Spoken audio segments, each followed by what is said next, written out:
Yes, good morning, good afternoon, good evening. Welcome back to Football Heritage TV. It is a very, very, very wet and windy South London. I don't know what it's like where you are, James. Is it disgusting Same. there as well? Yeah, same, yeah. Not good, to the point where my dog needed a wee, sat at the back door. I opened it and he looked up at me and went, nah. He went, nah, no chance I'm going out there. Welcome, James. Welcome, everybody. Conor Gallagher is in the building. Looks like Sosa. I understand that it's pronounced Sosa. People get upset if you pronounce it wrong. Apparently, he's got his medical today. And the question is, on the 15th of January, with 17 days to go, what will Spurs do? Smash the like button. Let's start as we mean to go on. Let's see if we can get some positivity.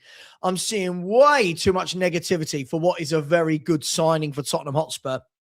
And we'll start with positivity. Look at Aussie Coys has given away 5 Football Heritage TV memberships. Now, what I'll do is I'll match this if we can get to 100 likes. If we can get to 100 likes in the next 2 minutes, right? There you go. It is 8 minutes past 11. We've got 37 likes, which is shit. If we can get to 100 likes, I will give away 5 memberships in the next 2-3 minutes. The likes, honestly, on this channel lately have just become dreadful. The views are great. The likes are shit. Anyway, James, how are we doing? Are you well today, other than the weather? Yeah, mate. Yeah, I'm good. I've got a fairly easy day, to be fair. Done a few pricing, bit of paperwork I've got to go through, and then back out this evening for a few prices and little bits and pieces. So yeah, I'm good. I'm good. To be fair, I'm fairly positive on the Spurs front. I think we're actually signing good players, or a good player, and we're being linked with good players. I think that's quite key. We're actually being linked with good players now. Yeah, we are, and I think that's a carryover from the summer, right? When we were linked with the Eze's, Morgan Rogers, Gibbs White. Now he's got Gallagher. Are we starting to see, James? By the way, how many likes are we on? Let's get this over and done with. We are on 84 likes, 16 more likes very quickly. There's 240 of you, and we've only just started. And I'm going to send 5 memberships. 16 more likes. This is really simple. It's one little button. We're on 88. We're not going to, James, we're not talking any football until we get these. We're not talking anything. 96. 4 more. And I'm going to give away 5 right now. You'll see. Come on. 4 more. You ready? Steady. There we go. Done. Right. Here we go. I'm going to give away 5. Oh. Give one to Matt. Here we go. Send 5 memberships. There you go. I think I have just sended 5. I used to be able to speak English. I've just sent 5 memberships, as you can see there. I'm a man of my word. 5 memberships. Those 5 memberships went to Playful Spurs, Arindam, Rob Belcher, Robbie Magic, and Tottenham Trev, and it's all done by YouTube. I can't determine who gets them. James, are we starting to see from the players that we targeted in the summer with powerful footballers? Gibbs White built good engine. Eze built good engine. Rogers built good engine. Gallagher, kudos. Are we starting to see actually what Frank wants versus what he actually walked into in terms of the Tells, the Odebers, the Greys, the Ben, all quite slight footballers? Are we starting to see what he wants? I don't know if it's what he wants or what anyone else, but I'm just glad that we're seeing better footballers. Like, there's no links with, I mean, I know we've just signed the left back, which is kind of out of the blue, but we're actually being linked with decent, proven footballers. No frills, no spills. Oh, well, I mean, I think Morgan Rogers is absolutely top, but class.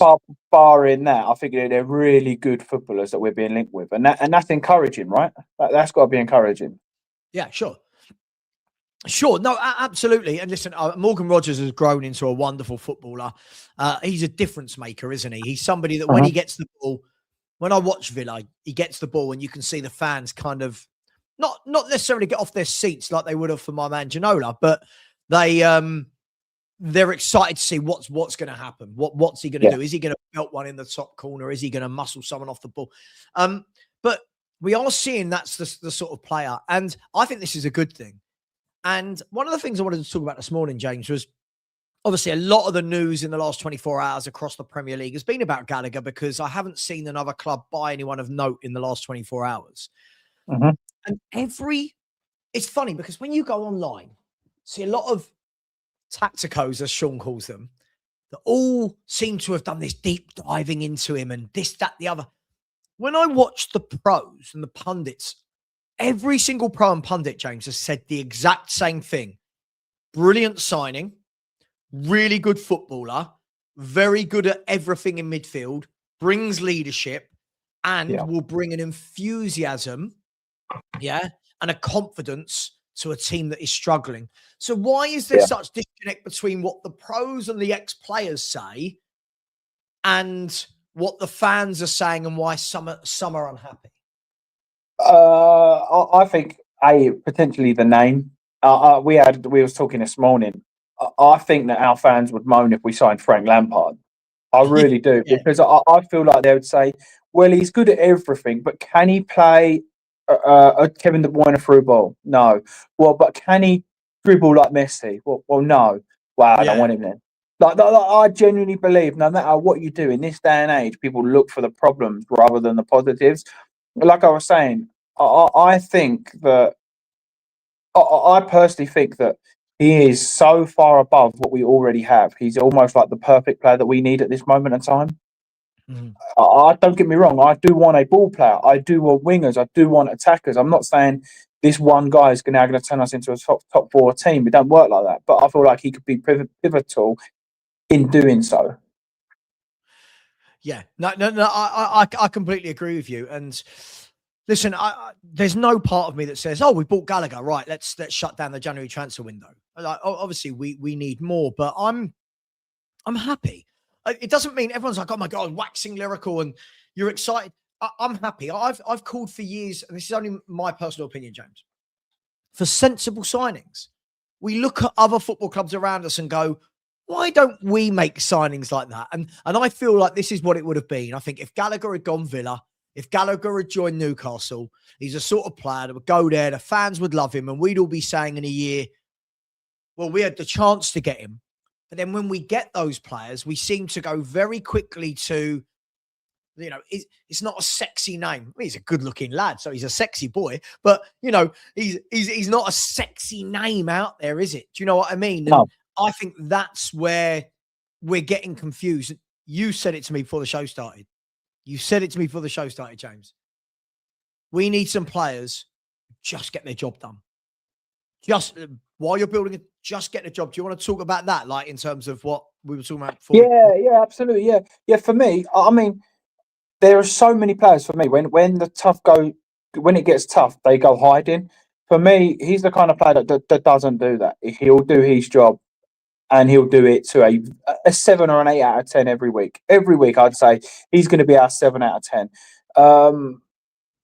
And I think, everyone complains about the amount of goals we concede on the edge of the area.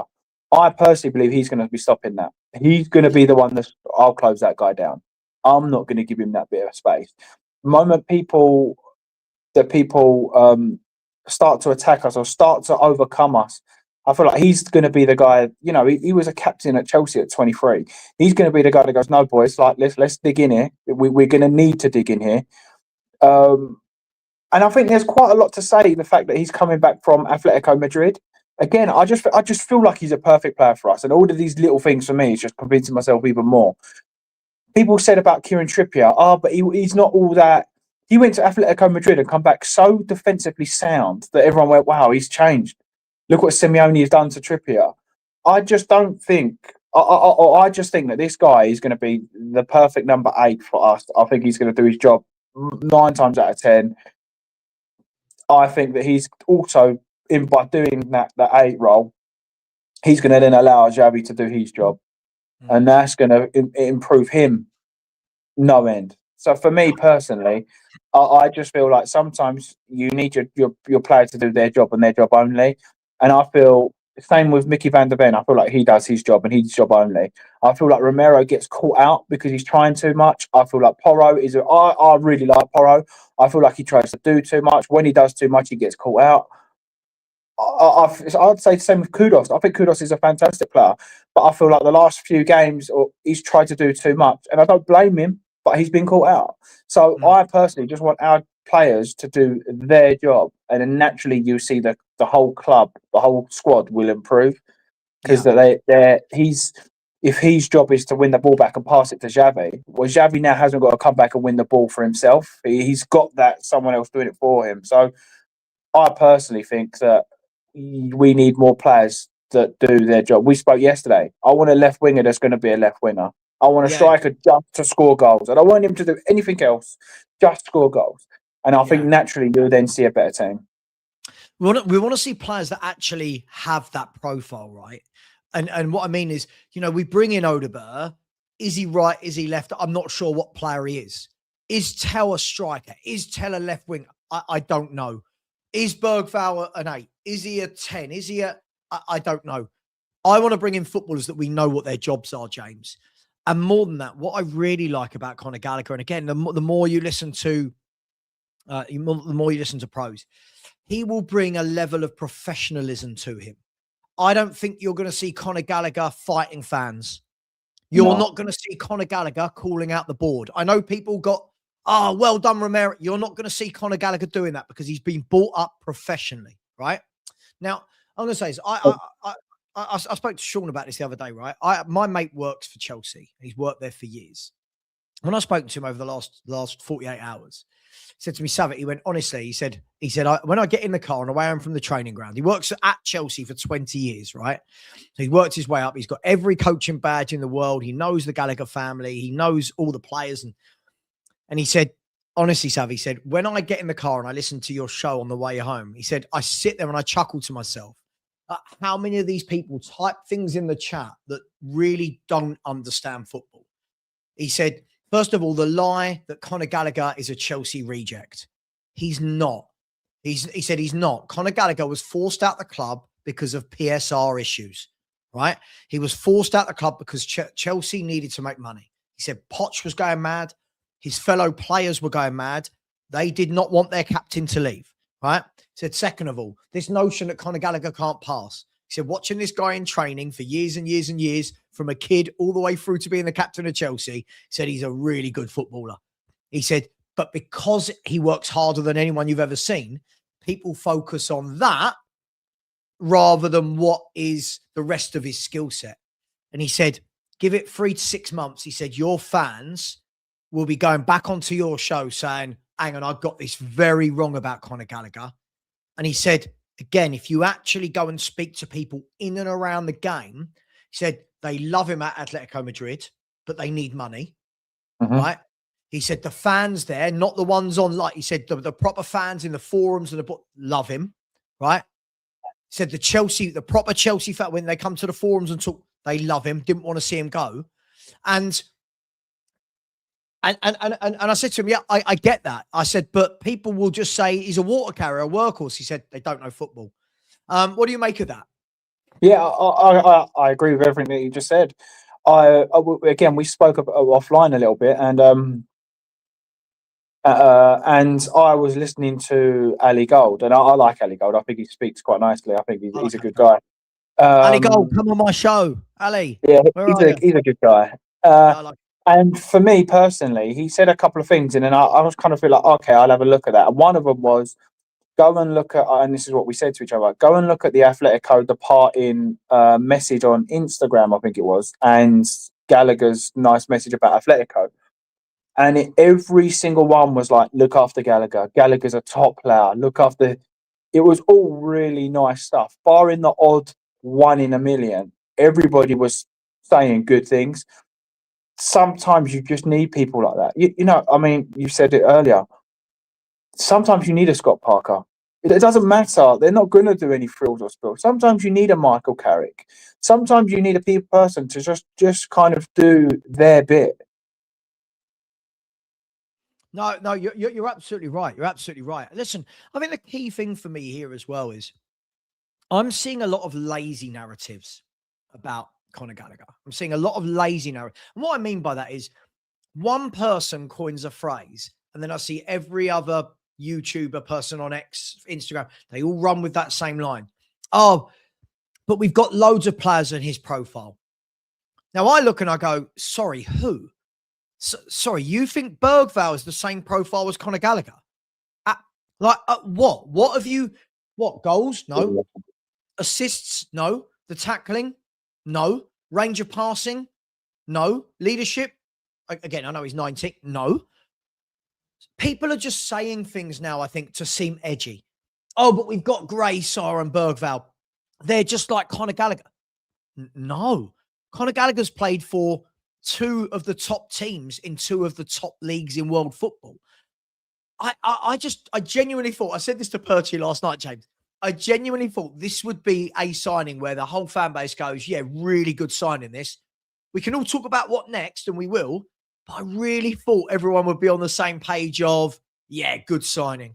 It's baffled me, James. It's baffled me. Well, I'm surprised as well that people haven't got. I mean, I get it. I don't know what they think, but I think you start getting a level of player in, you could then start holding Frank to ransom. And that for me is what I've asked. So if we go out and we get Gallagher, for me, Polinia, Gallagher, Maddison, Polinia, Gallagher, Xavi, no excuse now to not be winning your midfield battle. You've got the flair in Xavi, you've got the energy and work rate and passing in Gallagher, and you've got the defensive ability in Polinia. So now that for me is a top 8 midfield easily. So there's no excuse in the midfield anymore. And that's being generous at top 8. I think it's higher than that, but we'll be safe. Sit on the fence a little bit. So for me, you put in a Kudos and then insert whoever, or Akulish or Adiemi, whoever. Now you have a proper football team for me. Now there is zero excuse. And say, for example, Frank doesn't work, I expect the next guy to come in and get a tune out of them if Frank is the problem. Agreed. Mate, absolutely agreed. So look, what I've put on the screen here, James, is again. My mobile phone nearly dropped on the dog's head. That wouldn't have been fun for the dog. Would have been funny for me, but not the dog. This is with what we've got at the moment, like with what we've got available at the moment, and Solanke loosely, because again, I don't expect Solanke to start on Saturday. I think it may have come a bit too early. I do expect Mawani will start, but what you see there is a little bit of a better spine for the rest of the season. This is assuming that we know Maddison's not going to play. If he does, it will be May, few games at the end of the season. This is assuming that Kulusevski isn't back for months, right? Kudus, we know, isn't back for 3 or 4 months. That looks just that little bit better. I know so far you've only added one player in, but it just looks that little bit more solid. And for me, what I think this allows us to do as well, I think it frees up Xavi Simons, James, because I think what you're turning around and saying is, don't worry so much about all the times you have to track back Xavi. Conor Gallagher and Paulinho have got that sorted between them. So can we look at this as him unlocking the key to a Xavi Simons for the rest of the season? Absolutely. And also in the defensive areas, I think you could look at him as unlocking Polinia even further. Because let's like not kid ourselves. Polinia's in the box most of the time, trying to score goals as well as defend. Whereas if he hasn't got to do that running or work rate, you're going to be able to say to Polinia, just defend. Polinia is going to go up in level. I think he's been class this season. But if you're taking away all the other stuff and just saying, just defend, mate, I think you'll get even more out of someone like that as well. No, absolutely. And I think sometimes we don't look at that enough. Sometimes what does a player coming in, what does he do for other players? Where does it unlock on the rest of the pitch? And I've seen a lot of misprofiling. I've seen a lot of people saying, oh, do you think Gallagher's been brought in to be the Paulinho replacement? And I'm like, who has watched Conor Gallagher and ever thought he was a number 6? Don't confuse work rate and defensive capability with being a number 6. Yeah. Again, this is what we're seeing. And big up Aaron has asked a question. He said, Sav, why do all the popular Spurs YouTubers hate the signing? Why do you think they don't like it? I mean, when you're saying all the popular Spurs YouTubers, are you suggesting I am not a popular Spurs YouTuber? Thanks for that. I believe I've got the 5th biggest Spurs channel, but fine. All right. We'll go with it. James, I'll let you answer this. Why do, I mean, there's been many of them. And again, I'm going to say this, James, without, I don't hate any of the other YouTubers. I'm not calling them out, but I have seen so many. Stell the other night wasn't enamored with this signing. I saw him saying it. Tapping Tobes didn't like it at all. Fuad didn't like it. Henry went mad. He didn't like this. Expressions didn't like this. I've seen Danalist was saying that this isn't the right profile. Why do so many of them not? Is the question. Why? I don't know. I don't know. The only thing I can think of is surely they're saying it for like clicks or likes. I don't know. I really don't know, because for me personally, yeah, I really don't know. I just don't know how this isn't a good signing. I really don't. There's nothing in this to say, like, hello, you're the people that are complaining that Archie Gray and Bergwell are playing. But you're complaining that they're playing, and now you're still complaining that we've upgraded on them. I don't know. Good luck, I suppose. Like, I mean, everybody could be negative as much as they want, but bloody hell. Yeah, look, I as I said, listen, every YouTuber, every football fan is welcome to their own opinion. But as I said, James, if we were sitting here right now and we had a really good midfield and all that was missing, you know, we've got 4 or 5 really good midfielders, but the one profile that's missing is a ball playing number 8, I would get this. For me, though, other than Paulinho, I don't rate any of our midfielders. I don't watch Gray and go like, Lubo and I just had a chat on the phone. He said he's a technical player, and I said, no, not having it. I've not seen it. No, I'm not having it. I look at the rest of these midfielders, James, and go, this is really poor. Like, this is real lower level Premier League Championship type midfield. So I'm of the opinion that we don't just need a Paulinho. We need a Gallagher. We need a ball playing number 8. We need this. We need that. I just think everyone, I'll give these people, I think they're all getting caught up on just that one need for the ball playing midfielder. Is that what they're thinking, probably? Well, yeah, potentially. But what about, I mean, what about saying somebody, like, we'll just do someone like Zubamendi or whoever you want to put in that squad. I think that somebody like that would probably struggle even more and look half the player in a broken, fractured squad like this, for me. I feel like we need to start being rigid to beat and start winning games. And I think that he's exactly that. I think he's going to make us more solid. I think he's going to make us more complete. Yeah, I'm not saying he's going to come in and transform everything. It's not how it works. But there is a process to this. You do go from bottom to middle to top. You don't go, right, well, we need a ball playing midfielder.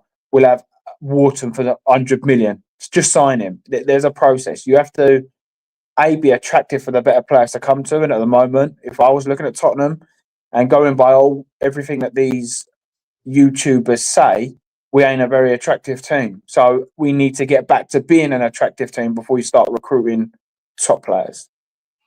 Yeah, but also I find it very funny because, like you say, when you look at our current squad, look, I look at Arsenal, I look at Liverpool, I look at City, and what these teams have done brilliantly over the years is build squads. It's not about one signing; they build squads. For me, this is part of squad building, bringing in a Gallagher. So when I see things like he's not going to suddenly change everything, I don't, Jim. No one's suggesting it is. It's okay to like a signing without thinking, oh my God, we're winning the league. No, I just think this is another piece of the jigsaw that goes in. But to get the best out of Gallagher, to get the best out of Simmons, to get the best out of Van der Ven, you start putting better players around them, suddenly the whole squad starts to get uplifted, James. And that's the point, isn't it? It's baby steps. But we're not overheating anything. We're saying that he's the right player for that position. If he at the end of that put what else do we need, I would have then said a left winger, a striker, a right winger, a left back.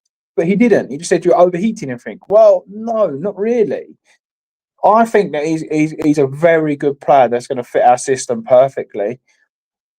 And that's it. So what do I say, that he's rubbish then? Because I don't believe that. I think that he's going to come in, do the job, and I think that we will go from a bottom half team, by the way we're playing, to 2 or 3 spaces above.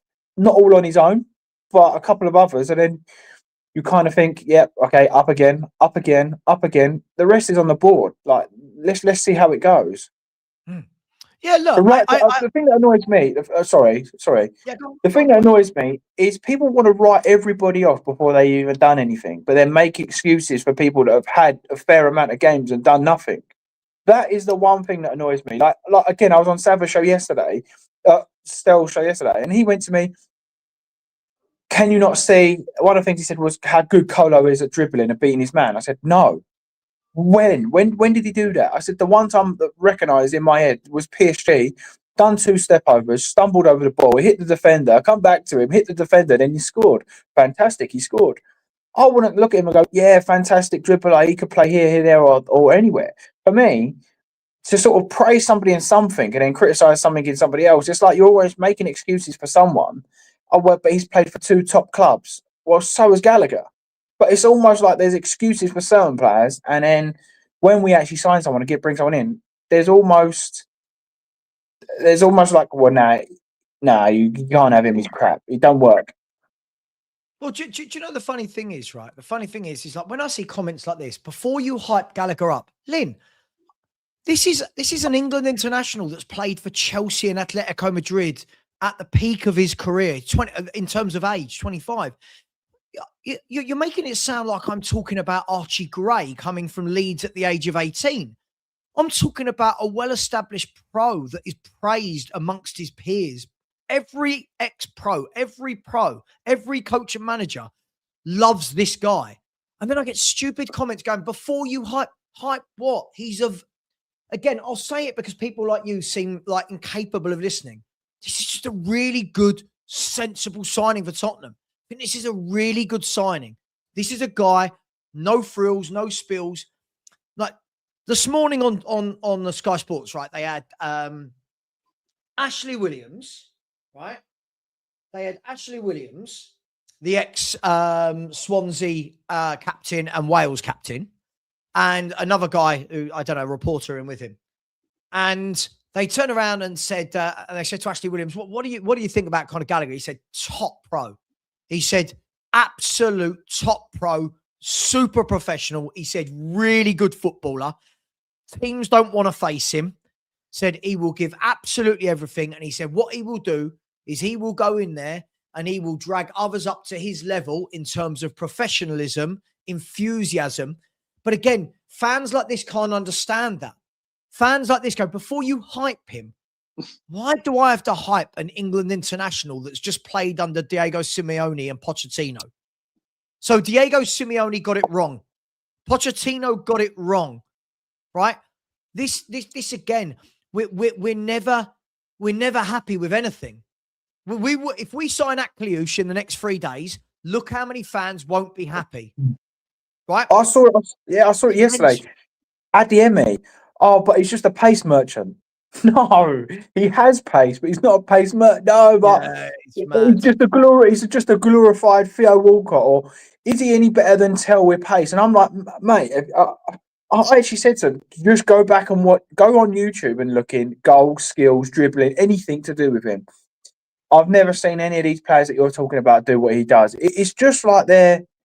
Oh yeah, it's crazy, man. I think sometimes you just need to let them get on with it. See, I would get it, Philly. I would get all the skeptical. Oh, sorry, that's not the right word. I would get the skepticism. That's the right word, isn't it? I would get the skepticism if this was an unknown kid coming from another league. But something Perchy said to me last night was absolutely bang on. He said all he sees in every chat is, we need Prem-proven players. We need Prem-proven. We need winners. We need leaders. Spurs go and sign one, and we still complain.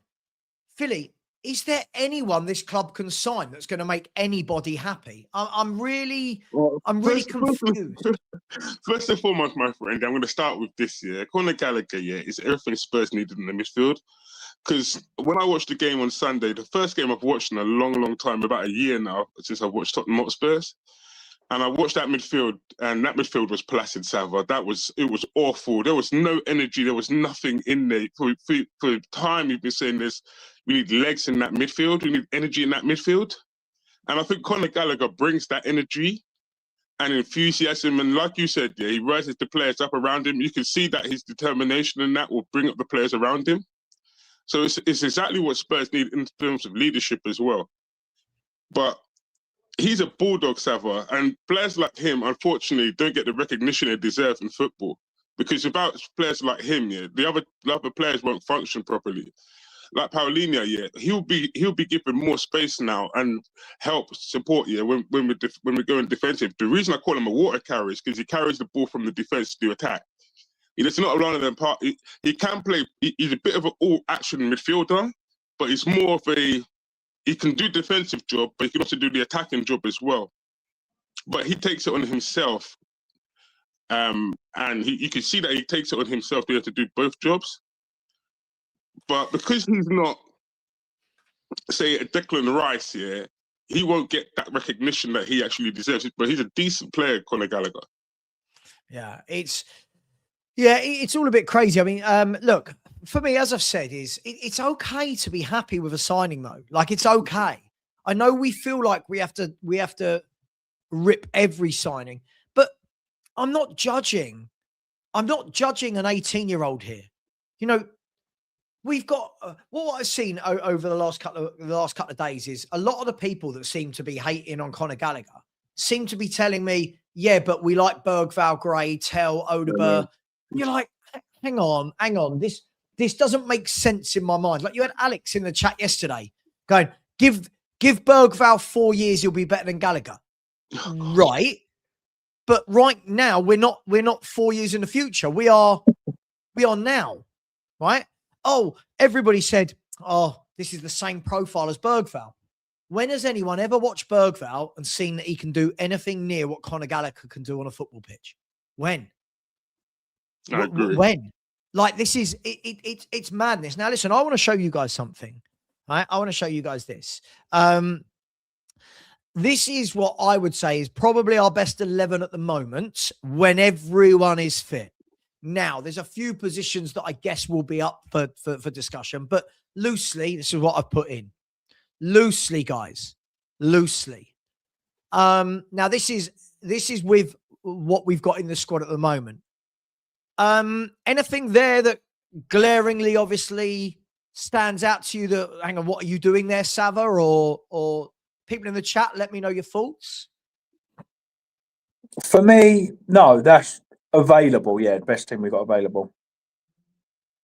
I mean, obviously, Kulu is not there, but again, I guess we can have that conversation with Kulu. No. Philly, I've gone with Xavi Simons on the left purely because at the moment we don't have a left wing, but yeah, I hear that. Ideally, you want to be in a position where you've got a proper left winger and Agreed. Simons and Maddison can fight it out for central. Where is it? Agreed. Yeah. Is that where you would see if everyone fit right now? This would be our best 11. I would say so. Yeah. Because you've got the passer in behind to look for the passes to Solanke, even though I don't really like him for that role. Simons from the left-hand side, yeah, because you don't have a left-sided option. Gallagher right next to Paulinho, being able to push forward. So I expect Spurs to be able to go on the front foot at home. And yeah, Adoshi, I'll push him a bit forward. Poro, push him a bit forward. And the two centre-backs. Yeah. I mean, for me, though, it still shows, doesn't it? Glaring gaps. It still shows, even when everyone's fit. No real left winger.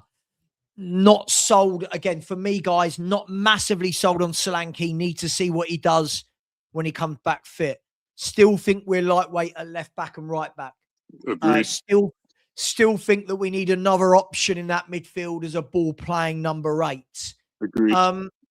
But they're in fairness though, they're options, ain't they? That for me, if we look at that, not necessarily, James. During a season, yeah, this season alone, they should tell fans already, yeah, because we've got 2 games a week with Champions League and that you can't afford to be playing players game in, game out. Because Yeah, but that's when not he's what we there, said. yeah, We're he's just going to get talking about injured. the starting 11, though. We're not going into, because of course, then you put all the subs on, and then every single one of them can go and be changed. So of course, but just talking about the first 11, for me personally, I haven't seen nothing from Udogie yet, so that would be a question mark for me. Solanke would have to go for me. That would be a question mark, and Vicario. So you're 3 players away from me from challenging top 6. I don't like Porro on the right. I like Porro. I think that he's doing too much because the rest of them are pants in front of him. When you've got Archie Graham, Bergvall, and no one to secure that midfield. Again, I think people are so underrating Conor Gallagher. All these free shots on the edge of the boxes ain't going to happen anymore, in my opinion. I think once you've actually got people doing their jobs, he will have to do half the work. So naturally, he'll become a better player.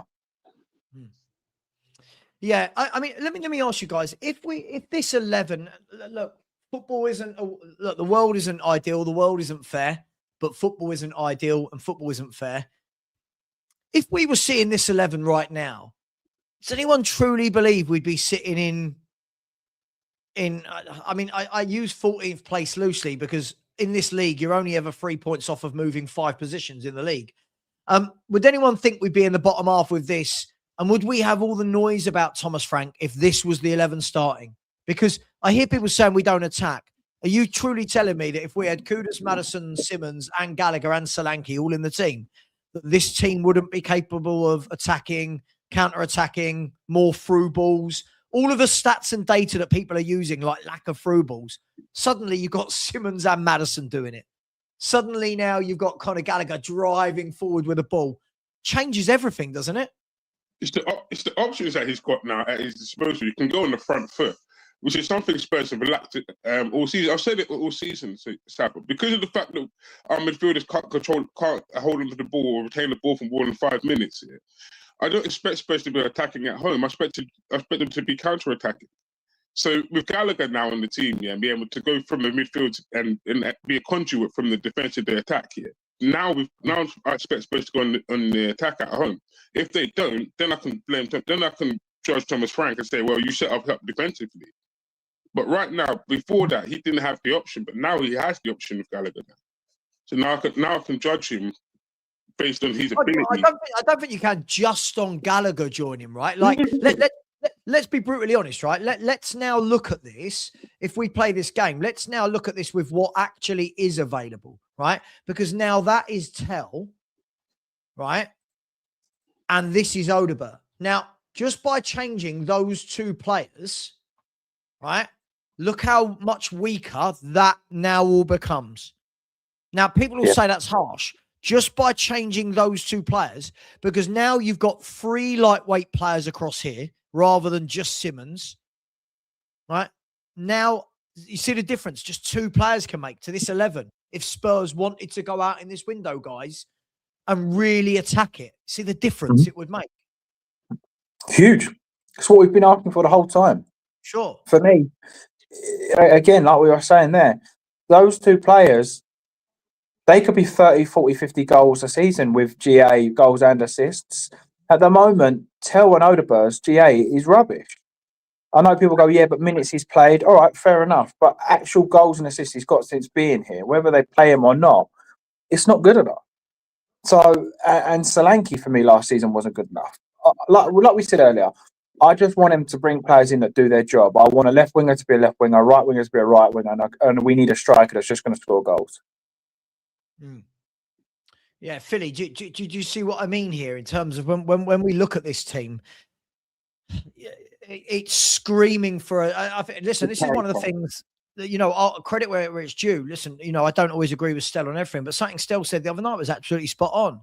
You know, Gallagher, good signing, but fundamentally it changes us from a midfield perspective. But fundamentally, he was saying it doesn't change us from a goal scoring perspective.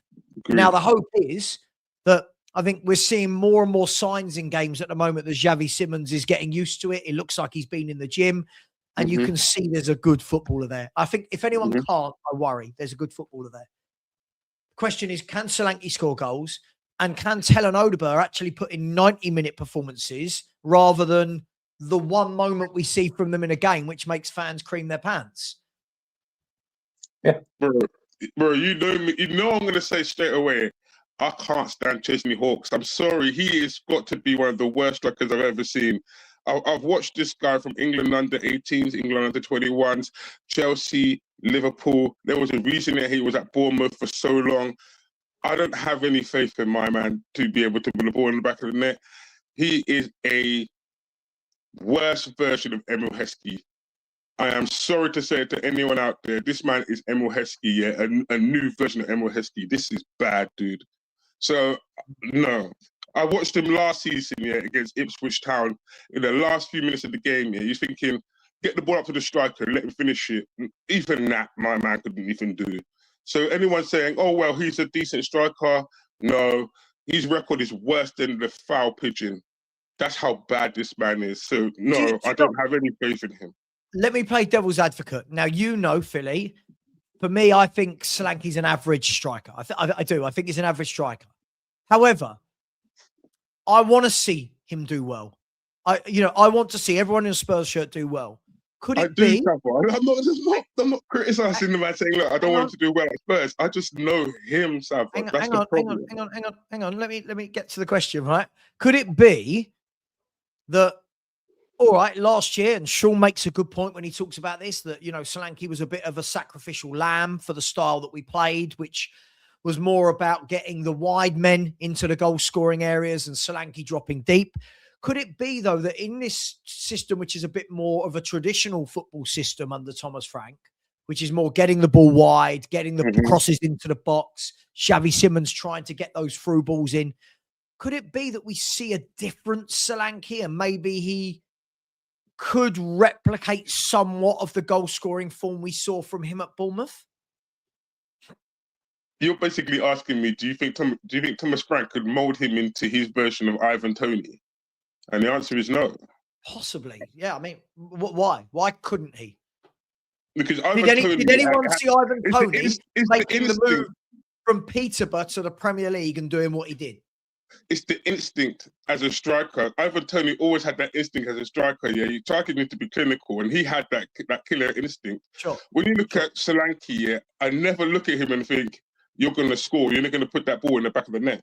And for me, he doesn't have that instinct. I think within reason. I think he had that last season at Bournemouth. 1 year, bro. That's what I'm pushing Hawks. 1 year, bro. Have you seen his record? You just said he's never seen it, but now you're saying you did see it for 1 year. 1 year, bro. So you have 1 seen year. it. Have you seen his record at Bournemouth before that? Have you seen his record? No, look. You just said Frank can't do it because you've never seen it, and then you said, yeah, he done it for 1 year. Look, yeah, I'm not saying that he's the greatest. I'm not saying he's the greatest striker of all time. I'm really not. I've criticised the man so much, but he's proved that he can do it for one season. Sometimes it's a 1 season wonder. Fine, that happens. You know. But I think that he could become that. I don't think he will, but yes, there is a chance that he could. But in doing so, you need two proper good wingers. You do need a Kudos, and you do need somebody else that's just going to provide. And let's say his work rate and movement is very good. It has been very good. That's the one thing you can say is good with him. His work rate, his movement, that side of things is good. So if you've got wingers beating their man, drawing their man out, he has got the work rate to find space. Well, we'll see, hopefully, to find that space to be able to be put in those positions. So I think, again, it's almost like one of those things. We can only judge Frank when he's got a full team of players that he wants to play his formation. But then also, you can only judge a striker when he's been provided chance after chance after chance to miss, or score. It's interesting, isn't it, guys? Because, and again, as I said, I know a lot of you will understand. A lot of what I ask will be very much devil's advocate. Unless somebody says to me, Savva, what's your actual opinion? Where, I will give my actual opinion. But the Solanke one is an interesting one for me, because it's not that I watch Dominic Solanke and think he's a bad footballer. My question mark over Dominic Solanke has always been, to be fair to what Philly said, it has always been, has he got that clinical goal scorer, that inbuilt notion in a striker, We saw it with Robbie Fowler, right? You saw it with Jermaine Defoe. You saw it with Shearer. You saw it with Ian Wright. That when they're in and around that box, their first thought is, how am I getting a shot away? Solanke, for me, isn't that guy. However, doesn't mean he's a bad player. No, the question I've got is this, right? If Solanke is not that player, then what you've got to do to get the best out of him is you've got to get players around him that can score goals, right? Now, the question is going to be, again, when I look at that 11, where are the goals coming from? That is what worries me. Gallagher will make a difference. Gallagher, I think, will crash the box. And I reckon between now and the end of the season, we probably see 4 or 5 Premier League goals from Gallagher. I reckon he gets 10 GA. I reckon he gets 10 GA. Yeah, sure, he could do. But the point is, the rest of them, there isn't enough. The rest of them, there isn't enough. Listen, I think Tell's had a couple of really good moments this year. Odeberg's had a couple of good moments. But for me, Simmons has had a couple of good moments. But none of those players, for me, right now, you can say, well, don't worry, he'll chip in with 15 GA. He'll chip in with 12 goals. And that's the worry. But I'm going to back onto that, my point there with a question. Who out there in the world is that guy? Where are the goal scorers? Who's a goal scorer that is Spurs level? No point saying Harry Kane or Haaland. No point. Yeah, I agree. Who is the Spurs level that we can go and get that we say that guy will get us 20 goals next season? See, what I was going to say, James, here is with Solanke and with the pitching here, the way that Spurs attack has to be tailor-made for them. They have to have the wingers here to play their way. But in the big games here, you're not going to have that opportunity or time to be able to create for the striker, which is why I don't like strikers here that you have to create for specifically. Because if you create for them specifically here, in a big game, you're not going to get the time or space to be doing that. So they don't become. So you don't get to see the best of that. In lower games, you're going to have time and space for them to create. But in the big games, you're not going to have that. Which is why I prefer strikers here who can create for themselves. If they get the opportunity, they can sniff one out or they can run onto it. But who is? That's what I prefer. But who? Because some people in the chat are saying Mateta. By the way, Juventus have asked about Mateta today. Juventus have asked Crystal Palace's official about Mateta. Some people say Tony, but for Tony to come to England, he would have to offset, if I'm not wrong, about something like £30 million in tax. Right? So, James, who is out there that we go, that's a pinnacle goal scorer that guarantees you goals?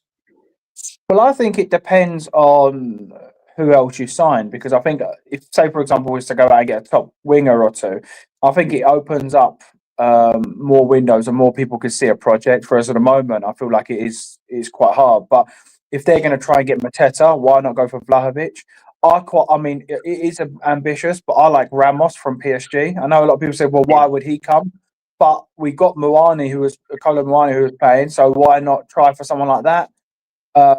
Tony, yeah, Osman. There are players out there. You know, Mateta, I like. I said about the Brentford lad before he even kicked the ball this season. I was shut down by Sean. Yeah, I was shut down by Sean over Colin Muani. So, I mean, and even then, if you're going to be brave and Atletico are in real trouble, well, try Alvarez. I don't think he would come, but you have to start acting at some point. If you've got a project to sell, if you bought in an Akulus or Adeyemi, you kind of look, we got Gallagher, we got him. We need a striker. Kudos is going to come back. Maddison, you can kind of sell a pipe dream in that respect, but you need to start signing some sort of players to sort of be able to sell the dream. Yeah, it's interesting, isn't it? Because being of a certain age, it really upsets me, and not upsets me in like I'm actually going to cry kind of way, but as a football fan, it really upsets me to see what has actually happened to the world of strikers. It really does. Like I don't watch any teams really anymore and go, cool, what a centre forward. You know, like Haaland, yes. Kane, yes. Lewandowski, yes. Lautaro Martinez, yes. Right, I've named 4 there. And now straight away in my tracks, I'm going, Do you think we could get Marmoush? Do you think that's out of the option? Marmoush not playing. I like him. He's one that likes to shoot. I think that's what I think that would be the first thing that I'll do my research and put who shoots the most. That is the first thing I would look for, because I feel like that's such a rare Who wants to get shots away now. Who wants to be selfish? Who? Because I mean, Harry Kane. I bet if you actually look back and looked at how many chances Harry Kane misses, he may miss 4, but he's going to score 2. So you're kind of like, okay, well, that's 6 shots. How do we get that across? So for me, that would be almost the first thing I'd look for. Who is selfish? Who wants to score? Who's taking all these shots left, right, and centre? That would be, for me, if you're going to have tricky players, Kudos, Madders, Javis, whoever else we're going to sign, you just want someone that's going to create and just score goals. Yeah. Like, do you remember an Adriano? That for me is when I was growing up. An Adriano, he didn't care where he was. It was, I'm going to score. And that was it. Do you know the thing is, James, as well, is something you get taught when you're younger, right? Is work the keeper. Doesn't mean every time a striker has a shot, it goes in. Work the keeper. Get deflections. Get ricochets off of defenders' legs. Let the goalkeeper make the save and parry it into a dangerous area. If you're not, too many teams for me, and this isn't Spurs, too many teams across world football now for me are all trying to score the perfect goal, right? Walk it into the net. Somebody you mentioned earlier, James, who's not a striker, but you mentioned Frank Lampard. And if you actually look, how many of Frank Lampard, I mean, he scored hundreds of goals from midfield. But that boy, his first thought when he got 25, 30 yards out was, I'm having a pop. I'm having a pop at goal. And how many of those goals went through a defender's legs, hit the defender and sent the goalie the wrong way, looped over the... Now, I don't see many teams that have that. And if you look through the Premier League, right? Let's be fair. Haaland, I'm going to remove him from the conversation because he is... I don't think any of you will argue with me that he is the best striker in the Premier League by a country mile, right? After that, who have you actually got? Now, I don't mean, Igor Thiago's had a really good season, but again, it's one good seat. Who have you actually got up front for Chelsea, up front for Arsenal, up front for Liverpool, up front for, you could say Isak, but where are the forwards? Where are the out and out? Brighton seem to play with these hybrid strikers, right? Right. Chelsea seem to have hybrid strikers. Everyone seems to have a hybrid, right? Mm-hmm. Where are the strikers? Where are the goal scorers? Well, James just mentioned 2 of them, and 2 of them I've managed to see actually for a long, long time. And Savva, you know this already. I don't know how many times I've talked to you about Gonzalo Ramos from his days in Portugal. I've watched this guy, and I feel bad for him, because he sits on the PSG bench here. He doesn't get in the first team because Luis Enrique doesn't really favour having him as a forward. So he comes off the bench and makes an impact. He's a good player, James. And James, trust me, he used to be able to run at his man, he would hold up the ball. I watched him in Portugal for a long, long time, James. And me and Savva were talking behind the scenes about this player for a very long time. And I said he would be a very good addition at Tottenham from Portugal at the time, before he went to PSG. But and with World Cup time, right, he would need game time as well. So the opportunity's there if Spurs want it. With Dusan Vlahovic, the other one you mentioned, I've watched Dusan Vlahovic from his days at Fiorentina when we were linked with him at the Paratici. So I've actually watched his career as it unfolded. Juventus want him off the books because they want his wages off their list. So that's why they want him out. But his contract runs out, I think, in the summer anyway. So the opportunity's there if Spurs want it. And I said with Paratici involved, there's an opportunity there. If you're going back to Juventus and he's linked to Juventus, let's see if he uses him in Tottenham's favour. That's why I said Vlahovic at the time. Now, he is a good hold-up forward, and he's a dead ball specialist as well. He can hit a good free kick. Right? He's a hold-up player, and exactly what Spurs need as a forward player. But that's 2 strikers. But it's up to the club. I want to see the level of ambition, like you say, Savva. Let's see what they can do. Well, if we look, this is Gonzalo Ramos. This is his professional career. So higher than this screen is when he was playing in Benfica B. So you can see there that obviously the standout season he had at Benfica in 22-23 is what alerted him to other clubs. He got 27 and 47. Then he goes to PSG on loan and got 2 in 15. Then he gets 12 in 25, which again is 1 in 2, so which is fine. Then he gets 19 and 46. He's not, look, these aren't the worst goal scoring records. These aren't the worst goal scoring records, but again, it's a guy that isn't playing week in, week out. And I guess the question you have to ask yourself here, guys, is it's always that risk, isn't it? Is if he plays week in, week out, does he keep those numbers of kind of a 1 in 2, just under a 1 in 2? I don't know. I don't know. I liked him when I saw him a few years back, but has a few years of not being a regular stunted that progression and that? I don't know. I'm just asking. That's the question, isn't it? But that's the question, isn't it? Because we saw that with Luka Jokic, though, where he went off the boil like Real Madrid for a few years, and from when he went to Frankfurt, he was scoring goals, but when he went to Real Madrid, he got injured and he was hardly scoring any goals whatsoever. Then look at his career as he went to Fiorentina and to AC Milan. There was a little upsurge, but he's never been that player again. So we just don't know if they lose form for a while. They could become the norm for that player, really. Yeah, James, would you take Gonzalo Ramos? I mean, how good do you think he is? I think he's good, yeah. Well, he's levels above what we have, isn't it? He's not the top level, but he's definitely levels above what we have. I think that we need to start acting players like that. Again, I think that he'll do a job. Like we said with Gallagher, I think he'll do a job. As long as you kind of built the right team around, yeah. Can I show you who I'd like to take a punt on? Right? Yeah. And it is a punt. It is a punt, but I'm gonna say this: who isn't, right? At this stage, who isn't a punt? Because there's no out and out strikers. This is who I would like to take a punt on. I've been following this guy for a few years, and he scores goals for fun. This is Pavlidis of Benfica.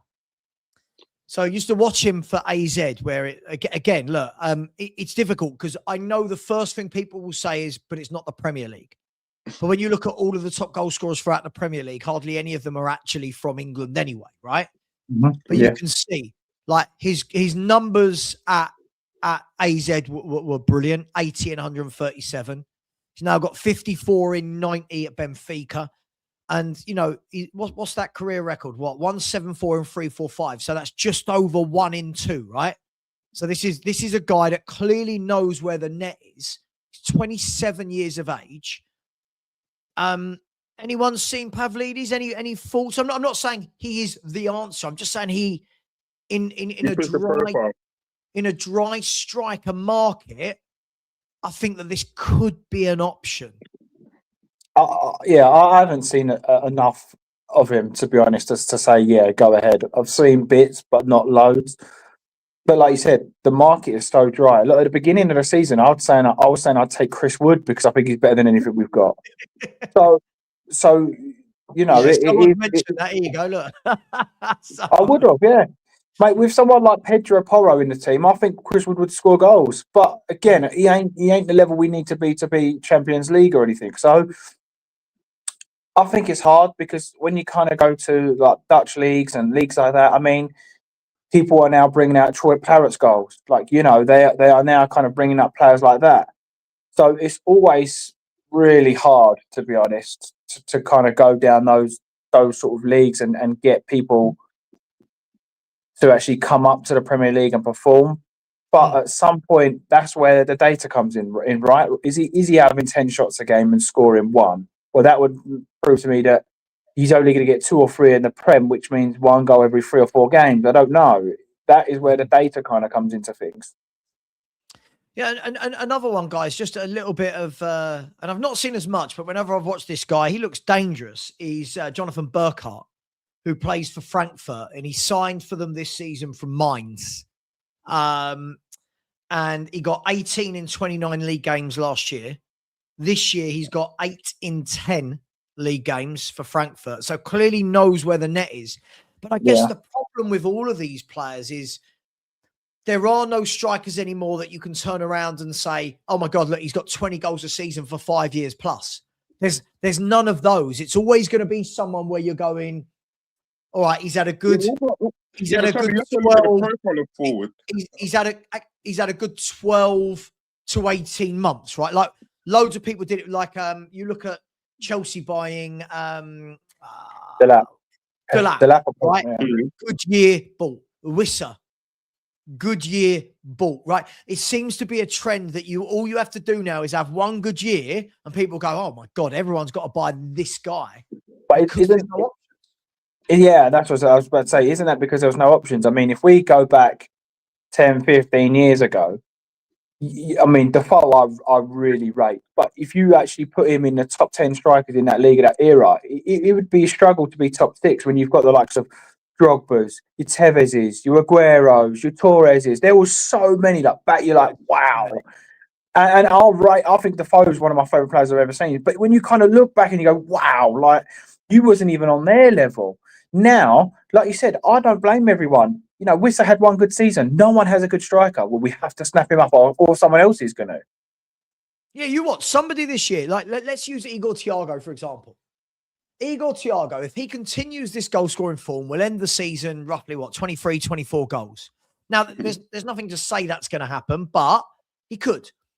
You know what will happen, guys. I know what will happen. In the summer, everyone who wants a striker will go, Igor Thiago is now the biggest name this summer, right? Mm-hmm. It's happened this window with Semenyo. Semenyo had he's had a really good, steady career progression, breakout year last year, and people go, oh my God, right, Semenyo, boom, right? It happened with Mbeumo, right? It happens with all of these players. Thiago will be the next one, right? Hence, this is why the scouting is absolutely superb from teams like Brentford, from teams like Brighton, but hence why there's no top strikers anywhere across the world that not that are available. Because James, I agree with you. I'd love like Alvarez. I would love Alvarez up front for Spurs. That guy he's a goal scorer, right? We saw it in the World Cup as well. He's clinical. He's a great goal scorer. But do we truly believe that if Julian Alvarez goes on the open market, that's the problem? How many football clubs across Europe are going to go, yeah, we want him? Yeah, exactly. I think the only thing that is kind of benefiting us is that it's January. We're hearing that there's a lot of money to spend. We're hearing that there's players that we want to invest in. So the only thing that potentially, you would think Arsenal have kind of stacked that area, City have stacked that area, Liverpool potentially, But I personally think that, look, you have to be in it to win it. I'm not saying that we're going to, but you have to be in it to win it. And therefore, that's why I personally, if you don't get him, you don't get him. But at least kind of ask the question. Yeah, but the thing is, I always say this: you never know that we might have.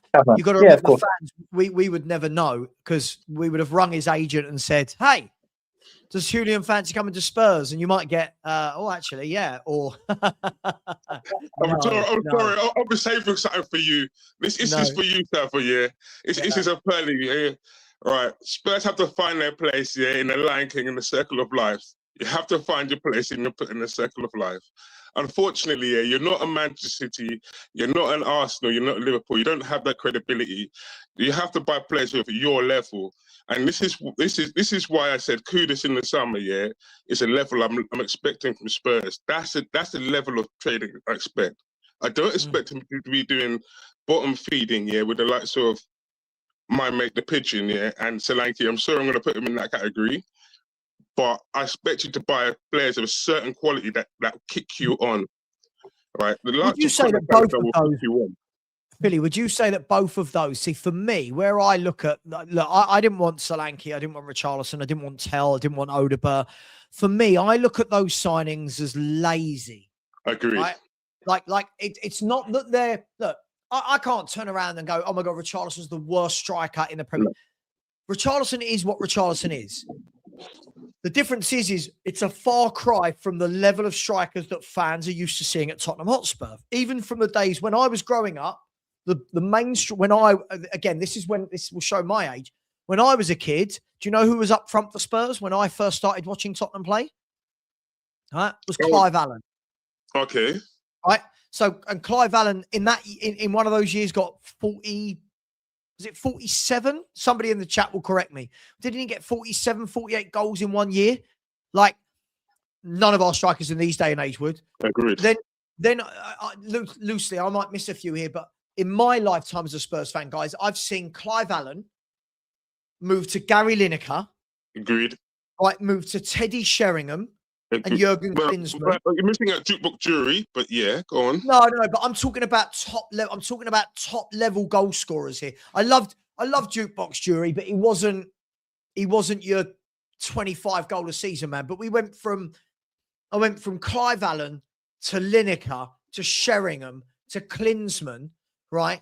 To Chris players Armstrong, like Berbatov, Keane, Defoe, right? To Kane, to Sons, right? Now, I've missed out a few players in between there. Some really good footballers like Canute, Les Ferdinand, for example, right? And now we're seeing Richarlisons and Solankis. So I think when a lot of people say you're really harsh on this player, but we've all throughout my last 40 years of being a Spurs fan, I've seen Spurs more often than not have a top centre forward. So it didn't matter how shit we were, guys. Do you remember, Philly? I think you're a bit, James, how old are you, if you don't mind me asking? 35. Okay, so I don't know if you remember the Teddy Sheringham era the first time around? Yeah. Right, yeah. Okay, so in the Teddy Sheringham era, when Teddy first joined us, Spurs weren't a good team. In that early 90 period, we were not a good football team. But we knew every year Teddy Sheringham, across all competitions, were banging goals. You knew he would, right? It didn't matter how shit we were. Agreed. Right now, we don't have anyone that could clean his boots, let alone play for him. That's where I think football's changed. And that's where I think I'm so disappointed with Tells, Odebers, Solankis, Richarlisons, Mwanis, Valises. That's why when these kids are all being tacticos talking about you don't understand what he does. Now, mate, go and watch videos of Teddy Sheringham. That's a footballer.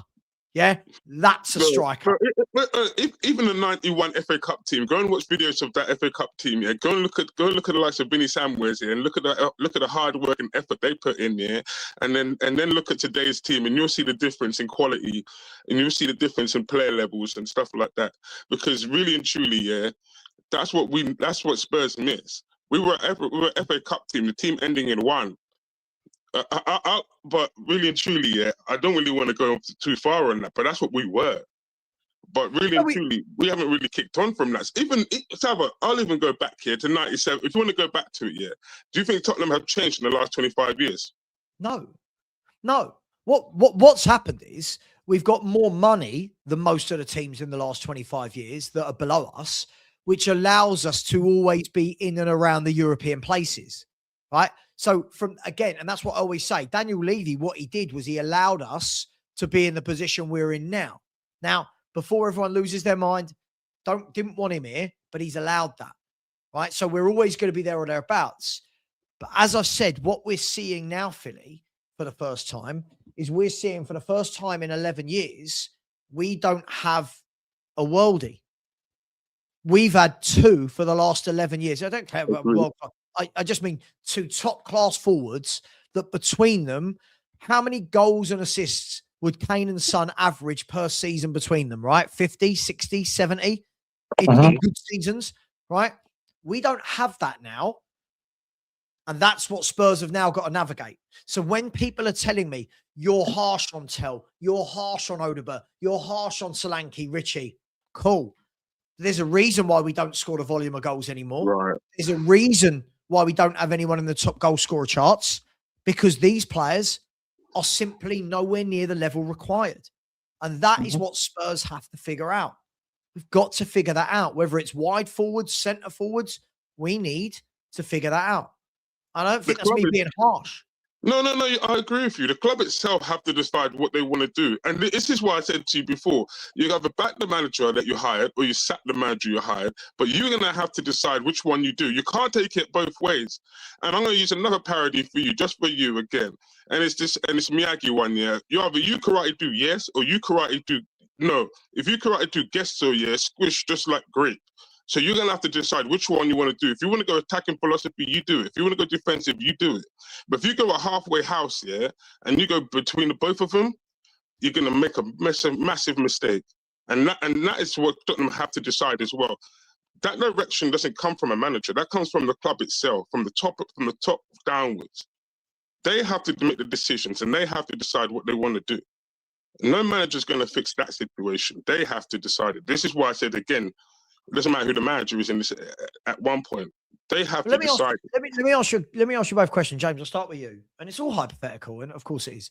If Tottenham right now in this very 11, so this very 11 that Thomas Frank has got, if we swapped out Mawani and Tell on the left for Peak, Son, and Kane, don't you think we'd be exactly where we were all those years, in and around fourth and fifth, scoring goals, playing crap but scoring goals and going, yep. Like because we're 6 points off fifth, right? We're 6 points off it. With Kane and Son, we wouldn't be further up than we are, right? 12 points better off. Yeah, easily. Right. Yeah. And that's the difference, right? That's unfortunately, this was the question many Spurs fans asked for years. When Kane and Son were both 25, we didn't have this worry because it was like, what do you mean they're 25? When they're 27, now they both love Spurs, it's fine. Hang on. What do you mean? Kane's got to 30 and wants to go to Bayern. All right. Oh, hang on. Son's 33 now and going to leave the club. All right. And now we're seeing that these two did carry Spurs for many a year. Many a year. And I'll even ask this question. Even if you took those two out of Pochettino's team, would we all be sitting here praising Poch as much as we were? So that's not me knocking the managers. That's me saying managers have to have the right players. Yeah. Pep Guardiola, why did he move heaven and earth to get Erling Haaland? Because he knows how good he is, right? He knows he guarantees his team 30, 40, 50 goals a season. And there's a difference. Mm-hmm. Yeah, Barcelona right now. Barcelona will be looking and thinking, well, hang on, Lewandowski's about 36, whatever he is. 37, 36. Shit. Where's the next striker coming from? Where's the next big footballer coming from? And no, I agree. And I don't think this is rocket science. Listen, guys, there has been a club announcement. If Savva goes live, genuinely Spurs break something. So how exciting. Here we go. So Spurs have said this. Mawson appointed as director of football operations, because obviously, James, we don't have enough people with enough job titles. It goes on to say this, everybody. It says Tottenham Hotspur is pleased to announce the appointment of Carlos Rafael Mawson as director of football operations, a newly created role as part of the club's approach to build a modern, high-performance football structure to drive long-term success. Known as Rafi, he joins from City Football Group, where he spent more than a decade in senior roles across a global football model, most recently playing a central role in player transactions as director of football transactions. Rafi's appointment is part of a sustained focus, yada, yada, yada, yada, yada, yada, yada, yada, yada. Rafi will lead our football administration, player care, and training ground operations and joins the club executive leadership team. He's going to report into Lang, yada, yada, yada, yada, yada, yada, yada, yada, yada.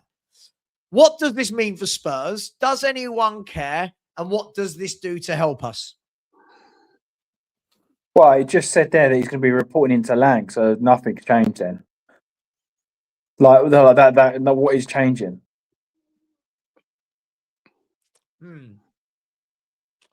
Yeah. Okay. So nothing to get excited about. We don't think this is going to help in any way, shape, or form in terms of transfers or strategy or. Well, the last guy we got from the City group got fired after like 6 months. What was that, Scott Marr? Yeah. So yeah, it'll be interesting to see. I personally think nothing's going to change unless they change at the top.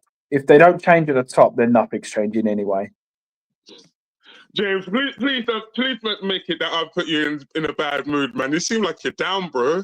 It's the truth, isn't it? It's the truth. If you don't change at the top, if you don't lead by example at the top, it doesn't matter who's in below. They're going to feed off of whatever's being fed at the top. And if it's been fed at the top that they don't care, for me, I mean, I don't know why we need all of these people in here anyway. Just get one director of football and It's a be lot done of with it. suits, isn't it? It's a lot of Chefs in the Fluff. kitchen. Yeah. Yeah, it's a lot of suits. It's a lot of suits. It's again for me that I think the broader part of this conversation, guys, has to be obviously with Paratici being confirmed. Was it yesterday? The worst kept secret in football.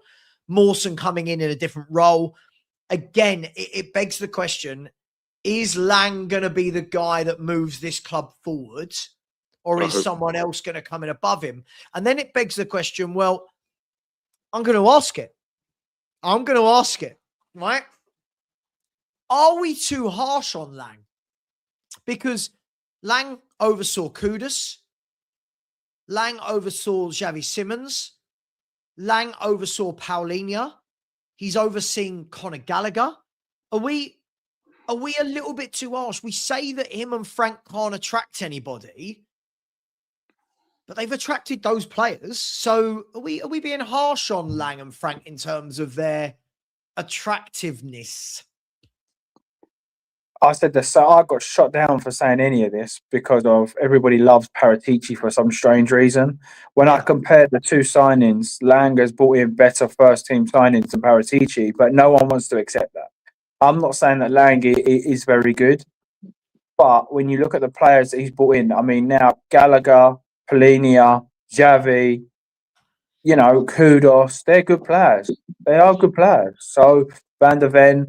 So yeah, maybe, but I think the problem is the players that he did bring in were all like young kids, and that satisfies one side of the fan base. Doesn't satisfy me. I need to see first team players coming in. Yeah, I mean, Philly, it's interesting, isn't it? Because what I've noticed, right, this is what I think is brilliant. Depending on whether we like a player, depends on which fan associates which board member, right? Mm-hmm. Or which director for bringing in a player. So, for example, if somebody likes Conor Gallagher, they'll go, "Oh, it was Lang." It's Paratici. But if they don't like Paratici, right, they won't like Gallagher. If that makes sense, like is Lang getting a bit of a raw deal? Just for me, yeah, I don't like Lang. I never liked Lang, and it's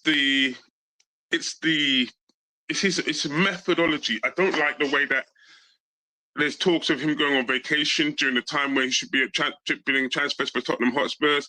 I don't like the fact that he seems to be one directional. If you're going for Morgan Gibbs White, there's nothing in the background. If you're going for someone like Eze, there's nothing in the background that we hear that's going on. There's very little to go on from him. And it seems like I don't know if it was him or I don't know if it was the club that seemed to be last minute. Now, if you've got time to go on vacation during the transfer window, which was what was heard at the time, then why weren't you doing the transfers and help and supporting the manager that you brought into the football club? If you work in some industries here, you're not even allowed to have a holiday during some busy times of the year. Yeah, but my man decided that the transfer window is when they're going on a holiday, dude. I don't agree with that. Or is this I don't agree with that. Do we know for sure that Lang was on holiday during these periods? Bro, I feel come like on, man. How many reports came out of the summer, with my man deciding to go on vacation?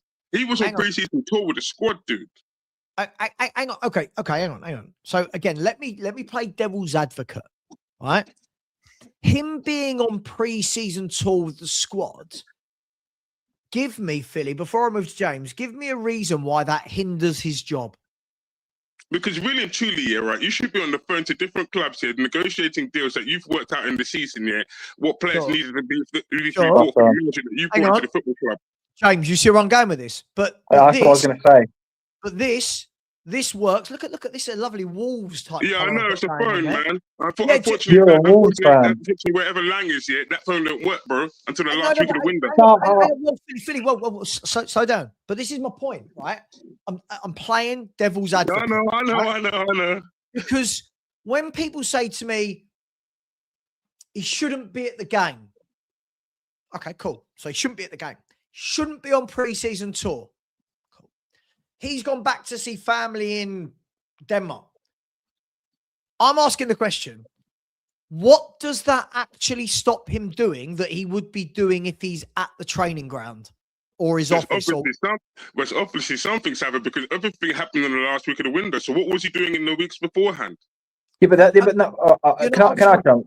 Yeah. Hang on, one second, Jake. But that's not answering my question, Philly. My point is this: players, the only time a player will be at the Spurs training ground is when you're at the stage of medical, right? Do we all agree on it? The first time they're going to be at the training ground.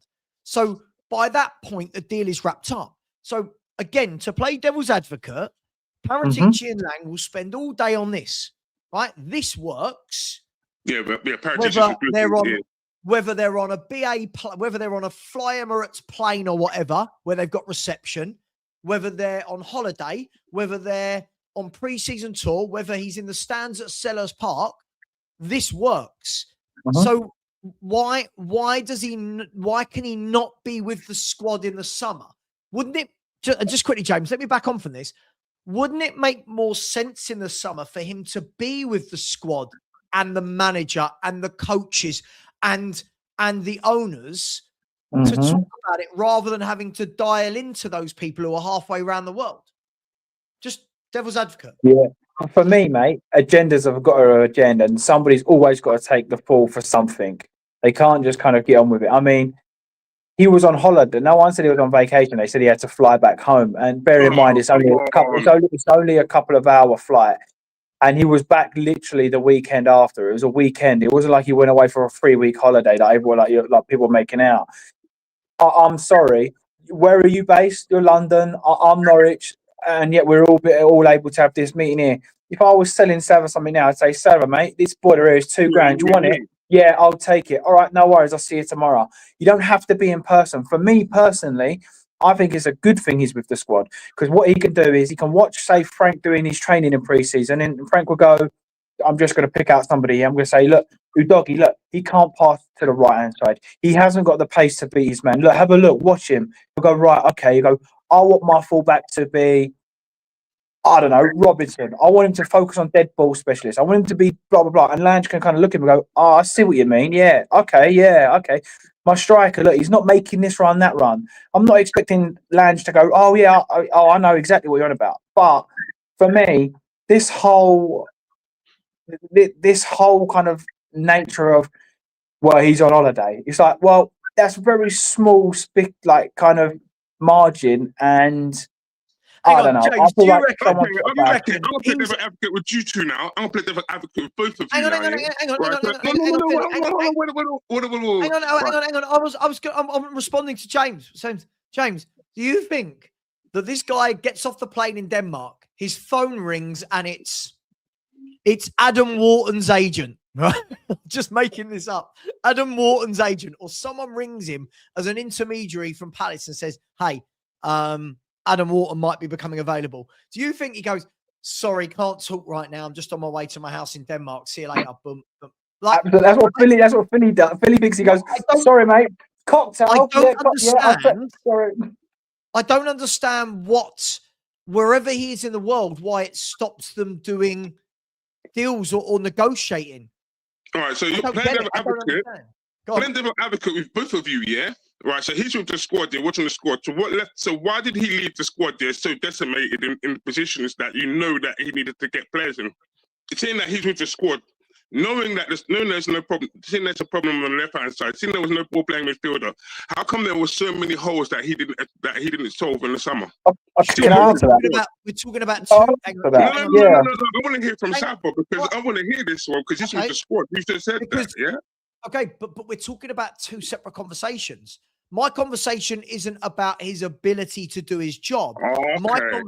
My conversation is about why can't he do that job from where he is, right? Mm-hmm. So if he's sitting behind a desk, right? If I'm sitting at the desk I'm sitting at right now, right? I can have this conversation. I could also switch this to StreamYard on my mobile phone and go and sit on my sofa downstairs and have the exact same conversation with you two. Very good. Now, wherever Lang is in the world, wherever Paratici is in the world, right? They're going to be on their phone. They're going to be on video calls. They're going to be speaking to agents. I just think that it's something that people want to have their piss boiled. So they're going to find a reason to have their piss boiled. So he's on holiday. Well, first and foremost, I heard the words as well that he's gone back to see family in Denmark. Now that doesn't stop him doing his job, right? Now, if we're hearing, oh my God, he's in Disneyland, Florida with the kids for 2 weeks. No, that's too far. Right? I'm pissed off. If you're in Disneyland, Florida, I'm pissed off. But aren't we? This is what I'm saying. This is like the whole thing with the Romero and calling out. I feel like we're getting worried about things that shouldn't really be a worry for football fans. But also, people are trying to find sticks to bash people with, and it's nothing to do with them. Great. Like Philly just said there, well, why did he leave the midfield open? Why did he leave XYZ open? Are you ENIC out, Philly? I am ENIC out. Why? Because it was Lange's fault that we left the midfield open. It was Lange's fault that we didn't sign the winger. James, I'm past all that, brother. Trust me on that. No. You just said. You ain't answered. You just said. Why is he there? Because he left the midfield open. He left the winger. He left the defence. So if that's the case, why are you leave out if it's his fault? As a director and as a person looking to bring in the players that are needed for the manager that he's hired, because Thomas Frank was supposed to be his appointment, right? He should be looking at the squad in the summer and thinking, right, in the first game I watched at Savva's Yard, you can see that most of the play was on the right-hand side. So the left-hand side was already a problem and an issue, because the right-hand side is where Kudus was and everything was coming down the right-hand side. Right, so really, truly, right, he should have been looking at that squad and thinking, right, there's something wrong in that midfield. It doesn't flow properly. Let me get something for the left-hand side. Now, you must turn around and say, well, Thomas Frank asked for somebody in the right time and whatever. But really and truly, it was negligent that Son left and there was nothing. But again, you're not answering the question. You're trying to bash him with a stick that's nothing to do with him. Because how do you know he didn't go back to the kids and say, by the way, we need a left winger, striker, and a right winger? Look, if you work for me and you go, look, I want this Makita drill, and I say, nah, sorry, mate, you're not getting the Makita drill. Well, that must be it's the employee's fault that he hasn't got that drill, or is it the owner that's paying for everything? What you're saying is he needs to identify all of these locations without actually knowing if he's done that. And in fairness to Frank as well, and him. Didn't Frank come out and say, we have our targets, number 1, 2, 3, 4, 5, and 6? Didn't he come out and say that? So if he's come out and said that... communication, James. But if he's come out and said that... Let me say... Philly, when you talk over James, no one can hear because you're really loud. Yeah. And it distorts the thing. One of you, please. If he's come out and said that he's got all of his targets, 1, 2, 3, 4, 5, 6... then unfortunately, mate, that means that him and Lange have done their bit. It's now down to the owners. That is what that means. You can't keep bashing. Look, I don't think Lange is good. I really don't. I think there's far, far better out there.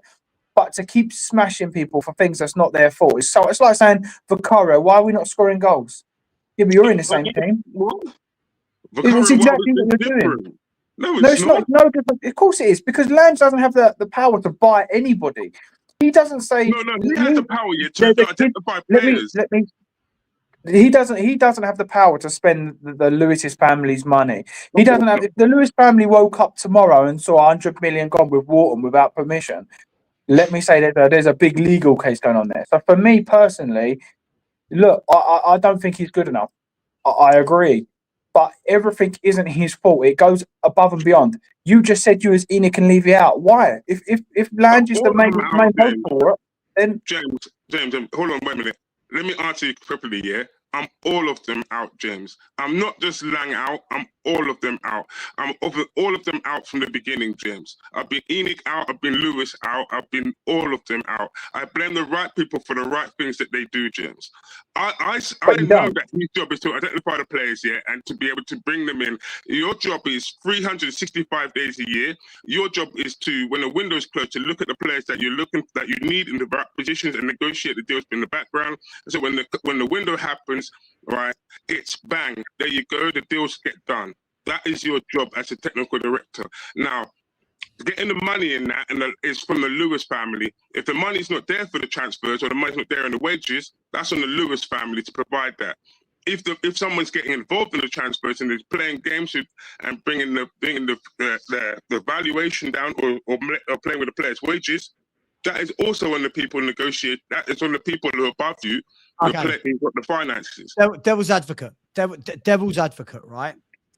Now, this all comes down to people's understanding what I'm about to say of the word scouting, and what I mean. And I'll explain what I mean by this. When people say, oh, so-and-so scouted Eze, I don't believe you need to scout Eze, right? You might go and watch him play to acknowledge, yeah, this is how he fits in. But right now, you can't turn around and go, oh, my God, this director of football scouted Eze. We all know Eze, right? That's not not like when someone scouted Modric from Croatia, right? But we're going to have a go at Lang for not getting shit done. Couldn't the argument be, well, hang on, Lang was in charge in the summer, right? Lang was in charge of director of football in the summer. Lang has brought to the table Eze. Lang has brought to the table Morgan Gibbs-White.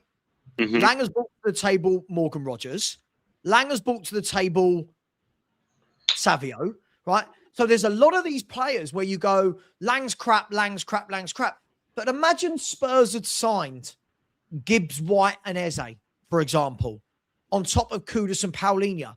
Would we all be sitting here going, Lang is shit? Now, again, devil's advocate, because for me, I'm not 100% sold on Lang.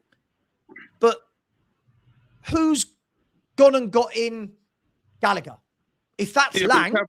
Hang on, Philly, hang on. If that is Lang, how can I not like that Lang's gone and got us Conor Gallagher and got a deal over the line? If that's Lang, I can't turn around and go, Lang, you've got me Paulinho, Kudos, Simmons and Gallagher. You're shit. I can't do that. Right?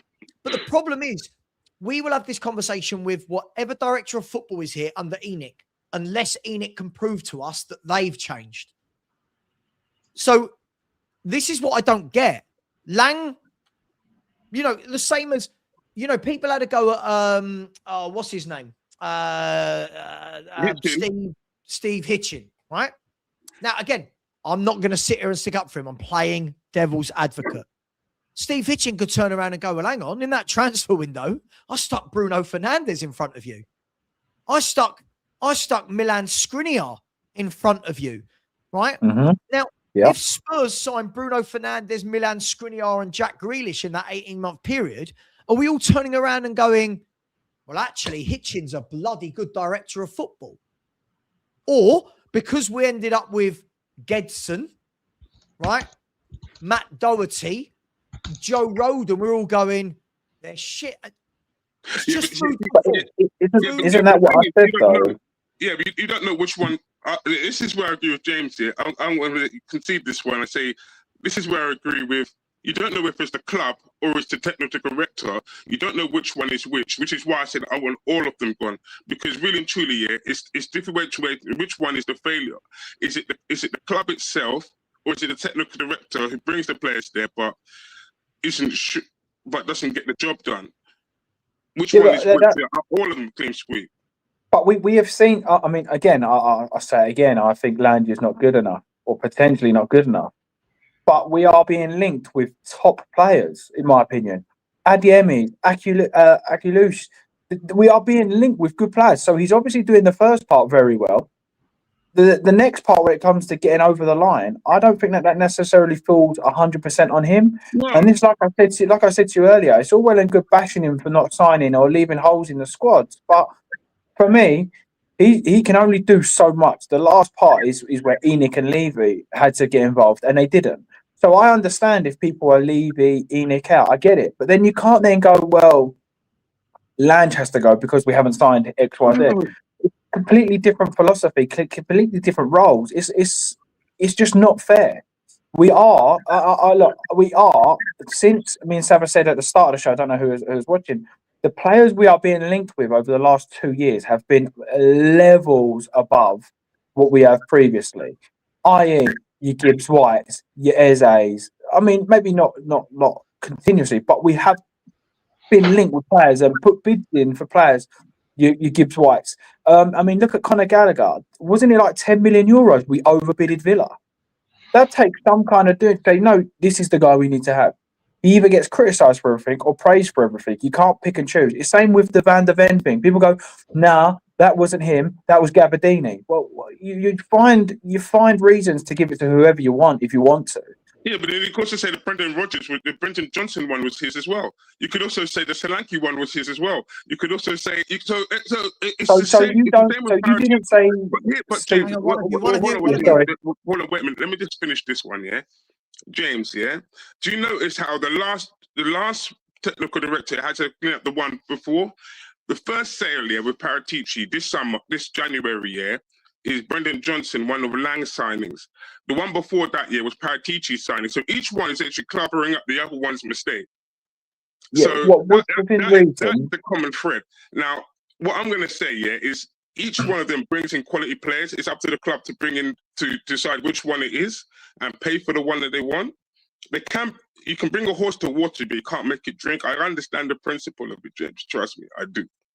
What I'm saying to you, yeah, is I can't differentiate between the two of them. I don't know whether it's Lang or negotiate in the negotiating terms, or it's Daniel, or it's the club itself not willing to pay the money what is needed for the quality players, right? And they're spending on the likes of Brendan Johnson is not good enough. But okay, let me answer that one. So my answer to that would be, well, then don't bash Lange with a stick that you don't know who you need to bash it with. No, you can't just do that, because there are good people in bad scenarios.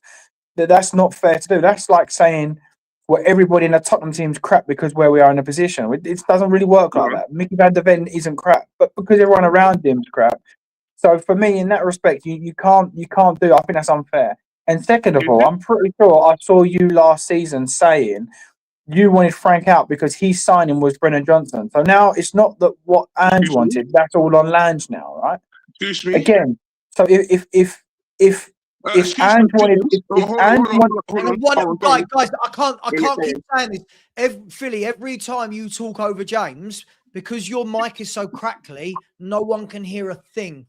Right? This is the problem. The mic's crackly, so we can't hear when you talk over James. Please, so, and I want to bring in Rain very soon, please. Yeah. For me, the one thing that we all said, Ange was crap. He wanted Brennan Johnson. He wanted Dominic Solanke. And I agree with that, by the way, because he made that quite publicly. They were the players that he wants. Now that's Lange's fault. Lange is working for the manager. Lange is almost like the middleman. He works for the manager. He works for the board. It's like, well, Frank might say to him, look, I want, I don't know, Adeyemi. Well, he might go to the board and say, look, he wants him. Can we afford that? No. Okay, let's go for Bowen. I don't know. That's his job. But to just criticise him for absolutely everything makes zero sense, because everybody has their own role. That's how I feel. Look, Rain, let me bring you in. By the way, just quickly, I will do this. I'll tell you what, Rain, let me do the super chats, and then I'm going to kick off with you, Rain, if that's all right. First of all, I've had 2 coffees bought for me very generously on the coffee app. So thank you so much. That was by Smoky Boy, who said, I need my daily fix of a coffee too, bud. Good stuff. Crack on, Savva. Thank you very much. Really appreciate you. Rob Belcher as well, thank you, has said, thanks for the membership. Now sit back and relax with a nice hot chocolate. If anyone wants to bring me a hot chocolate, that would be amazing. I do love hot chocolate, and I've run out of the stuff that Ben Kaufman gave me, which was lovely.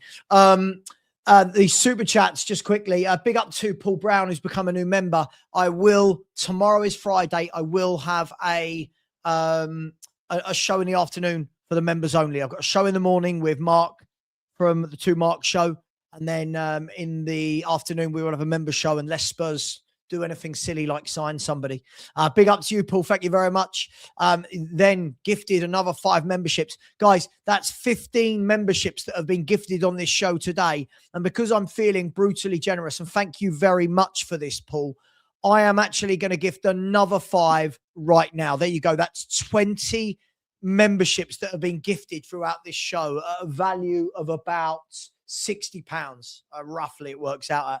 So, listen, I hopefully say thank you to whoever gave it to you. You don't have to say thank you to me, but to the others.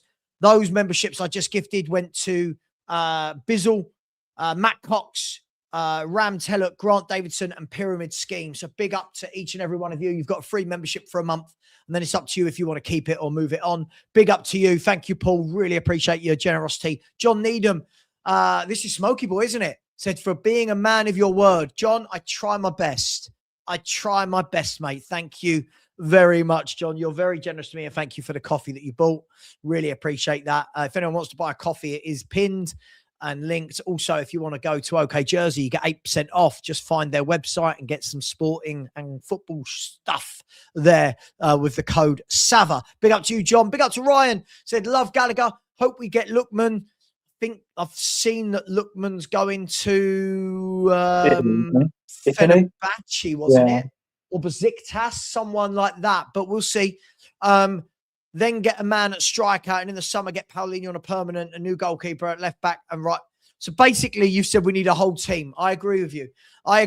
We need a lot. We need a lot, and it's going to take time. But Ryan is very generous of you. I hope you are well up there in Scotland. Big up to Josh, who's become a member as well. Thanks, Josh. Really appreciate you, my man. It's very generous indeed. Thank you very much. This next person is the best looking person on my show. Thank you for giving away 5 memberships. Oh, it's me. It's me. Oh, it's me. Big up to me. Well done, Savva. Well done, Savva. Well done. Michael said Gallagher for Gray against Villa. We win the game. I mean, look, football, if football was that black and white, yeah, none of us would need to sit and debate anything. I get what you mean, but that's not quite how football works, but I do get what you mean. Thank you very much. Big up to Aussie Coys, who has gifted a membership. Loads of memberships going on today. That membership has gone to Costa del Spurs. So thank you very much, Aussie Coys. Welcome, Costa del Spurs. Then Nugget, 3,267 became a YouTube member. Big up to Nugget. Thank you very much. Really appreciate that. Thank you very much. Ryan Trustain came in again and said, I want Enoch out. Yeah. I'm all well. How's the dogs? The dogs are good. They're having a nice nap underneath here. And when Stanley naps, it's a good time for the world because he sleeps about 3 hours a day. Stewie sleeps about 21 hours of the day. So it's a real mishmash of dogs going on. Big up to you, Ryan. Thank you very much. Big up to Josh Caress, new member, said Gallagher will be our next captain. I agree. He will immediately hold people more accountable. I agree. Set higher standards than Romero does. I agree. Top pro, I agree. Top player, I agree. There's no downside to it, apart from the tacticos. By the way, the number of people I'm seeing who their initial video was, I don't like Spurs. What are they doing? This is a crap signing. We don't need him. Then when they realized the deal was about to get over the line, have started changing their videos to 5 reasons why Gallagher's great for Spurs. I actually really like this signing. Oh, come on, man. Stop doing it. If you don't like him, stick to your opinion. That's cool. Change your opinion 3 months down the line, not 24 hours later. Big up to you, Josh. And big up to Sam, who I saved this earlier, said, Savva, why do you think Frank has Bentancur dropping deeper in the pivot between him and Paulinho? Purely because I don't think Bentancur's got the legs anymore. I think he does that because he's got the legs. I think what you'll probably see now is Paulinho, if he plays with Gallagher, will be the deeper because Gallagher's got the legs. And what a pair of legs he's got. Take that however you want. What a great engine the boy's got. That would be my reading. Rain, thank you for being patient. Much love. Lovely to see you, you good-looking bastard. How are you? And would you like to chime in on this whole Lang director of football row that has commenced? So just on the Conor Gallagher and people expressing their opinion. When I went and had my Barnet chopped, the guy who did it is a Chelsea season ticket holder, and my lad was done in about 5 minutes. I was done in about 45 minutes because we were just having a really good natter about Chelsea, about Conor Gallagher, and about Spurs, and he is gutted. He is absolutely gutted, and he reminded me that they had protests when Conor Gallagher left. The Chelsea fans actually went and protested the club selling one of their favourite players, one of their own, who was their captain at the time. I'd completely forgotten about that. And what I also didn't realise is that Chelsea are still protesting. And he said, you know what? A lot of people, it was that decision that turned them. The getting rid of Conor Gallagher from the Chelsea team was their trigger point. A lot of people have got anti-Enoch trigger points. Martin Yole for some people getting sacked, Poch getting sacked for other people. For a lot of Chelsea fans, it was getting rid of Conor Gallagher. So that's really interesting, isn't it? On the Lang problem, on the Lang debate, I think the problem is that we're still living in a post-Levy state, and I think James and Philly are kind of both in that same place. We don't know who is responsible. 7-8 months ago, everybody could turn around and point at Daniel Levy as the person who was responsible for transfers coming in. And actually, he said it, didn't he? In the overlap, he said, no transfer gets done without me signing off on it. And I do the negotiation on those transfers. So we're now living in a post-Levy state. Who is doing the various aspects of acquisition, of player acquisition that has to happen at our club? Scouting, engagement, double checking, right? So relationship with the agents, ensuring that it's financially correct, and then actually signing off on whatever the financials are of the deal. That the person who used to be responsible from end to end for that was Daniel Levy. Who is it now? We don't know. So everybody's going, Lange is rubbish. I'm quite clear. Lange, it was quite clear before that Lange was not doing any of the negotiation. To me, right? I'm not inside. He's not doing any of the negotiations, right? He's not doing. He's not really doing any of the relationship stuff with the agents or the clubs. He is purely doing scouting and running around at the training ground. That's what it's apparent to me. And somebody else used to do so. Fabio Paratici, very clearly, headphone man, used to do all of the relationship stuff, and Daniel Levy used to do the finance stuff.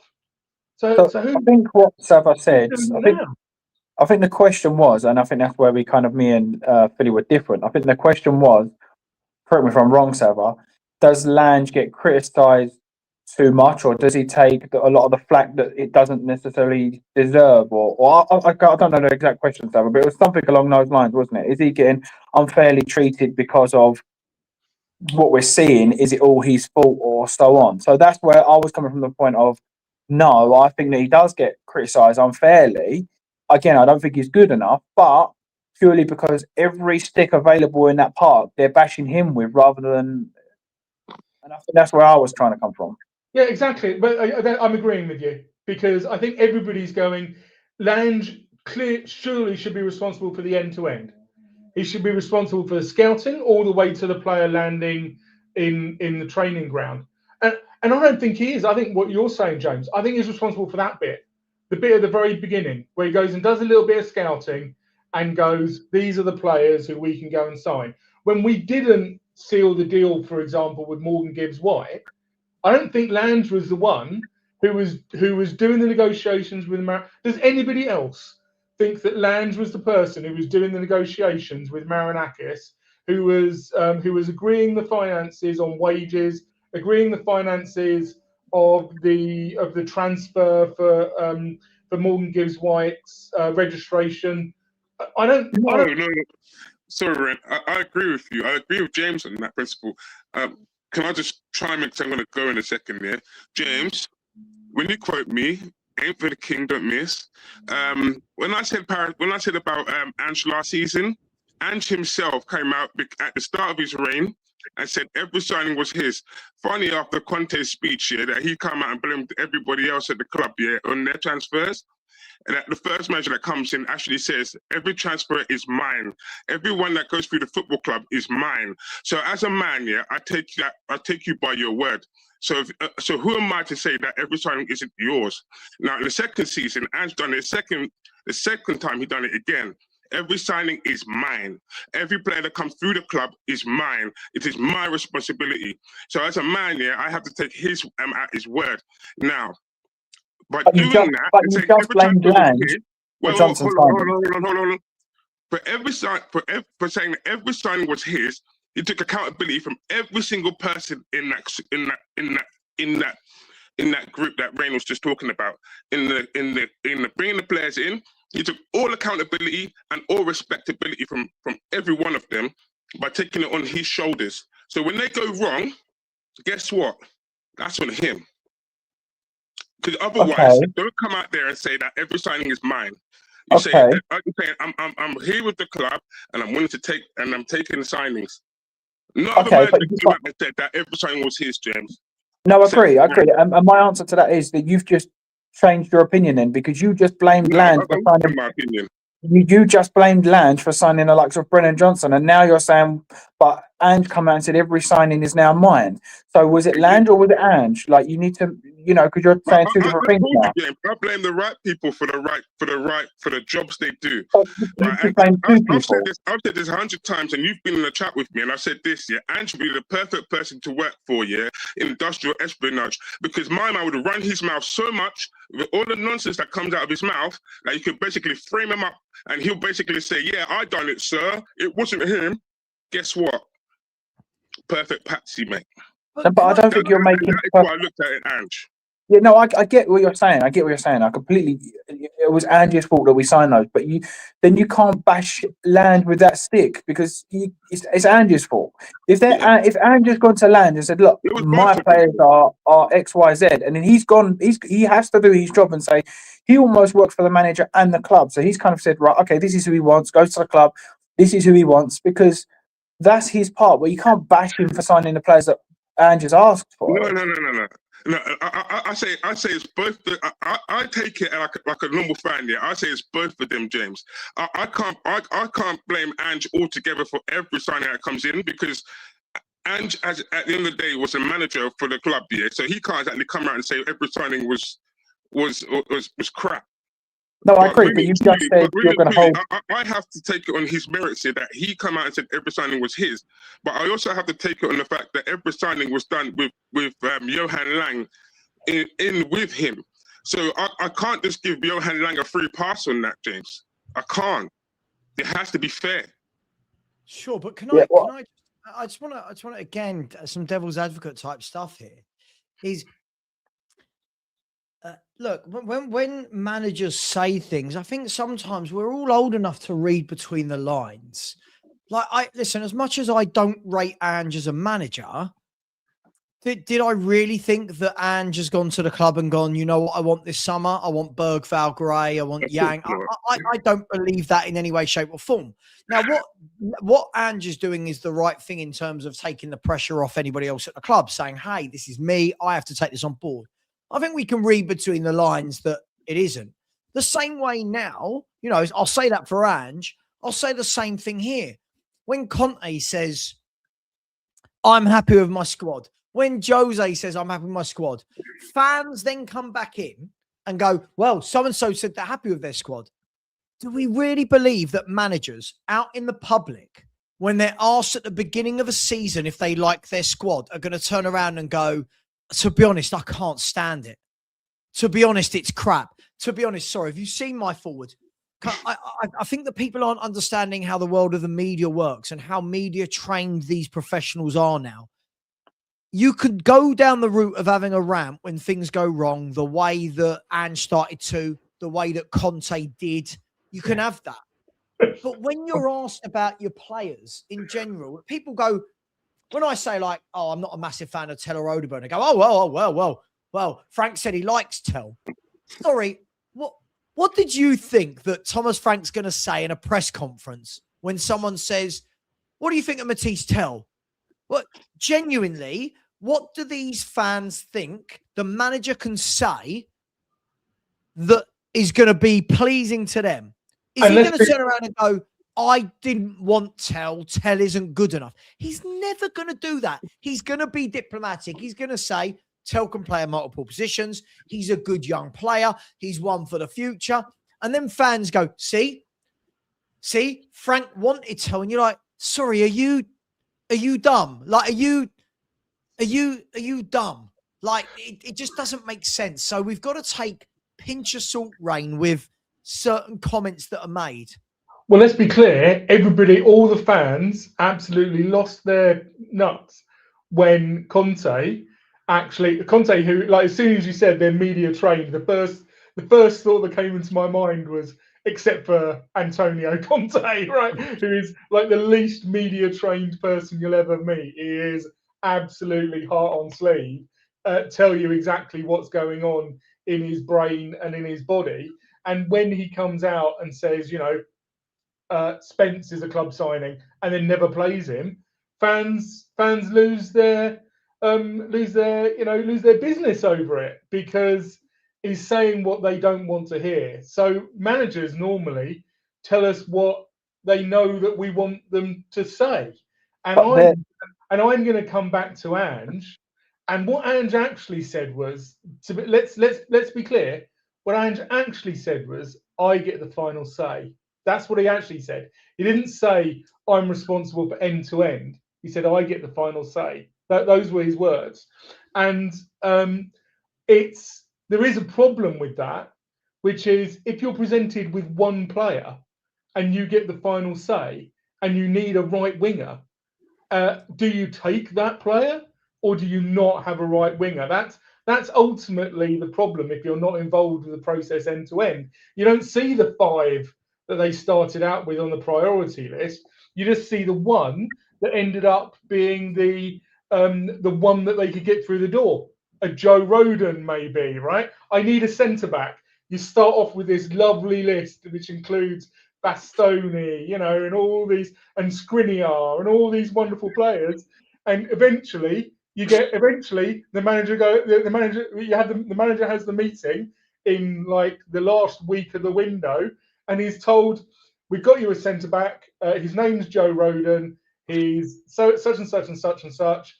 Do you want him or not? And the manager goes, well, is that it? And they go, and they go, right, this is closed doors. And they go, yes. And he goes, well, have we got no other options? And they're like, well, no, because there's only a week left of the window. It was, and he's now looking. He's got 3 centre backs, and he needs a 4th, and he's being told this is the only guy that they can get in. What's he supposed to do? Do you know what this is, Rain? Rain, do you know what this is? And I was having this conversation again with Perchy this morning about this. And so there's this article going around. God knows, everyone's linked with everyone. And it's about a young winger that plays for Deportivo La Coruña in the 2nd division in Spain, right? And his name is Yeremy Hernandez. And his stats are brilliant. He scores loads of goals, assists loads of goals. And Perchy watches a lot of Spanish football and says, look, this guy's really, really good. I said, you know, the problem that we've got as Spurs is where we've not had a process or a plan or a structure in place long enough to trust, we don't trust. And what I mean by that is this.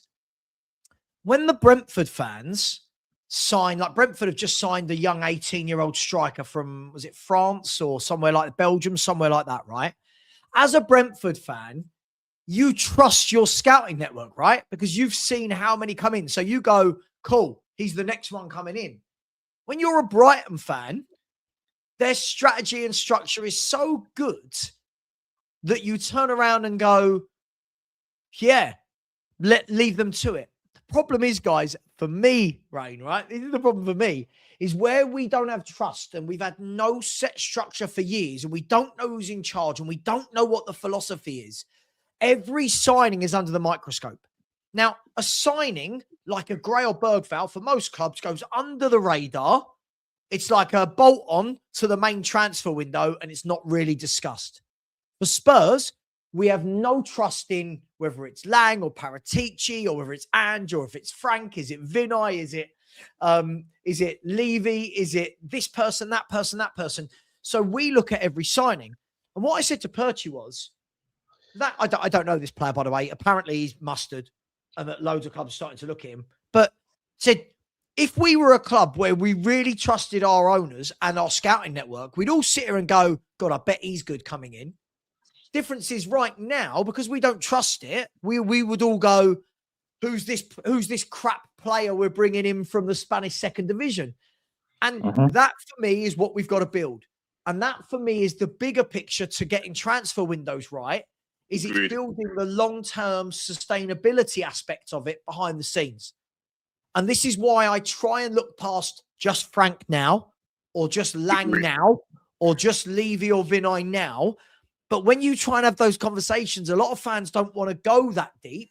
They just want to go, Frank's crap, get rid of him. Cool. But what are we going to build for the next set of managers? What are we? So I just thought it was, I just thought it was interesting, because when Levy was here, you're right, loads of us, Levy took the blame for everything. Managers got away with everything, because whatever the manager did, we said, well, who's going to succeed under Levy? Levy don't buy good players. As soon as Frank's struggling, it's, Frank's crap, because you know what? There's no blame to be put on Levy anymore. There's no blame. There's no blame to say that these players were still the same ones bought under Daniel Levy. So I just think once we get that sorted, easier said than done. If this really is, like in that article, it says, doesn't it? Vinay said, or whoever said it, for the long-term structure of the club, implement something we all trust. Implement something that when you go and sign an 18-year-old from Club Bruges or from Nice or wherever, that we all go, yeah, we trust this. Right now, we all go, who? What? 19-year-old from where? This what? He's done what? But one more example I'll give you. Sorry, guys, before I go back to you, Ray. Solis of Bruges. Really good footballer. Really good footballer. And it would be very different, right? If Solis right now signed for Brighton, we'd all be going, why don't we make signings like that? Because we'd all see how good he is. But because we don't trust with Tottenham what we've done, we'll all go, not good enough for Spurs. We don't have any trust. We have no trust. And we do have to throw into the mix that, Paratici comes back off his enforced sabbatical, his enforced absence from the club, and forgive me, what Enoch, and I'm looking at you, Vinay Venkatesh, I'm looking at you, mate.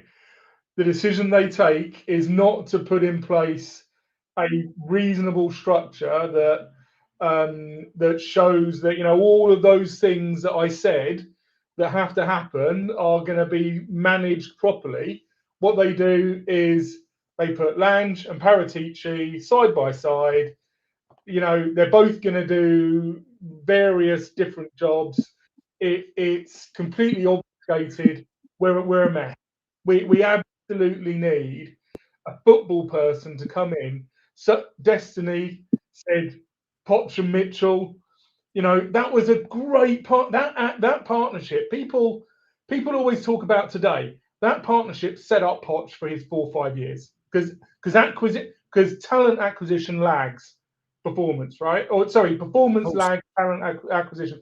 You buy somebody today, and you get performance out of them, next year and over the next 3 or 4 years. So getting Mitchell back, I don't know if we need Mitchell back, but we need somebody clearly in the club like that. Edwards, Ashworth, is it Barber at Brighton who does it? These guys know football. They have the relationships, and they make sure that the acquisitions that are going into their club, the players that are going into their club, are reasonable. The squad's built, and it's following a consistent philosophy.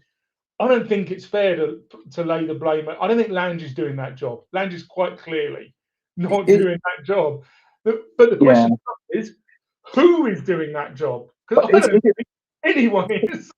is it fair to say that there has been such an overhaul at this club this season, um, such an overhaul with everybody, that in fairness, look, Frank did come out at the start of the season and say, this isn't set up how I'm used to. This scouting system is different to what I'm used to. This isn't what I'm used to. And Lange is part of that because he's only been here a few years. It's not like he's been here 10, 20 years, sort of kind of embedded in that. So for me, how I would like to say is, look, I think the last year or so we've been going in the right direction, is as in the players we're being linked with, the Gibbs Whites, the Eze's, the Xavis, the Kudoses, the Gallaghers, we're now linked in with like Adiemis, and we're now being linked with players that, in my opinion, that I'm like, okay, we can build from there. Once we get those in, we're then taking a step in the right direction to start that build. But you can't build from an Archie Gray because you're asking to go from relegation fodder to winning a league fodder. That doesn't work like that. So for me, the last 2-3 transfer windows, we have been looking in the right pool of players. So there has to be some sort of credit given to that respect. But look, I'm not happy with where we are. This squad is so backwards that it is going to take so long to get to where we want to get. It's 3-4 windows to say, right, we've got a good 11 now. And that is where I sit. I agree with everything you're saying, right? I do. I just feel like sometimes we all want to pick out one person and it's all that person's fault.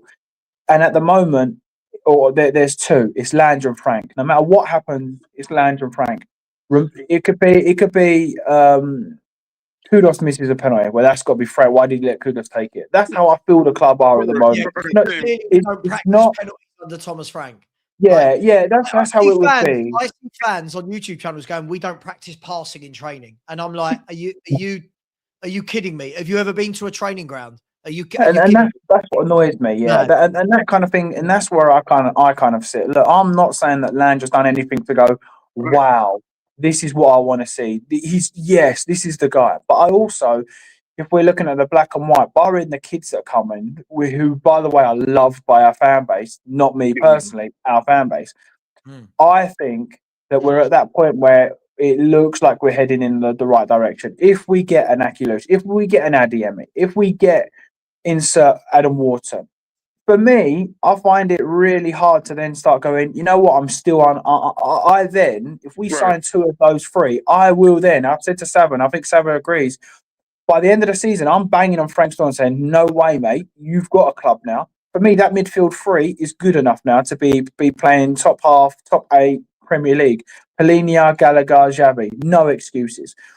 But you do need the front line. So for me personally, I'm at that point now where I feel like we're heading in the right direction. Not quick enough. And I think we're so far back that it's never going to be quick enough. So therefore, we're always going to be criticising somebody or something. Rather than look at the bigger picture, it's going to be all Daniel Levy, all Enoch, all X, Y, Z. How many people don't realise how much of a mess the club is in and how many years it takes to change a mess? I always say this. Rain laughed at me when I said this the other day. You can't destroy your body with alcohol, junk food, and no exercise for a decade, and then in 6 months expect your body to be a well-performing, functioning machine. Like, what? Expect your blood. Huh? What? Well, if you abuse, you can't though, right? Like, no, this exactly. is the problem. This is the problem, and you're right. So much changed at this club in such a short space of time that when we're going, well, it's not worked, it's not changed. We've got to see that it's not worked or not changed. I apply this to the manager, I apply this to the signings, and I apply this to the new members of staff. For us to turn around and go, Vinay's shit. Well, hang on, I don't know Vinay's shit. He's only been here 6. I don't know. I don't know. Is Vinay the one saying, get better players like Gibbs? I don't know, right? But we're in an era where we don't want to wait for that. And I get it. We're all hurt. We're all frustrated. But the problem is, we've got to, I've worked in recruitment or talent acquisition for 20 years. And something we always said was to our clients, what you are doing now, what you are hiring now, you are not going to see the results from that immediately. You do not see the results from your hires immediately. You have to see that over a number of years, over time, right? And that's where we're not prepared as fans to see that through. So when I say there's no rush in sacking Thomas Frank right now, nothing's going to change drastically whether Frank is sacked now or in the summer. Nothing's going to change drastically. Let the players bed in. Let the injured players come back. Have a couple of transfer windows where, like you said, James, if you could turn around to Frank and go, hang on, Thomas, you've now got Paulinho, right? Xavi Simons is now been here for 6 months and up to speed, right? You've now got Conor Gallagher's come in. We've also signed you at Kliush. You've also got Alex Garcia in midfield. Hang on, mate. You've had some players now. You've had a year. Doesn't have to be that, but are we seeing that, right? So that we get to the summer and say, all right, we've seen improvement. Next year, we're going to back you again in the summer. Next year, now we want to see, are we challenging that top 4, right? But as Spurs fans, look how quickly, and I think most of them are the children, look how quickly most of them are Frank shit, Frank's team don't score goals, Frank's team don't play attacking football. The same fans that want Levy and Enoch out for not buying good strikers, for not buying good wingers, for not buying senior pros. We want everything, James. We want to blame everyone and everything that's wrong at the club, but we'll give it no time to heal. We'll give none of it time to heal. So Frank right now is basically getting the blame for 10 years of damage that's been caused by many people that are not Thomas Frank, right? Because come in immediately, people putting up graphs of how many through balls have we tried? All right. How many players have you got in that Spurs squad that naturally play through balls? Now, when you've got Maddison, Kulu, Simmons, when they're all fit and firing, I expect that number's going to go, right? When you've got a top ball player midfielder, that number's going to go, but we're all plucking up stats and data from a squad that's been built from owners that we hate and that we're protesting against. So none of it makes sense for me, James. We hate the owners, but we love the youngsters they've brought in, but we must have better players, but we're blaming the manager for not doing well with the worst player. It's too much. It's too much noise. Sorry for that rant, but I just think that doesn't mean the manager gets off scot-free. There's things this manager does that frustrate the life out of me. But you know what? There's things Conte did that frustrated the life out of me. Right? There's things that Jose, one of the greatest managers of our generation, did that frustrated me. Pochettino, who everyone worships, messed up how many big games because of stupid things he done, but people love him, right? So I just think everyone needs to just take a tiny step back. Let's let the window unfold. Enoch needs to go and get this man 2 more Conor Gallagher types across the pitch. Agreed. Right? Thomas Frank, right, you've got between February and May. Show us green shoots. We go again. Everything settles down. The squad starts to get better. Our expectations raise, and we can all calm the fuck down. Agreed. Yeah, I agree. All right, boys, I'm going to love and leave you. Cheers for having me, mate. Give me a second, James. Can I just say thank you very much, mate, for asking the questions, man. I respect you for that, because it's rare I see someone challenging me. So fair enough, man. Respect for you for that, mate. I'm black or white, mate. I speak what's on my mind, whether people like it or not. Respect, bro. Take care, boys. Thank you. Yeah, I mean, look, look, I appreciate that was a bit of a long rant, but I think as I've got older, guys, I've realized that obviously football is very reactive, and I've been part of that, and I am part of that being a YouTuber. But the more and more I see that people have only got one thing to say, which is just Frank out. And I go, okay, but what about the transfer? Doesn't matter. Get Frank. Okay, cool. But what about the own? Doesn't matter. Get Frank out. Sure.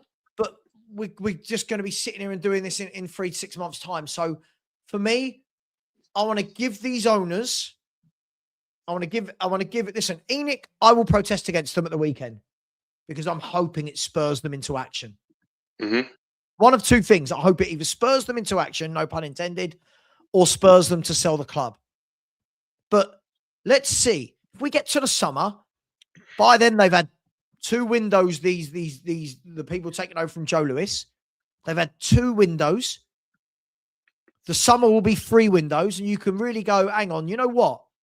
In those 3 windows, we bought in Kudus, Simmons, Paulinho, Conor Gallagher, Akliush. We've bought in a Morgan Gibbs-White again. We've bought in Mark Gray. I'm just spitting names. Mark Gray. You could turn around and go, yeah, this is different. This is different. But right now, I see way too many reactionary shows, way too many reactionary videos on the manager, on Conor Gallagher signing. Mm-hmm.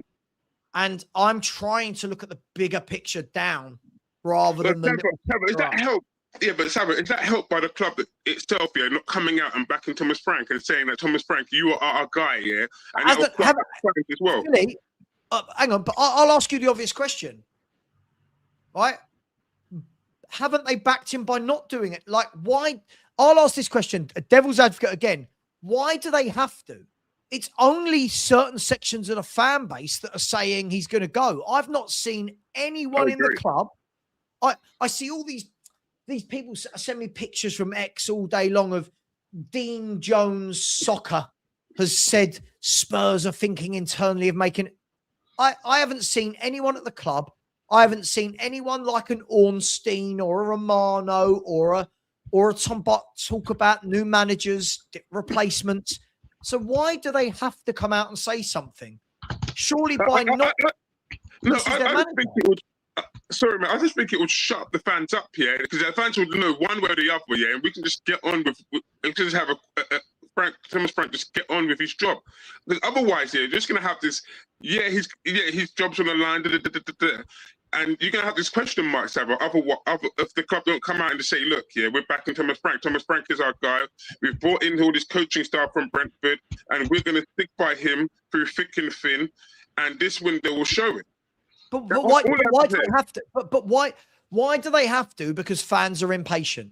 Like, surely, if you let's look at the flip side to this. Rain, I'll bring you in.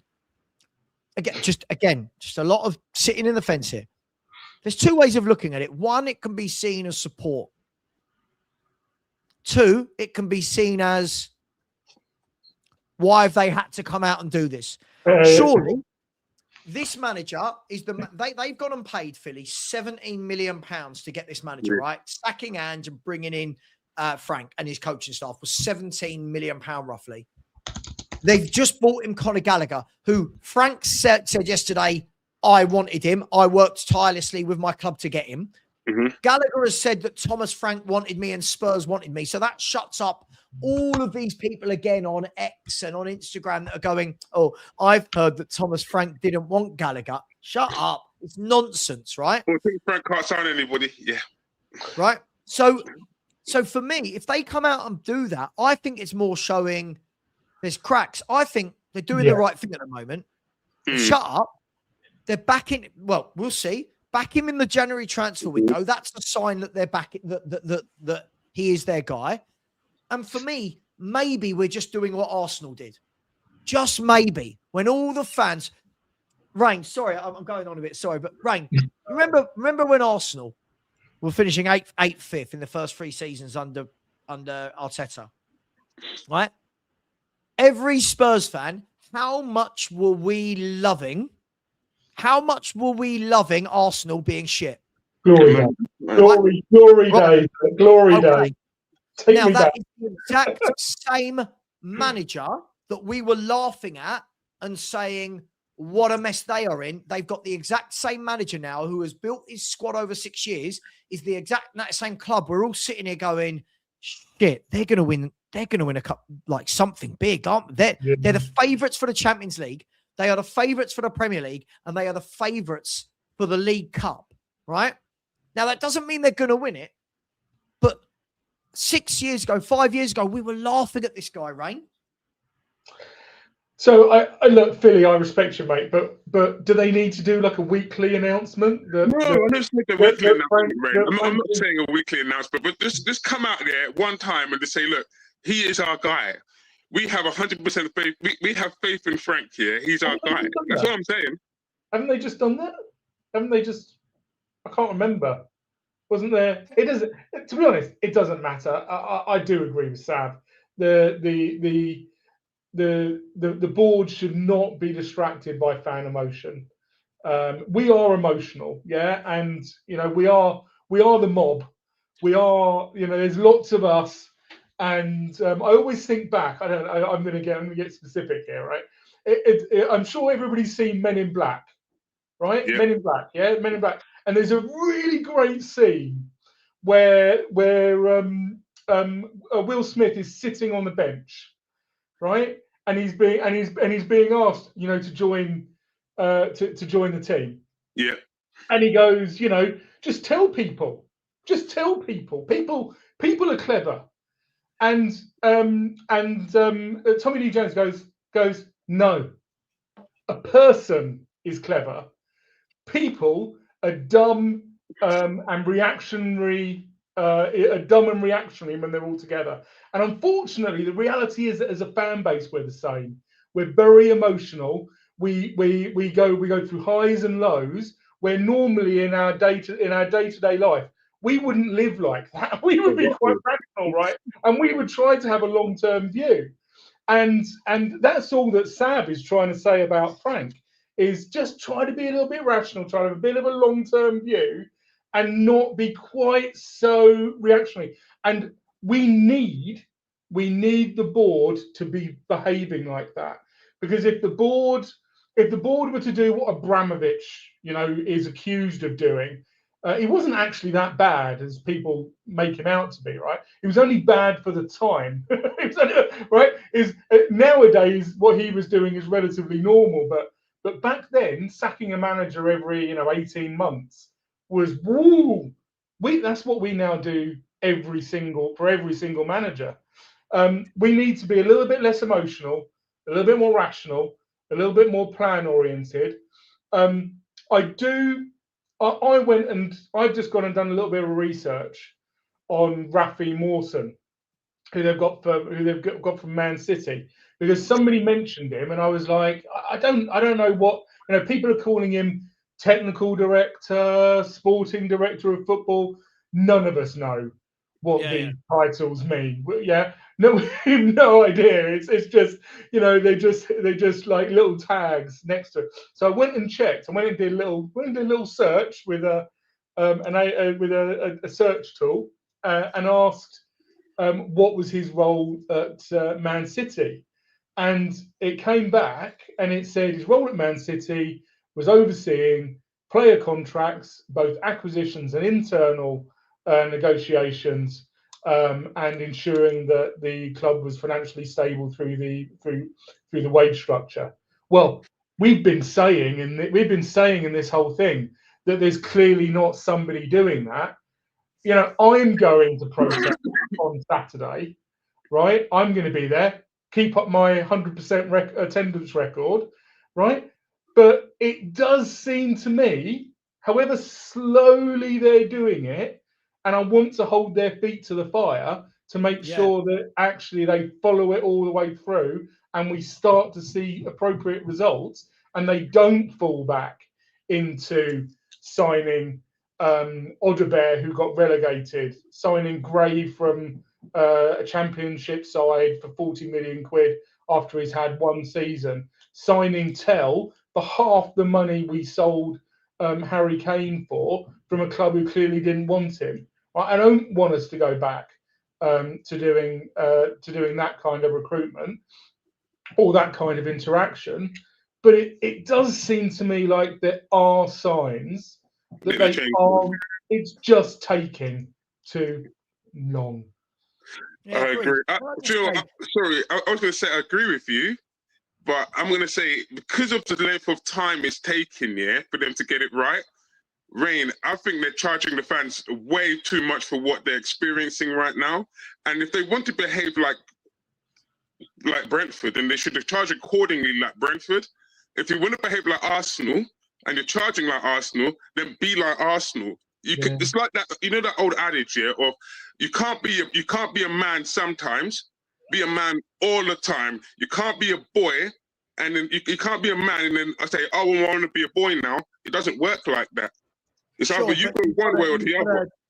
You've got to build to that, right? And like Sean's talked about this for years, like with supply and demand. The problem is they charge that because people keep paying it to go in, right? Like if they were seeing if they were seeing numbers in their droves not go, they have to change ticket price. Just quickly, I just want to, again, sorry, I always have to take this. A big up to Matthew Ball. Said, Savva, I'm not impatient. It's that Frank has struggled at Spurs due to his mistakes, whether that's set up formations, tactics, or subs. Our squad is better than fans make out. Matthew, I always have to do this because when fans like you say this to me, that our squad is better than fans make out, I always bring up the data for the last 2 years that shows you, no, in actual fact, the squad is not better than fans make out. Now, can the squad get better when the players are back fit? Yes. Right? We've adding Gallagher. Yes. We're adding a few more players. Yes. But right now, I think we are a mid-table football club, right? Maybe a couple of players in this window with the galvanization of someone like Conor Gallagher with them, we can go higher than that. But right now, Artel, Odegaard, Richarlison, Solanke, are these top 6, top 7 footballers? No. Is Gray? No. Is Bergvall? No. You know, so you have to look. Frank's not perfect by any stretch of the imagination. And all I've said with Frank is, can we at least see the manager have everyone fit and see his best 11 a few times before we judge him? Like at least with all the other managers we've had, you can say Jose got to put out his best 11, whatever it was. Conte did. Ange did loads of time. This manager, we've never seen him be able to put out his best players.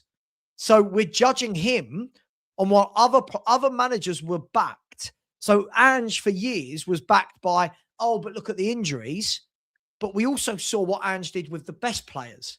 This guy's just being judged purely on without all the better players. So let's see what happens when people are fit, right? What I don't like, Savva, yeah, is this, you know, this comparison, you just said it there, yeah? Right, last season, yeah, right, a lot of fans say the excuse is, we finished 17th to win the Europa League. But here's one for you. Spurs are 14th here, but playing in a much harder competition. So how come the same parameters are not used on this season? Seeing that Spurs are playing in a harder competition. That narrative works, Savva. Seeing that Spurs are 14th here playing the Champions League. Yeah, see, agree. I mean, when Dope Boy Jr. is saying Andrew was the manager last season, the players are far better. Are you saying the players are far better this season when we've lost Maddison, Kulusevski, Solanke for the whole season so far, and Son? If that's the case, I'm struggling to understand how anybody thinks that Tell, Odegaard, Richarlison are better than Maddison, Son, and Kulu. I don't get it. Look, for me, this isn't even about Ange v. Frank. This is about building something moving forward. Right? I agree. And the way Frank talks in his interviews, the way that players like Conor Gallagher, the way that like Conor Gallagher's saying, I want to join, I like what's going on here. It can't be as bad as the fans are saying. Frank can't be as bad as the fans are saying if someone like Conor Gallagher's gone, yeah. Well, we are. I'm absolutely certain that we're going to hear. I haven't muted anyone. I haven't muted anyone today, so please, Jim, if you're gonna, I haven't muted anyone. I muted myself, Tab, it's fine. There you go. This DJ Paul. Yeah, when we can name the starting 11, yes, yeah, absolutely. Every week right now, we're arguing over who goes on the left, who goes on the right, who's up front, who's in midfield, because they're crap. With the caveat that the other day everybody can name the starting 11 because we basically had 11 players fit. Right? So that's with just that caveat.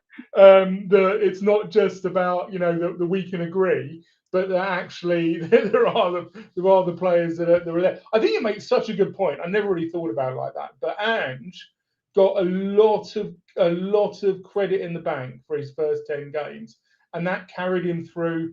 That carried him through with a lot of fans through the next 12, 16 months. And even some fans today, it still carries them. And Frank has never had that period.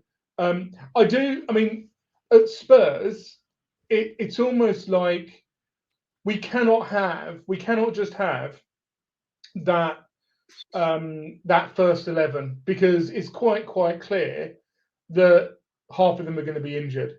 We absolutely need to get to the point where we have, and this comes back to the Conor Gallagher acquisition, right? The getting Conor Gallagher in, and people going, that isn't the player that we need. No. But we need a squad. We need a squad because I can guarantee you that one of the central midfielders that we've got, one of the experienced central midfielders that we've got, is unproven. Oh Unproven. my word! Unproven. I don't know what to say. Jesus captain Chelsea and played for Diego Simeone at Atletico Madrid and played for England. Unproven. What are we doing? What are we doing? Such weird people in this world, honestly. Pro shoot. The problem is that that's just such a bonkers thing to say. You know, you've got a guy who was captain of Chelsea. Yeah, not Burnley, not Bournemouth. Captain of Chelsea Football Club. He's played thousands and thousands of minutes in the Premier League. He's played thousands of minutes in the in La Liga. He's got was it something like 20 odd England caps, and he's unproven. You know, it wasn't that long ago. 20 England caps was was the peak that a player could look for. You know, that would look for it. And now we've got a guy who's 25, 26, and he's not. And let's be clear, he's not first choice in his position in the England squad, right? There's but he has got 20 odd caps, and do you know what? I think he'll get loads more. He is, to say he's unproven is a really sort of bonkers opinion, mate. I don't. You're politer than me. It's just dumb. You're politer than me. It's dumb. It's dumb. This is a guy. Look, let me show you. This unproven player in his last season at Chelsea. Oh, sorry, that's James Maddison. For his last season at Chelsea, unproven. Yep, really looks unproven there for Chelsea as he was captain. Yep, unproven. Yep, unproven. Look at his touch. Look at his touches under pressure. By the way, that is phenomenal. Look at the players he's around. Right, unproven. Ready? Unproven. Yep, just the 268 pro matches. Unproven. What are we doing? What are we? And this is where I'm all for opinions, but when they're that dumb, sorry, I can only call them dumb. How can you be unproven at 25? Pochettino basically left Chelsea because they pushed Gallagher out due to PSR reasons, right? And my barber is losing his shit because we have signed this guy, right? But you can take our opinions, right, and you can put them in whatever box you want. But I know Chelsea season ticket holders who are going absolutely mental that we have signed this player, and that says more to me about Conor Gallagher than, I'm sorry, Pro Sheet, your statement. I think again, when people talk about them being English, I think Savva has a crush on these English blokes. On these English blokes. So sorry, I'm not allowed to rate someone if they're English at the fault of you thinking I'm. So you think I've got an issue with players' nationality?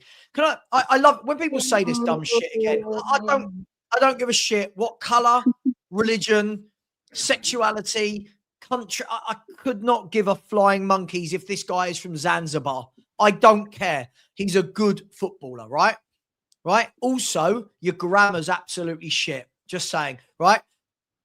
What I don't get about this, right? I truly can't get about this. I've got mates who are Chelsea fans that have messaged me saying, good player. Yeah, good. So you're like, good player. Yeah. He's not your Joe Cole level of skill. Yeah, he's not your Eden Hazard. But for what he does, you know what you're getting week in, week out, right? Also, as I said, I don't know if you heard this at the beginning of the show. My mate who works at Chelsea and has for 20 years, he's still there. I spoke to him yesterday, and he's the one saying the number of people in your chat that are getting wrong why he left the football club, right? Why he left the football club is mad. Everyone going he's wrong. Everyone's saying, oh, he was forced out. He was forced out because they needed money for PSR, because he was English, right? This is now where we will use his nationality. He was homegrown, right? Yeah. And it was 100% profit when they sold him, right? So when people say the Chelsea fans hated him, the Chelsea fans that year loved him. He was their captain. Pochettino, the guy you all cream your pants over, loved him, made him the captain, right? So when we've got fans, right, going, oh, I really like Bergvall. Cool, I want to see Gray play more. I really like Tell, like Odegaard. Oh my God, why are we buying Gallagher? It's childish. It's silly, right? Savva, do you remember when we had Eric Dyer, yeah, and we bought Van de Ven?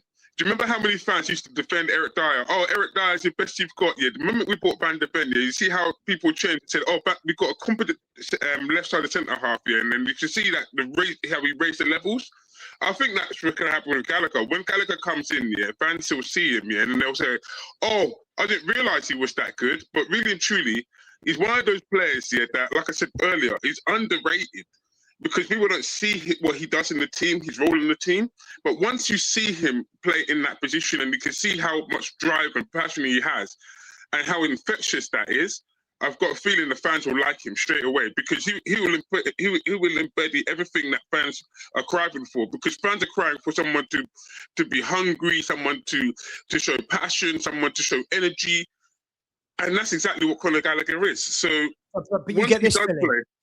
But Philly, you get this. Imagine we use this example for every player we sign. Imagine, right. So let me ask you this. Right now, we got fans that are going, I'd love Adam Wharton. Okay. So let me ask you this. Well, Crystal Palace sold him.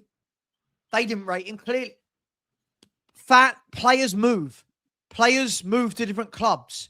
Conor Gallagher's gone out to Atletico, tried 18 months in another country. You do realise that Atletico are not very well off as well. Atletico need to sell players to make money as well, right? If you actually go onto the fan forums for Atletico, their fans are all saying, right, on the fan forum, not on X, on the fan forums, their fans are saying, can't believe we're letting this guy go. He was brilliant. He was the heartbeat. This is mad. Look. Hang on, Philly, hang on. If he was as good as you claim, why'd they sell him? Atletico don't sell good players. Dude, you've really not done your homework on Atletico Madrid, have you? This is, again, I really struggle when people like Hotspur, who clearly have no intelligence. This is ridiculous, right? Okay, how shit is Cristiano Ronaldo? Is Cristiano Ronaldo shit, guys? Is Cristiano Ronaldo one of the best players in the world? Yeah. Right? Still. Why did Man United sell him to Real Madrid? Right? Trent Alexander-Arnold. Is he shit? Why did he leave Liverpool and go to Real Madrid? Right? I'm sorry. We could do this with every single signing. You do realise, Hotspur, again, I can tell that this is a spotty teenager kid who has never watched any other league.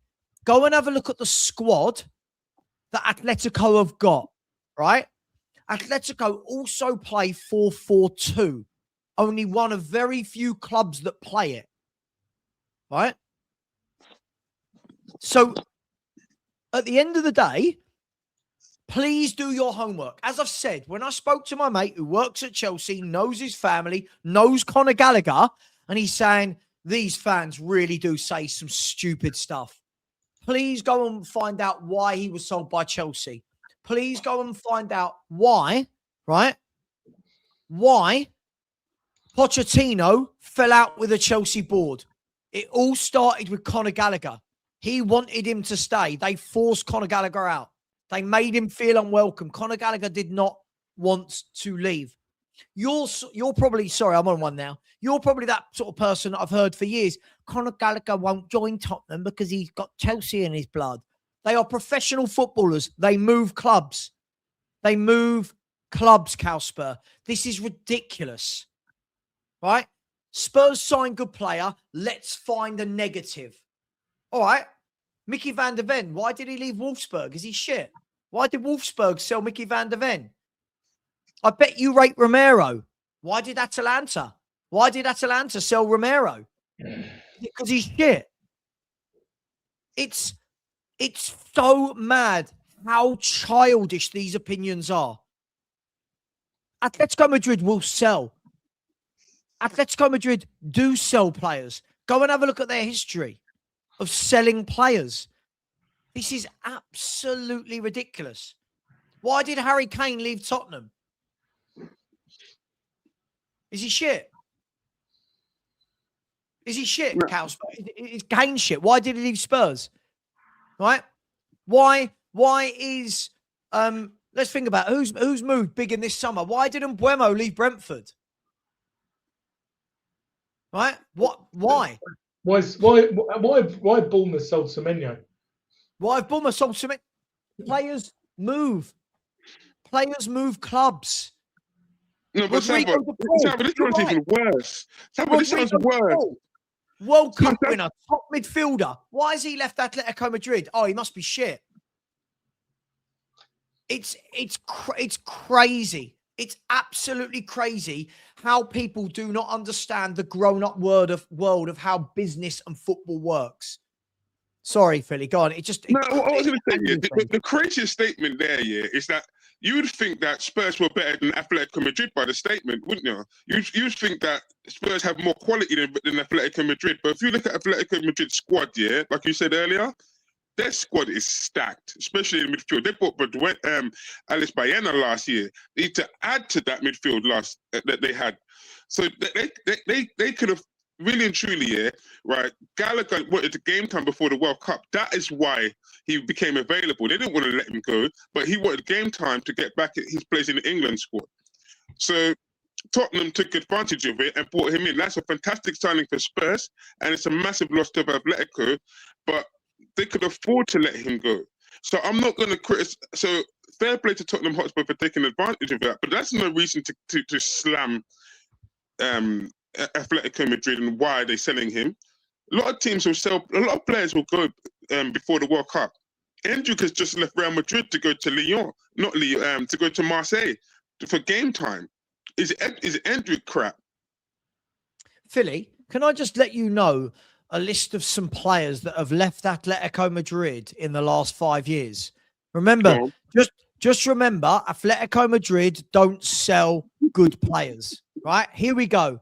Let's make this let me really bury into this person to show how dumb that statement was. They don't let good players go. You ready? Listen to this list, people. This is selected as well. In the last 5 years, they have sold Rodri. They have sold Lucas Hernandez. They have sold Antoine Griezmann. They have sold Diego Costa. They have sold Alvaro Morata. They have sold Thomas Partey, right? They have sold Sol Niguez. They have sold Kieran Trippier, right? They have sold Ibanez. They have sold Mateus Cunha, right? They have sold Felipe. They have sold Renan Lodi. They have sold Yao Felix. They have sold Samuel Agahawa, right? They have sold Carrasco, Kondogbia, Sionchu. They have sold Stefan Savic. They have sold Arthur Vermeeren, right? They have sold Witzel. They have sold Correa. They have sold Riquelme. They have sold Samuel Lino. Please never come into my chat if you have not done your homework. That's shameful. That's Sorry. embarrassing. Atletico don't sell good players. Or Idiot. Councillor, come into Savage chat. to get educated, mate. Because Atletico Madrid are actually the epitome of a selling club. They really are. That is what they do, and Simeone does an amazing job at keeping them where they are, and keeping them whilst they keep afloat. Because in La Liga, Barcelona and Real Madrid suck up all the cash, so they have to be a selling club. So come into this channel all you want, post whatever comment you want. If you're not sure, if you need to get educated, this is the place for you, mate. Well, look, Ellie, the only reason I say it is because people come in, and as I've said, I've seen this, Ellie, over the last 24, 48 hours. The number of people misprofiling what Conor Gallagher does. The number of people misprofiling why he left Chelsea. The number of people saying Atletico Madrid don't want him. The number of people saying he won't join Spurs because he's Chelsea. Oh, again, that is a fan notion that footballers will not move because they've played for a rival. Very rarely, yes, that is true. But you think Conor Gallagher's going to turn down going to Tottenham because his family support Chelsea? Conor Gallagher sat there in his first interview. What did he say? I really wanted to come to Tottenham. They really wanted to come to me. It's mad. So, but we've had transfers between Tottenham and Chelsea. Does anyone remember Gustavo Poyet? Gustavo Poyet came from Chelsea to Tottenham. So the verification, they do happen. William Gallas is another one. I just think it's just common sense, right? Too many people say things. Again, I think it's really interesting when you speak to people who work in football, the difference in the conversation between that and fans who think emotionally rather than business-like. I know that's sad, but right, is madness, right? Unfortunately, the difference in the business world and what fans think is different.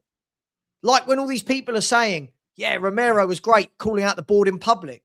No. That's great from a fan point of view. But from a PR club perspective, it's really sad to see. There's a huge difference between fan and real world. There's a difference. As I said, how many years, Philly, have been doing these shows? And I'm trying to explain to people how transfers work, and they don't get it. They just don't get it. Just throw the money down, stuff. Just throw the money down. you know, it's madness. Listen, I'm all for. You know, I just think people don't do their homework. For example, if you have a look, here you go, I'll show you, look, because I'm someone who does my homework, right? Have a look at this. So this is since Conor Gallagher's gone, look how much of the time he's been shoved out wide left, right, in a 4-4-2.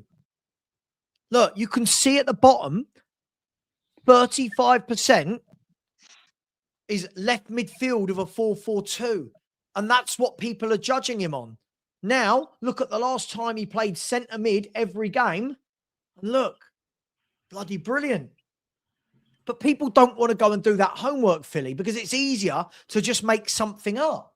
It's easier to just, who was it the other day I saw on one of their shows said, I've looked at his last year's passing forwards for Atletico Madrid. Sure, but you understand the way Madrid play. You understand that he spent a lot of that time on the left when he's not a left winger, so he's not going to be doing the same things he naturally would. Now let's look at the last time he played as a centre mid, and look at the chances created. Look at the assists. Yeah, look at the final third passes. Again, look, progressive passes. Apparently, he can't pass. It's truly sad how people have to come in and just say things without doing their homework. That's what drives me mad. Yeah, but the thing is, even if you watch his video, he actually admitted what kind of player he is. He says he's an all-action midfielder. So it's there for everyone to see. He says it himself. I'm an all-action midfielder. I'm a bit of everything. I can do it all, and I like to do it all. Sometimes I like to sit back, but then also I do like to come forward and to attack. So he's really told you what kind of player he is.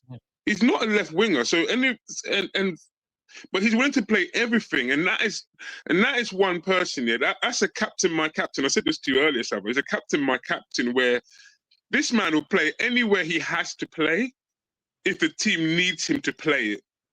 He's a bit of everything. Look. I just think it's sad. Like, again, we get this, right? Again, people who've not done their homework. Look, because he isn't good enough in a defensive team. Those stats was under Poch. Yeah, but they had a better team, right? We're trying to build a better team, dope boy. Don't you understand that? You've got to put the implement in the places like Conor Gallagher so you can get better. When you said that was under Poch, do you know how Chelsea started that season under Poch? Does anyone see the first 11 games that season under Poch for Chelsea? It was horrific, right? But Conor Gallagher was the captain that helped them get out of that and have a bloody brilliant last 28 games. They were like the second most points in the league over those last 28, 27 games of the season, right? He outperformed Caicedo and Enzo Fernandez in that team. So, I honestly, we are... Exactly, Mark. Again, these people don't do their homework. A defensive manager who scored more goals than Ange last season. Why? Right? He's not a defensive manager. His teams always score goals. Why is that? If he's so defensive, why is that? I mean, the thing that other people, actually, this, I love that. You're showing where he's been moved around, and Billy's saying captain, my captain, and you can tell Conor Gallagher still relatively, still not technically in his prime, right? Still not technically in his prime. Still sort of at the very sort of at the very leading edge of when a player gets to their best. And what's he done throughout his career so far?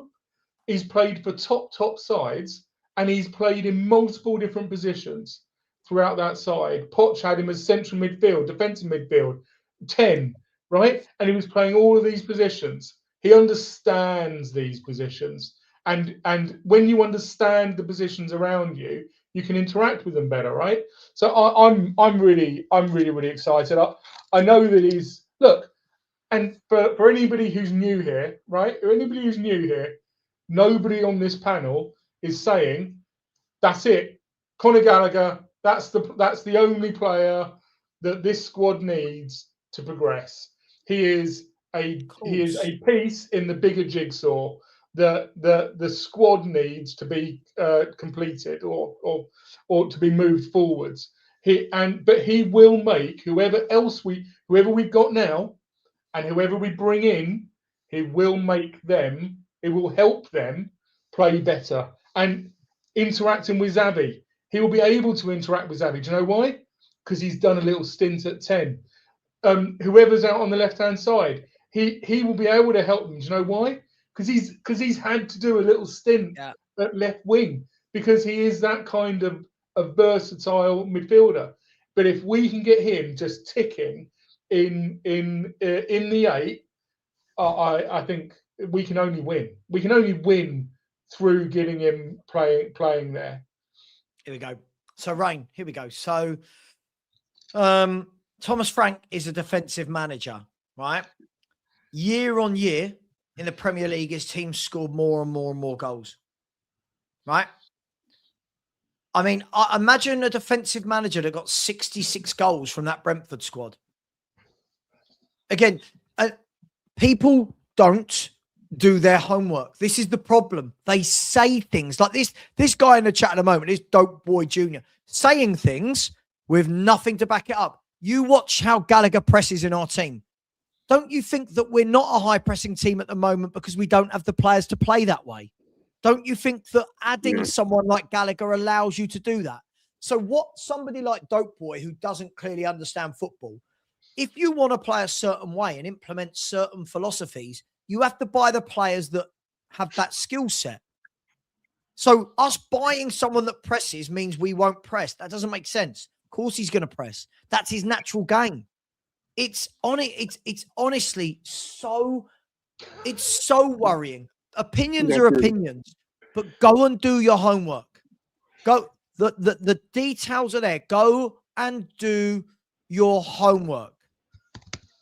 No, I agree with that. It's like when you hear fans saying, "Oh, why don't we attack at home?" Do you think Tottenham don't have the players to go and attack at home? So what exactly are you asking Thomas Frank to do? Oh, well, he has to go more attacking. Attacking with who? Who are you suggesting Thomas Frank goes attacking with exactly? None of our midfielders can hold on to the ball for more than 5 minutes. So who is that he's going to go attacking? Oh, but he doesn't do this. Yeah, but who are you asking him to do it with? Have you seen the player profile? Have you seen a player do that ever? No. But yet you want Thomas Frank to perform a miracle so that he can get. The man's only been there for 6 months. What exactly are you asking him to do? I know. Look, at the end of the day, all I'm saying is, right, everyone told me that Ange is this amazing attacking manager. Brentford outscored us last season. So for anyone saying that he's defensive and negative, no, he's just got a different route of how to get to goal. Right? He's just got a different route, but he gets his teams there. Right? This is a guy who, again, I mean, look at this. Look at this. Look at this. Leadership, availability. Look at this. I'm not sure I'm on board with the man bun or whatever that is, but I couldn't give a shit. I couldn't give a shit. I don't care if he's got hair down to his ankles. I don't give a shit. This is a proper footballer. This is a man. This is a leader. This is a footballer that we've got loads of kids in midfield and loads of weak kids. Bergval, Gray, Sarr, Bentancur now is gone. Basuma's going. How is this bad? So don't boy. We were when we were losing. When we were winning the Europa League, we weren't. When we were winning the Europa League, right, we were a ultra defensive, counter-attacking team. And if you don't take my word for it, why don't you ask Mr. Mickey van der Ven and what he said Romero and he went and said to Ange. So the truth is that's that we were, and we were losing. And we won the Europa League by not doing it. Yeah. But by the way, Mark, this is a great point. When you're attacking with people like Odegaard and Tell, right? He said who in over 90 appearances for us have a total of 10 GA in over 80 appearances, right? And then you've got, and then it's awful. It's awful. And then you've got this guy saying, but to say we couldn't have played better football over the last 6 months. With who? I'll say this again. With who? Tell, Odegaard, Gray, Bentancur, Richarlison. Who is it? So when these people tell me, right? No, Dope Boy Jr. No, see, you're missing the point that Rain said. Spurs can press all out when you've got no back four, right? When Ange didn't worry about the back four and we went all out press, everyone can press. But what happened? Teams hit us. We conceded goal after goal after goal after goal, right? You, again, mate, please go and do a coaching course. Go and work out how pressing works. You have to press as a team. It has to be calculated, formulated. Everyone can't just go and do it at once or you end up like last season, right? Look, I at the end of the day, right? Again, Matt Ball said, Frank is a defensive manager who plays not to lose despite who we have fit. Frank could have been more attacking. As Sean said, Savva is all in on Frank and deflects off of Frank. Again, Matt, you're being a dick. I'll say this against you again, right? I'm not all in on Frank. As I've said, the next manager coming in right now is going to need better forward players for them to be able to play attacking football as well. Again, the problem is people like Matthew don't listen. Guys, honestly, I know I get frustrated, but they don't listen. Right now, I said it in the summer. I don't expect a lot. This squad going forward is one of the worst set of players going forward I've seen. Richarlison, Solanke, Mawani, Tell, Odegaard, Johnson before he went. This is awful, right? Now add Kulu and Maddison back, right? Get Xavi Simons up to speed. Go and buy a proper left winger and a proper right winger. You might start seeing more, right? It's not about being all in on Frank. This is a grown-up saying this, right? This is a grown-up. Everyone can use what they saw last year, right? Yeah, look how we attacked under Ange. Yes, because we forgot everything else on the pitch and just attacked. Right. If Thomas Frank did that and said, right, don't worry, do you know what? Paulinho Bentancur, just go. Porro Adogi, just go forward, fly forward, right? Now we're getting ripped apart at the back every game, and people will go, nothing's changed. Again, just a little bit of patience. Let him get his players in. Let him get the injuries back. Then, if we're seeing nothing different, I will turn around and say, yeah, Frank, sorry, mate. You've been given the players. It's still shit.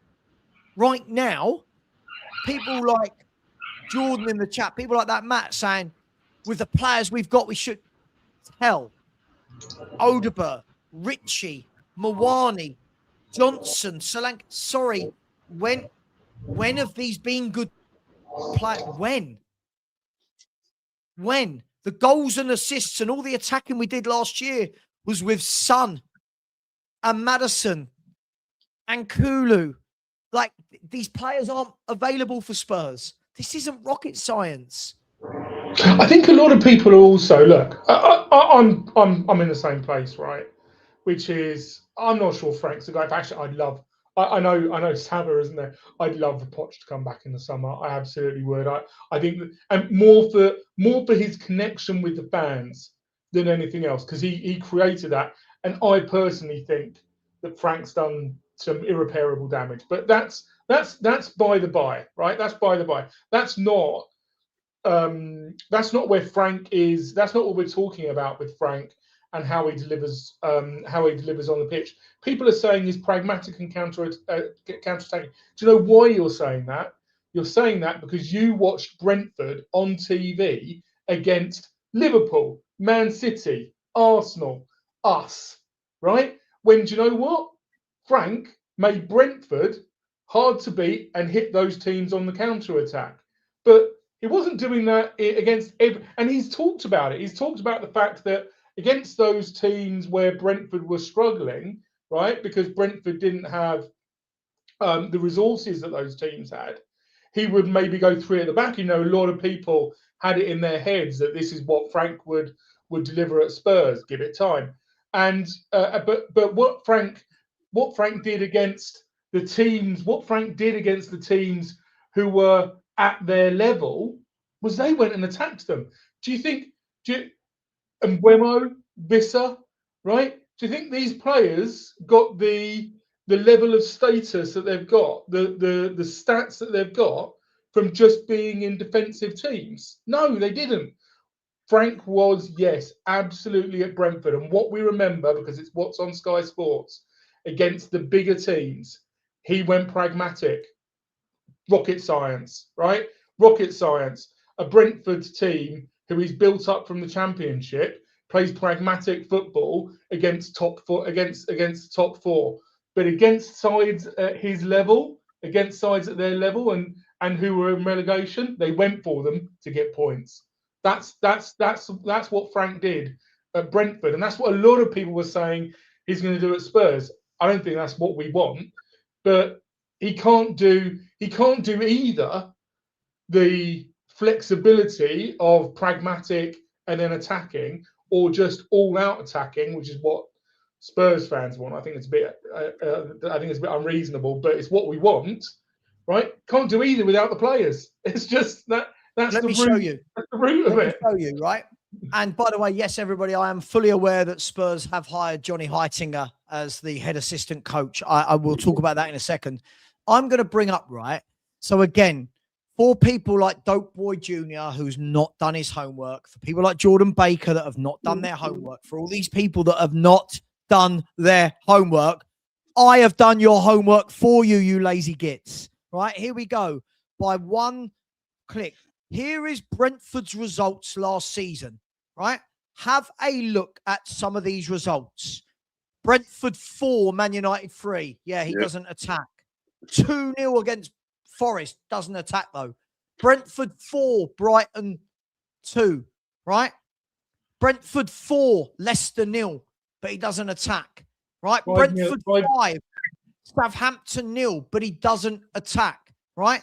Brentford 4, Newcastle United 2, Brentford 4, Leicester City 1, right? Brentford 3, Bournemouth 2, Brentford 4, Ipswich 3, Brentford 5, Wolverhampton Wanderers 3, Brentford 3-1, Southampton.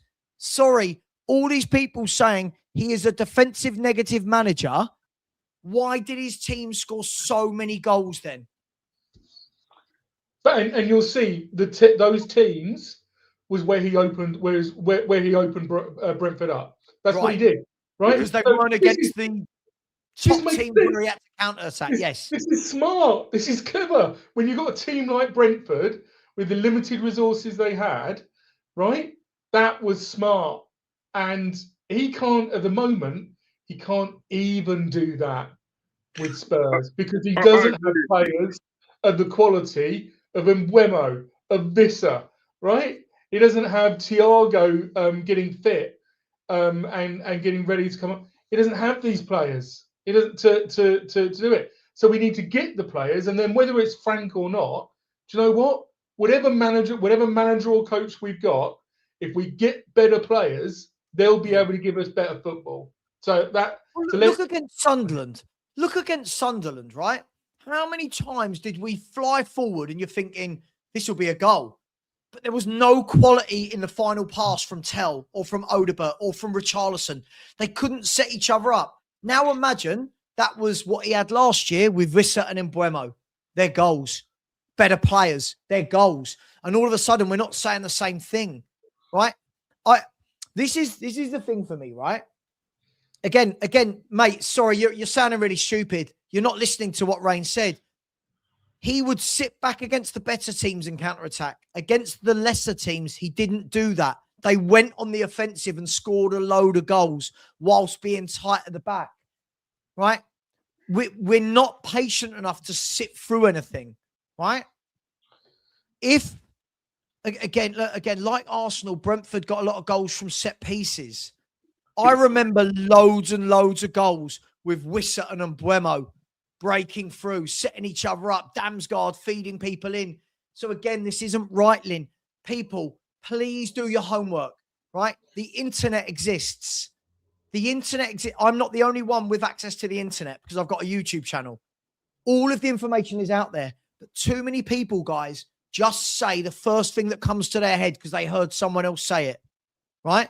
What annoys Savva, what I'm going to say here, what annoys me here is, I've said this for the last few years, and I'll say it again this year.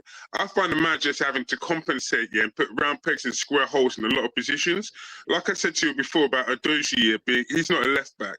Like I said to you before about Poro, he's not a right back.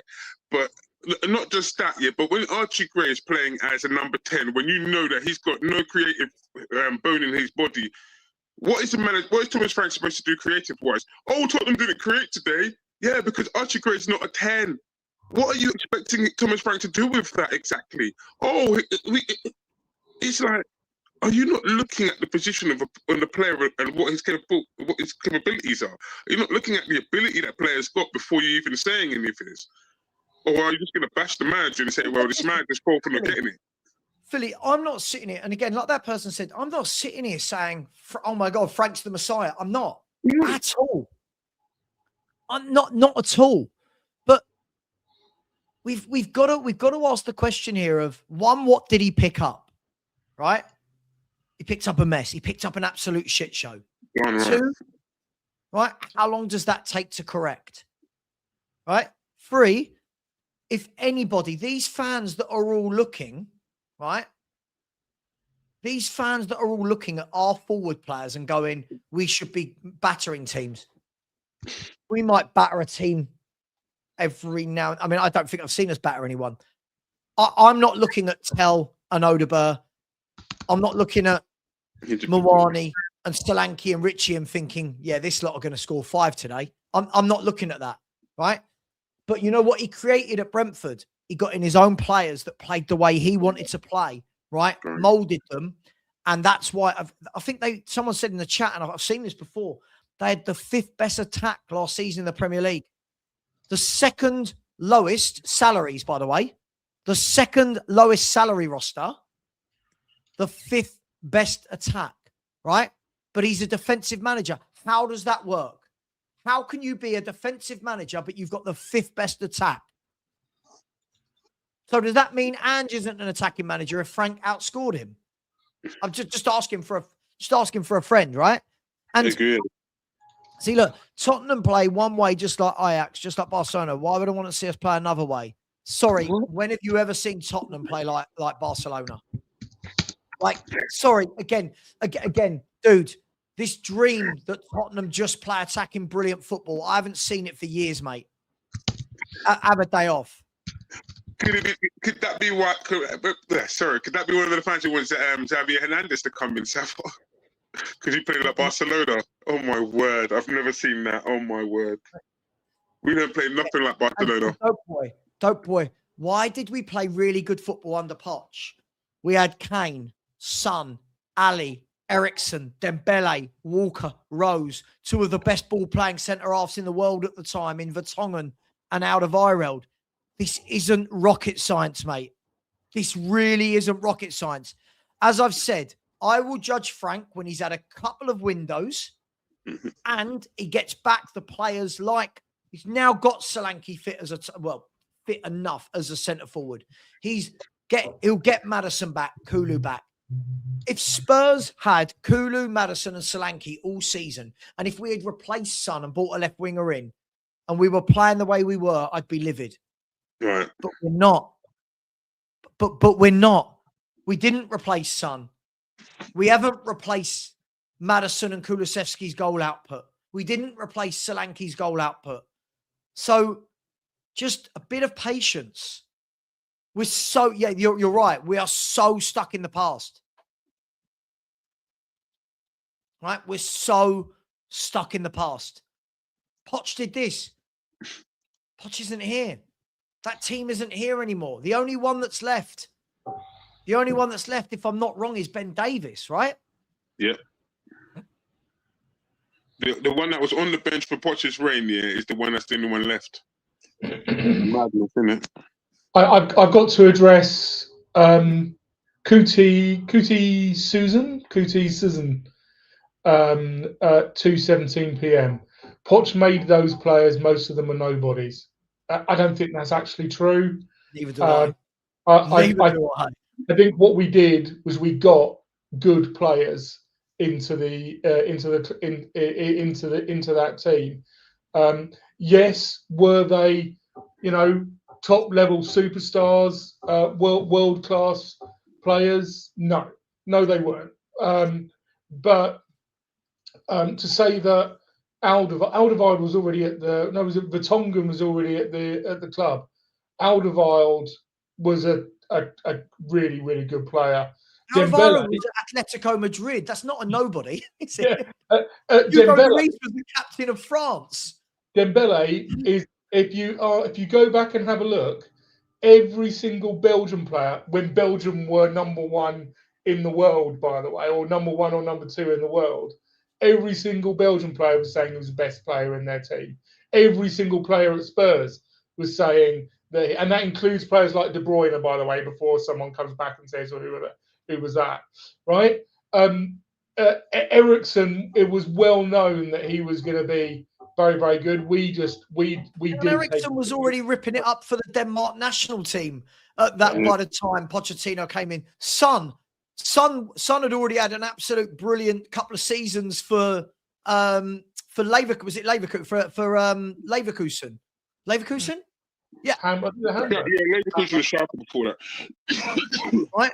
So when we're saying it again, but this is what I mean. Right? This is what I mean. People who are saying they were nobodies, they weren't. Poch was a brilliant coach. This is nothing to take away from Pochettino. Poch was a brilliant coach. Right players, right time, right manager. It was all brilliant. We loved it. Right?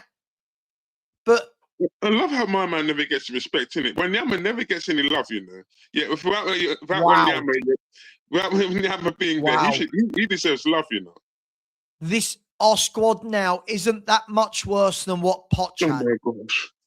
Wow. When I said there's dumb people in this world.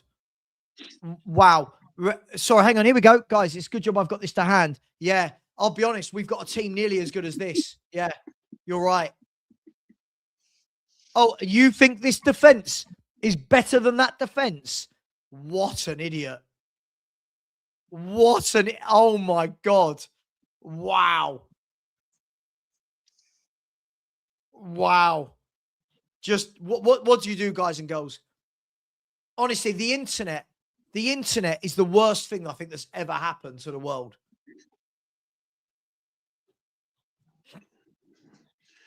Are you on mute? It isn't sad because this guy's going to get educated. He's getting an education. The internet's fantastic, right? Because and this is why I'm a massive free speech advocate, because it means that people can say things and then learn that it's not true, and then maybe don't say them again.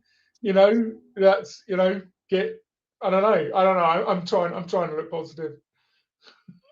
This is a squad right now, right?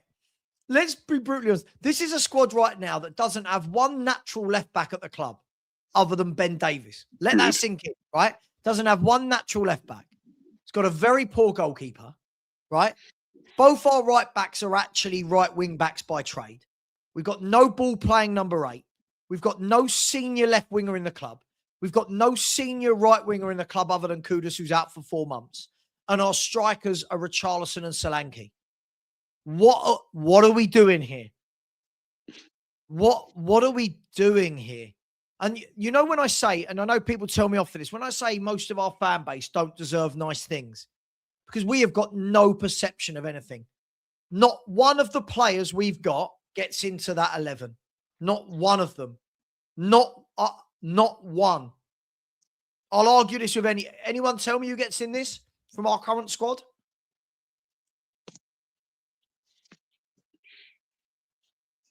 I agree with you, Savva. None. But Not some one. people say Van de Ven. Some people say Van de Ven, but no, not for me. I think Jan was better than him. So no, not for me. Wow. What? And that's the worry, isn't it? He's bad. Again, Mark's said Romero has already won a World Cup, right? Xavi has played for Netherlands, yeah? Porro's played for Spain. Frank can't get a tune. What, 3 players? That's 3 footballers. Look at the midfield he's got. Look at the wingers he's got. Look at the strikers he's got. Look at the goalie he's got. What are you... Do you know what? I can't wait till the day I stop doing YouTube because it hurts my brain how stupid people are. But Kill It Boy is also back, and he's talking about Trippier. Apparently Trippier failed at Newcastle. Trippier, who basically went to Newcastle when they weren't doing very well at all, and helped drag them up to the arguably top 6 team they are today. He might be getting a bit old, mate, but I'll tell you this: when Trippier joined Newcastle, and for the couple of years afterwards, there was nobody saying that Trippier was a crap player. No one. He was absolutely fire for them. He did a massive job. Do you know what? In a very similar way to what Conor Gallagher is probably going to do at Spurs. Yeah. Model pro, knows his job, knows what other people are doing around him. Absolute beast who just delivers game after game. He might be getting old now, might be getting on a bit now, but I think your take on it. Dope boy, you do realise nearly every single squad is international footballers. Sorry, you think we've got a good midfield? Bentancur, Sarr, Bergvall, Graham, Basuma. What are we, I just can't do it. It's just trolling at this stage. It's just ridiculous at this stage. Do you know? I think the problem is, again, I'll say, because of our age, I think we've seen really good footballers, and I think these kids like Dope Boy Jr. haven't seen good footballers, because anyone like Mark completely agree. Papa Sarr can't get a minute of football for Senegal. Papa Sarr's not even getting brought on as a substitute for Senegal in the AFCON. Why? Right? What I'm going to say about Romero and the World Cup here, people, you don't have to be a good player to win the World Cup, by the way, because Angus is in the chat. Lovely Angus. Mertesacker, yeah, would you say he's a quality defender? But yeah, he's won the World Cup. So people using that and saying, well, you've won a World Cup, you're a decent player. Not necessarily. You can win it by just being in the squad. Yeah. He won it in 2014 with Germany. Who was the left back that played for France that time? Like, there's been loads of players that have played where you've gone, yeah, you do a job, but you're not amazing. Look, yeah, listen, I don't know, guys. I'm not going to go for. I'm going to end it soon, but look, it's so funny, and no one wants any time. No one wants any time, right? This is why I said what I said in the summer. This year for me is going to be ups and downs. I'm not expecting a lot. This is going to be a tough year. I said before the very first game, strap on your big boy and big girl pants, right? Because this is going to be a tough year while we get rid of players, bring players in, and evolve and develop. And everyone going, oh, in 6 months, what's he implemented? Give it time. Give it time. This is a guy that's playing every 3 days with people like Tell, Odeber, Richie, Gray, Sarr, Bergval, Bentancur, who's clearly lost. This is mad. Yes. This is it's just mad. Member show tomorrow afternoon, guys. I remember when fans used to really know what a good player looked like. Now fans just go, but they're an international. Who isn't? Who isn't an international these days? Like, what are you on about? Squads are bigger than ever. Everyone gets an internet. I don't know. You have internationals here who are actually sitting on the bench for their clubs, yet they're playing international football. So, do you remember back in the early in our day? It would be you'd have to play for your club here, and then you'd go to the international stage. Now you've got players on the bench actually playing for the international teams. So, what exactly is that? Anyone can win an international these days. They're not as hard as they were before. That's what I'm looking at. It's too much international football. We all know it. We all know it. It's causing a problem all over the place.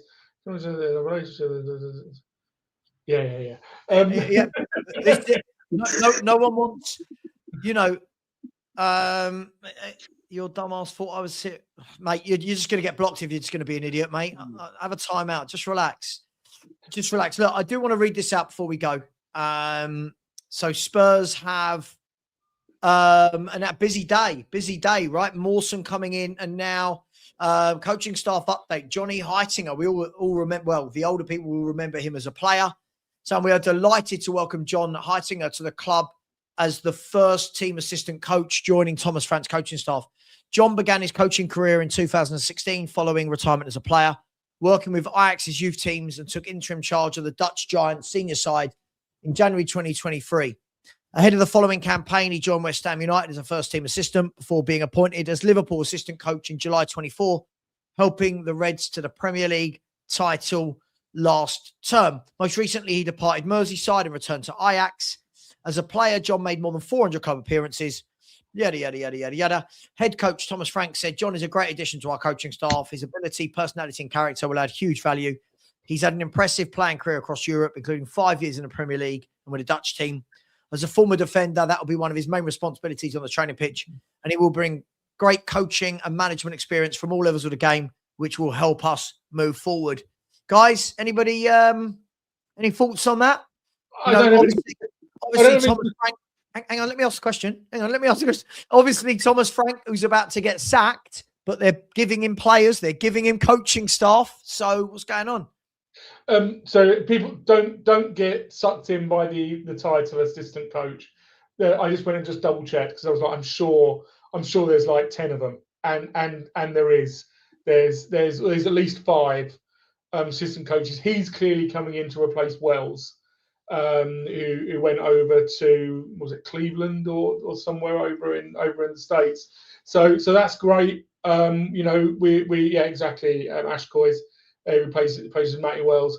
So that's great. There was some rumours that some other people can shift around, but one of the great things that Frank did at the start of to make our club, to make our club a rational and functional team, functionally working organisation in the summer, was he brought in a whole. Does anyone remember this?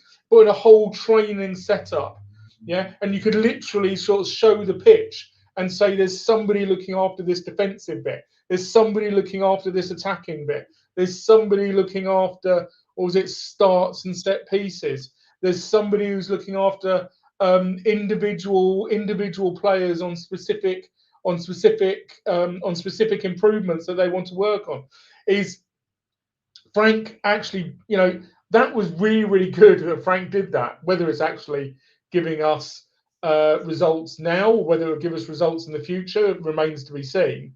But it's good that he hasn't let that slide and gone back into we'll just sort of shift around, and he has actually refilled that role with somebody who knows football clearly. And I don't know about his coaching specs, where else he's been, but Colorado Rapids, thank you very much, Ash Coys. But you'd hope that Johnny Heitinger is going to come in and be able to help on the defensive side of training.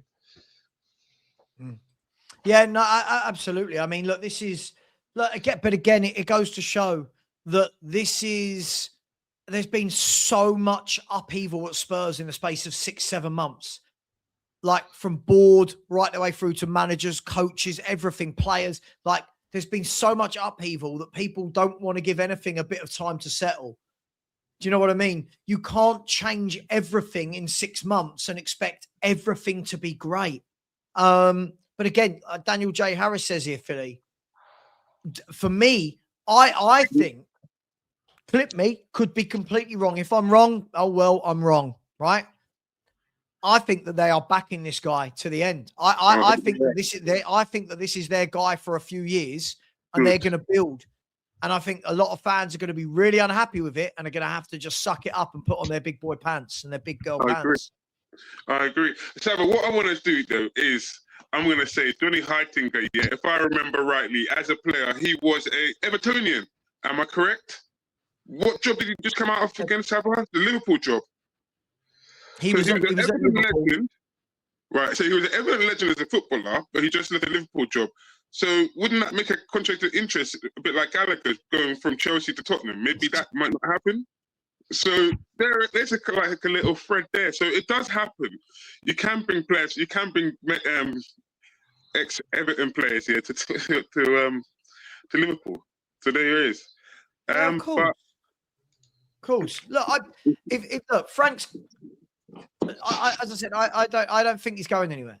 I don't think he's going anywhere. I think the fans, we can all sit and be upset. We can all sit and moan. Oh, I want to see more through balls. I want to see attacking football. Sure. More than any of that, I want to see Spurs build. More than any of that, I can take shit football for a year, right? As a football fan, I can take shit football for a year. If all of the things I've said happen and next season we're playing the same way, now I'm on his back. I agree. Now I'm on his back. Hang on, mate. You've got Kulu, you've got Maddison, you've got Kudus, you've got Gallagher, you've got Paulinho, you've got a new left winger, a new striker, you've got a new fullback, a new goalkeeper. All right, mate, come on. Show us what you are. Until that, I'm not going to judge this man on a squad that's been built by 6 other managers. Right? I'm not blaming those managers. I feel sorry for every one of them. I agree. We keep do you know what? Said this the other day, Rain, right? If we sack this manager now, the new manager comes in. Now that new manager's got players from 7 different managers. And we're just doing it again and again and again. I'd at least rather let's get to the point where this squad is the majority Thomas Franks, right? 3 or 4 windows. He's brought in 15, 16 players and we go, right, come on, show us. Our fans, sorry, mate, you've had 1 window, you've had 6 months. Oh, sorry, the through balls aren't very good. See you later. Get him out of here. Let's get the next guy in. We've got the patience. We've got the patience of my puppy. From the moment I wake up, my puppy is literally in my face, going, "Hello, I'm awake," right? And the moment I get out of bed, before I've even had a chance to brush my teeth, he brings me his lead. Because he thinks, Daddy's up, we're going walking, right? That is most of our fan base in a nutshell. Hi, Thomas Frank, you're here. Go on, make us brilliant now. You've had 6 months. Go. Fuck. What are we doing here? But it's What are we also doing here? it's also the sign of an improvement. Again, I'm protesting on Saturday. I'm not stopping. Right, I'm protesting on Saturday. But again, it's evidence that the club is healing and maybe working out how to become a properly functioning organisation. That they don't go, we've lost a coach, right? And the best thing to do is not replace the coach in case we get rid of the manager. I mean, that's bonkers, isn't it? We're literally setting ourselves up to fail. If you go, do you know what? I'm not sure about Frank, therefore, I'm not going to give him the resources he needs. Okay. Do you think, is any manager going to succeed? Has any manager at Spurs in the past succeeded when he hasn't got the resources he needs? Yeah, we've got a long history of seeing managers not get given good quality players. We can go all the way back to Harry Redknapp, right?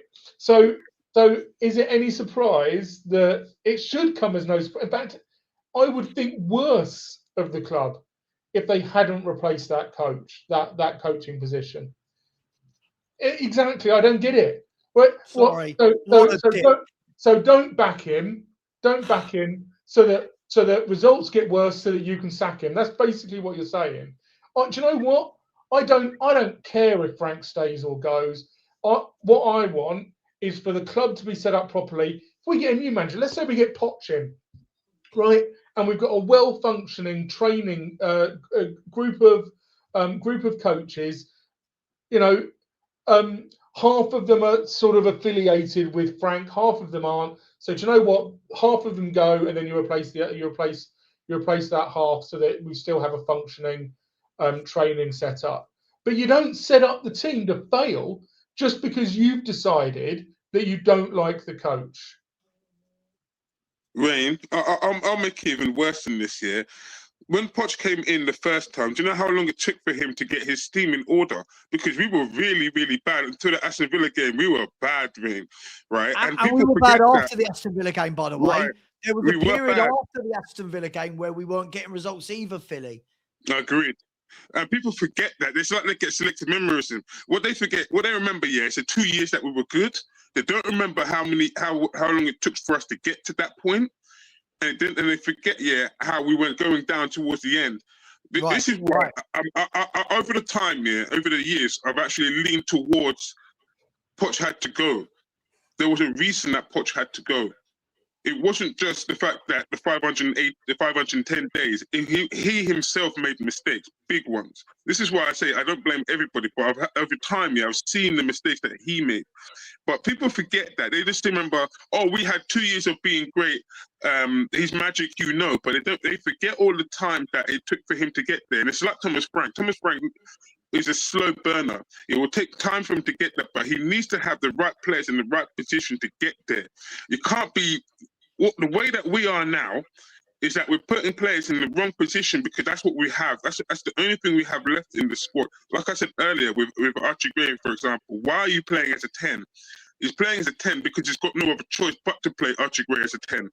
And that's not good enough when people for me. complain, why is Ben Davies still playing left back? We've got no one else.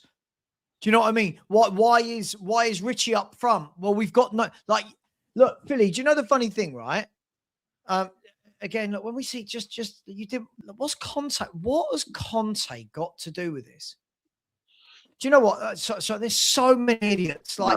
There's so many idiots. Like, you're backing Frank, you don't like trophies. Like, how are those two things linked? How many times can I say, guys, right? Rain, you've heard me say this a million times. For me, I think Frank is here to stabilise. I think Frank is here to stabilise for a couple of years. Doesn't mean he's going to be the guy that's here for the long term. Now, if I'm right about that, fine. If I'm wrong about that, do you know what, Rain? Fine. I'm still going to sleep at night whether I'm right or wrong about that. But when people are saying backing this manager, right? People have got to remember, this is how I know some people are so dumb. And I say it as it is. I said in the summer, right? Clearly, I don't expect anything in year one. Thomas Frank, wherever he's been, has taken the first year. It's not been good. It's been a slow burner. It's been a slow build for him to get everything right. Right? Nothing's changed on that front for me. I'm not the one that's changed my opinion. I was expecting this. I was expecting a tough year. I was expecting to struggle to score goals. I said this in the summer. I said that I thought our summer transfer window was negligent because we didn't replace the goals. We didn't replace the assists, right? So this, all we're seeing now, guys, none of this is a shock to me.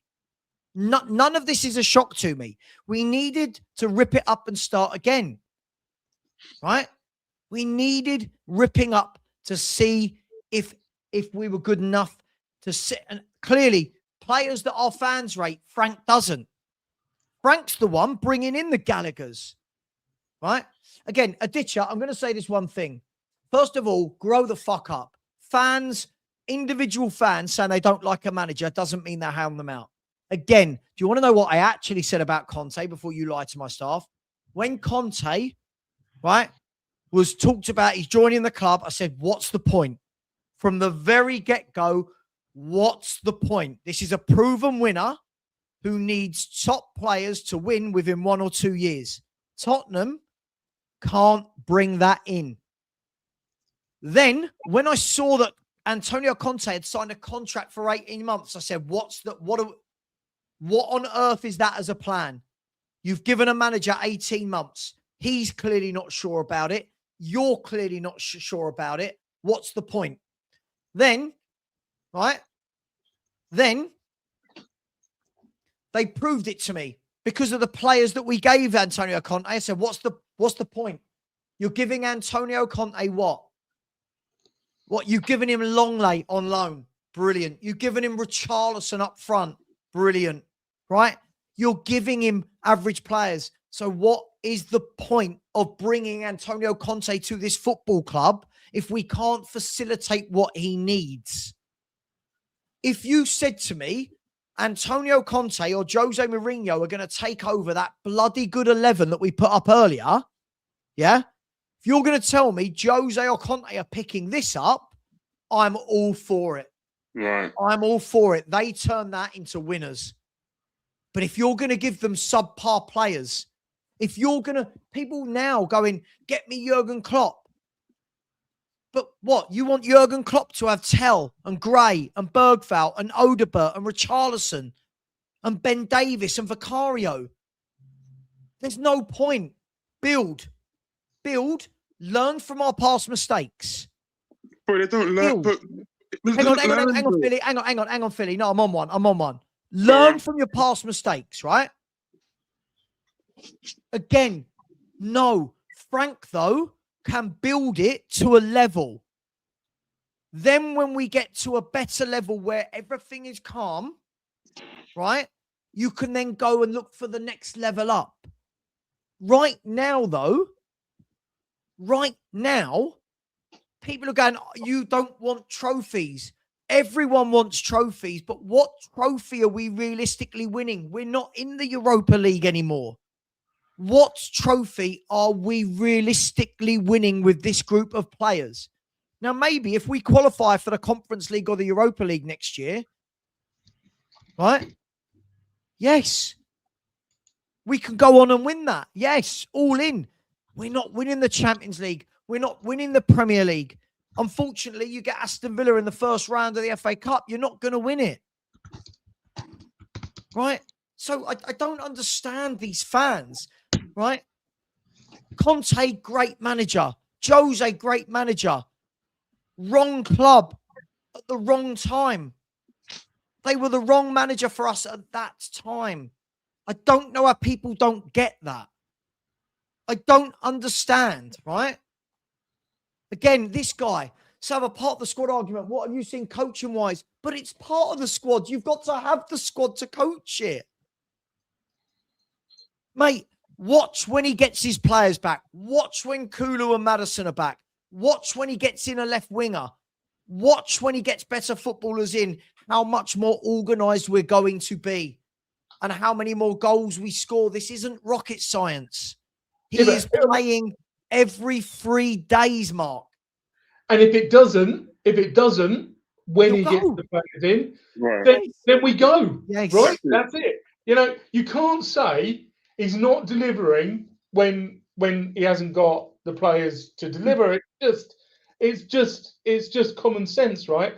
Is there a single person in the chat room who actually supports Tottenham Hotspur who thinks Richarlison up front every single game is going to give a well-functioning team?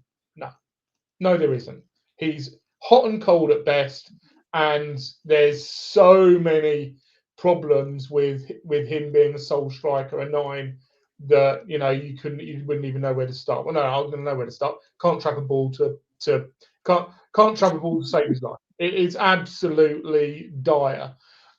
So you know, it doesn't matter whether Frank is here or not. What the club needs to do, and actually what I think, like my perspective is that what Frank is doing, I think, Sam, I think we're on the same page. What Frank is kind of doing is, behind the scenes, is from the coaching setup, making us a functioning coaching team. From a transfer setup, you know, in the summer he said this is not the way that the transfer team works here is not what I would expect. A very, very polite public way of saying it's a shit show here. And what we're seeing, we're definitely seeing progress, right? Whether it progresses to the quality that we want is what we need to keep our eye on.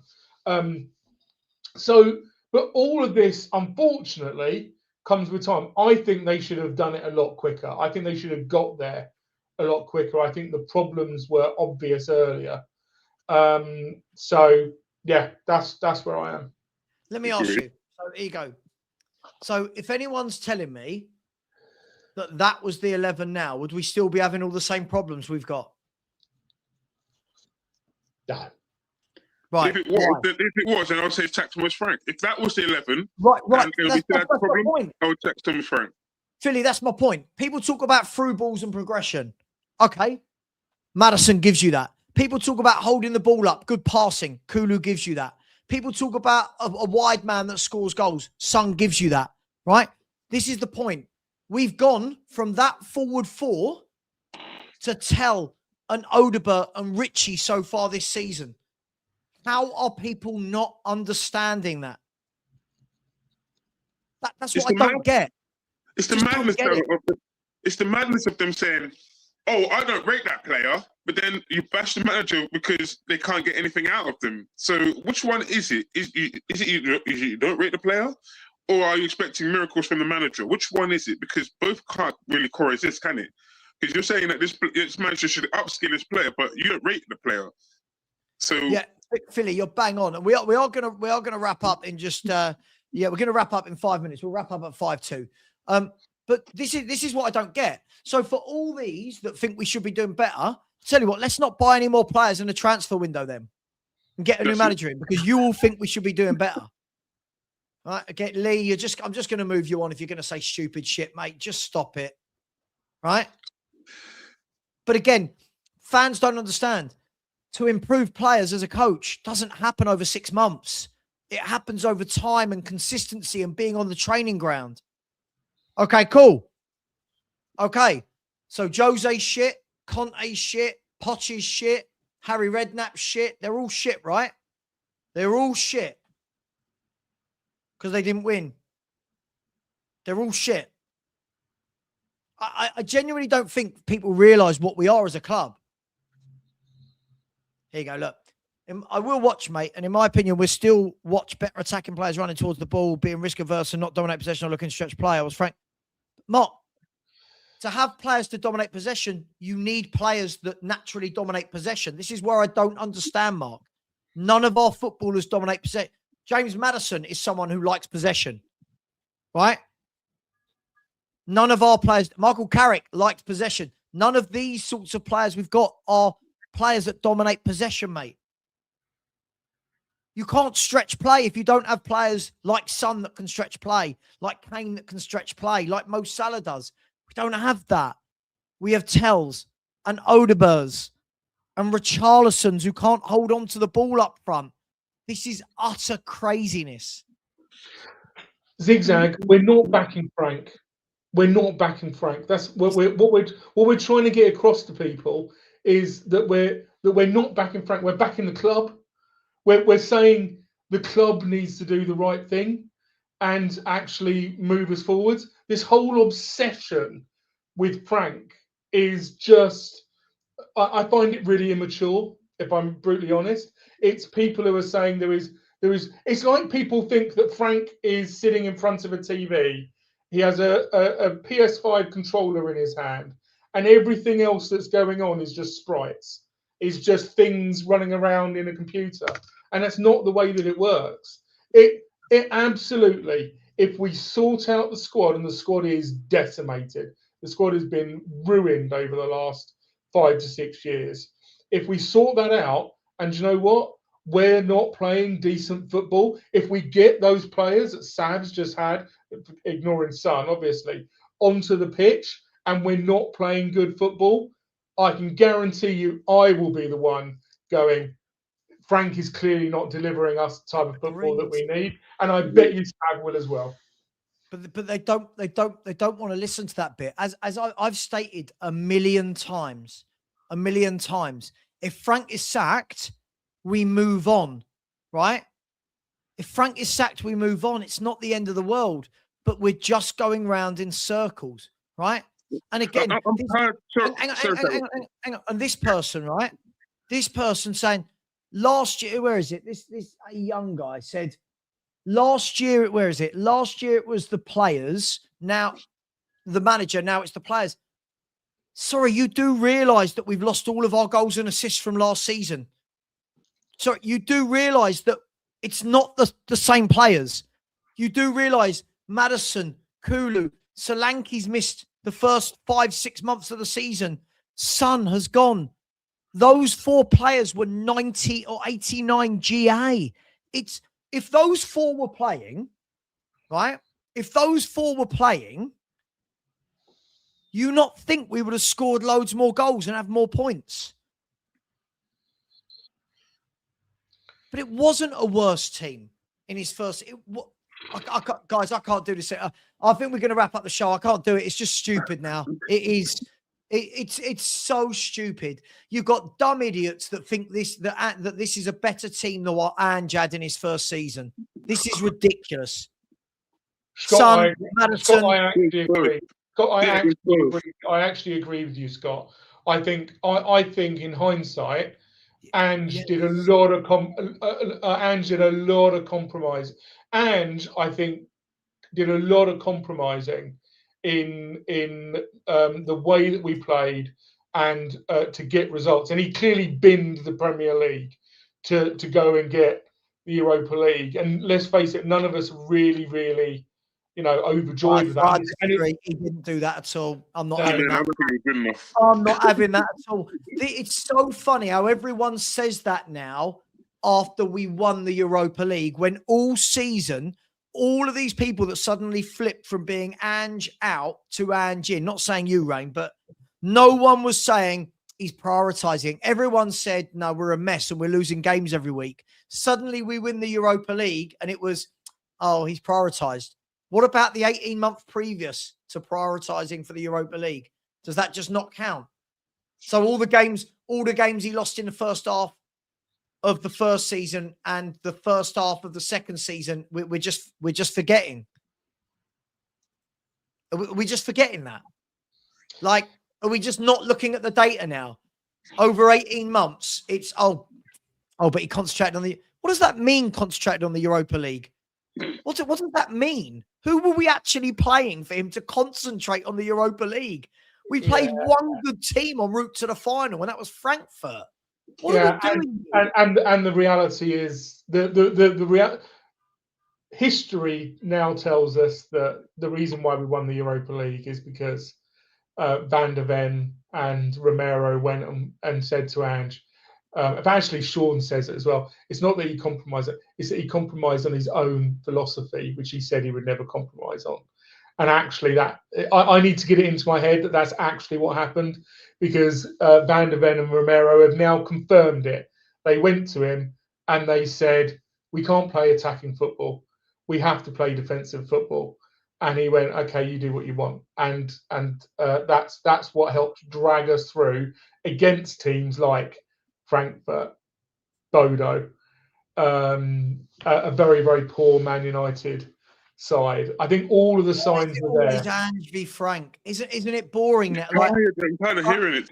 Aren't we all so bored of Ange v Frank? Yeah. Like, so boring. It's so boring hearing. It's making me not enjoy Tottenham because all we talk about is Ange.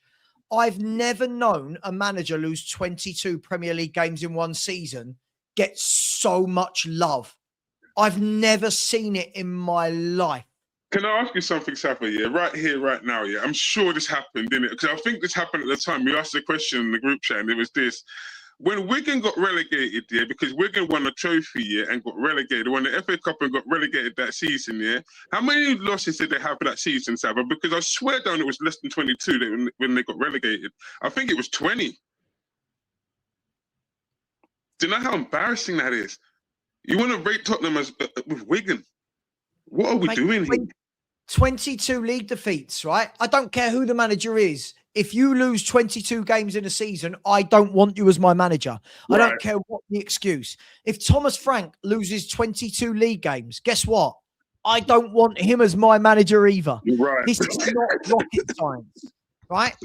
But one of those managers got 2 years.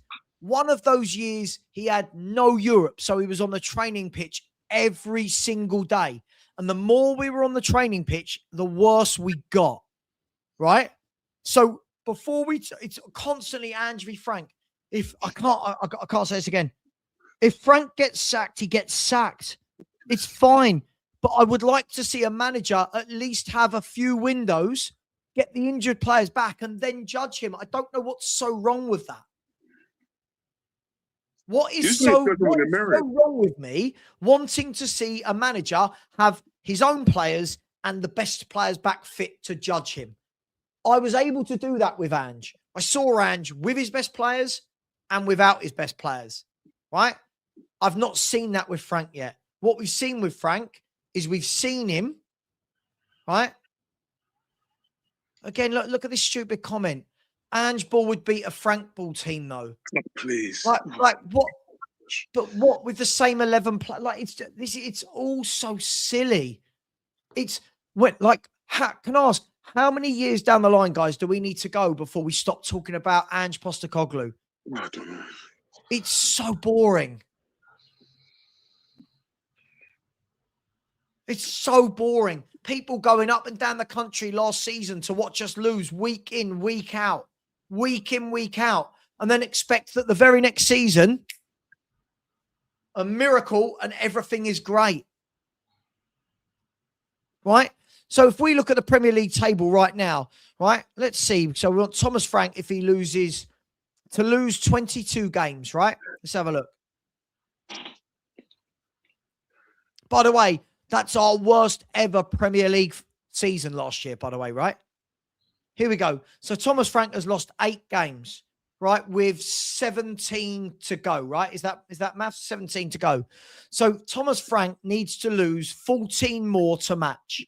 So if Thomas Frank, guys, loses 14 of the last 17, I would want him sacked. It's not rocket science. This is not rocket science, is it, Rain? This isn't rocket science. Yeah.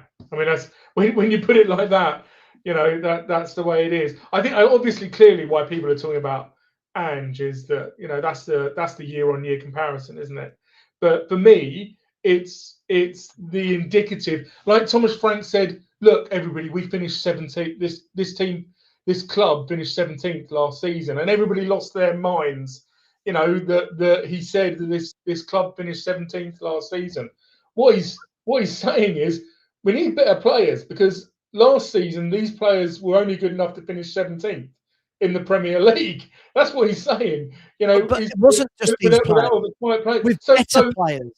we just whether it's Frank, whether it's Ange, whether it's Conte, whether it's Jose, this club needs to get better players into the squad, like Conor Gallagher, right? Yeah, but I'll take it far. Like Adeyemi. We need to get these players. We need to get these players into the squad. We need to get the players who are currently on the treatment table. We need to get them. We need to get them on the pitch. You know, this club needs to heal, and that it heals by getting better players on the pitch. What I was going to say, sorry, mate, let me just cross you too. Rain, what I was going to say, is with your point, right, this is why Thomas Frank was chopping and changing each week, trying to find which players would fit in the right position in his team, because he didn't know, he doesn't know his best 11, because all the players that he has at his disposal, he doesn't rate. So each game, he's playing another player in another position to see if that player would have another impact and another scenario. And this is what I found out. This is why I said I'm not going to blame you for this, because really and truly, you're chopping and changing, because really and truly, you don't trust any of the players that you've got at your disposal right now, and you're finding a solution, but right now there's not many solutions to what the question that you're asking. And so I can't blame the manager for that, because that's the institution behind him, not the manager. Yeah, I'm just going to answer your question very quickly, because then I need to go. I need to go. Yeah. But you can answer your question very quickly. At the very start of the season, Frank played Johnson 3 times in a row on the left-hand side, right, with Kudus on the right. And he played him 3 times in a row. He gave him a bit of trust, and he said, go and show me what you can do, mate. And do you know what? Johnson was rubbish. 3 games in a row. And I reckon the decision then was made that this is a player who's not going to be able. He's given him a couple of goes. I think when people go, Frank, hasn't done this, that, or the other. I think he's been working out who's got it and who hasn't. Right. And I suspect he's worked out that quite a lot of the players haven't. But Rain, we don't want a manager that gets rid of average players.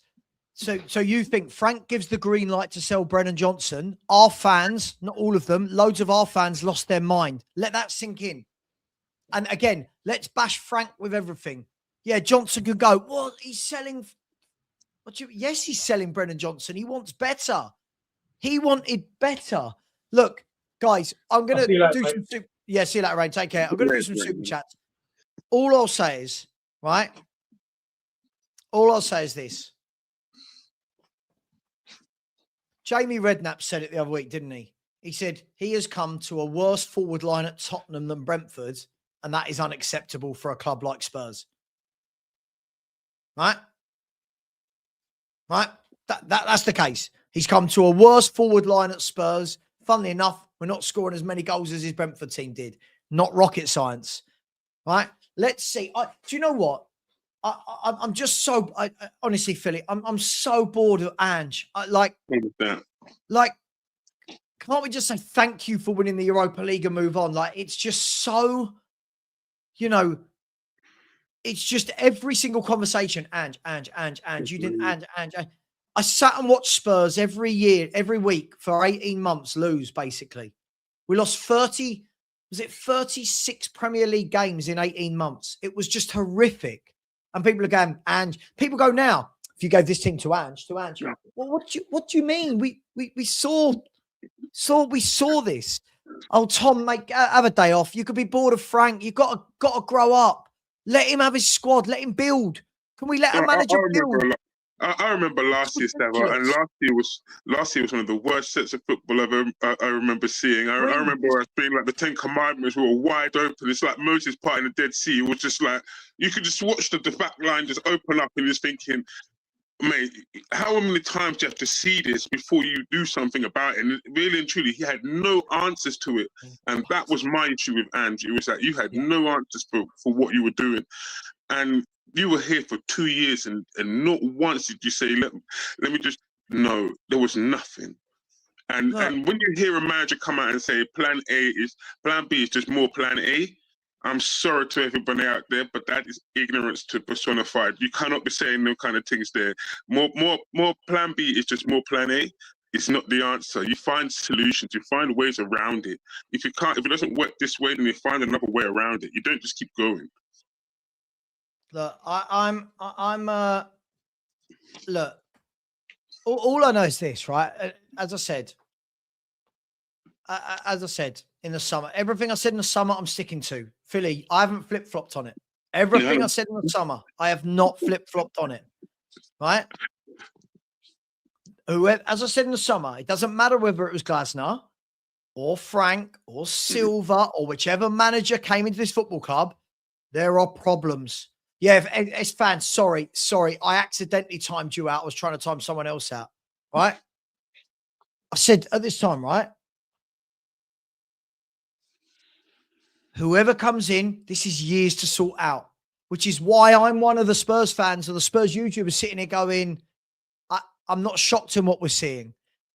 This is why I was one of the Spurs YouTubers saying I didn't like the summer transfer. I didn't think we did replace. We bought in Mawani, who for me is so hit and miss, right? You bought in no left winger to replace Son, right? You've bought in no ball play midfield. All we did was replace a few players. We didn't build upon a squad. No, again, mate, I'll just block you for good. It's not what I said. Again, this is what I hate about people on the internet, idiots like this. Said you've got to bring a squad in, get rid of the deadwood, bring in new players and let him implement his own ideas. We've not seen that yet. Right? I don't understand why this is so difficult for idiots like this. We need a coach, but the coach needs time. At the moment, we're playing every 3 days, right? Every 3 days. And we're in the Champions League, and in the summer, we lost 4 players and replaced with 4. So we didn't build a squad. We didn't build. We did not build. As I said, if we had bought properly, if he had got Eze and Gibbs White and Savio and we were still like this, I'd be livid. But I don't expect any manager in the world to come in here, right? I don't expect any manager to come in here with Tell, Odeberg, Gray, Bergval, Richarlison, Mawani, Solanke, and to have us doing well. I don't believe that. I agree. I agree. You've got to, Ringo, hang on, sorry. Ringo, no, listen to what I say. You can't, you've got to buy, you've got to change, you've got to get old players out. This is mad. This is absolutely mad how people can't use their ears. Right? We lost all of our goals and assists. We lost all of them and didn't replace it. This is mental to me. This is mental to me. Right? If Frank is sacked, he's sacked. But when the next manager comes in with these same forwards, what are we going to do?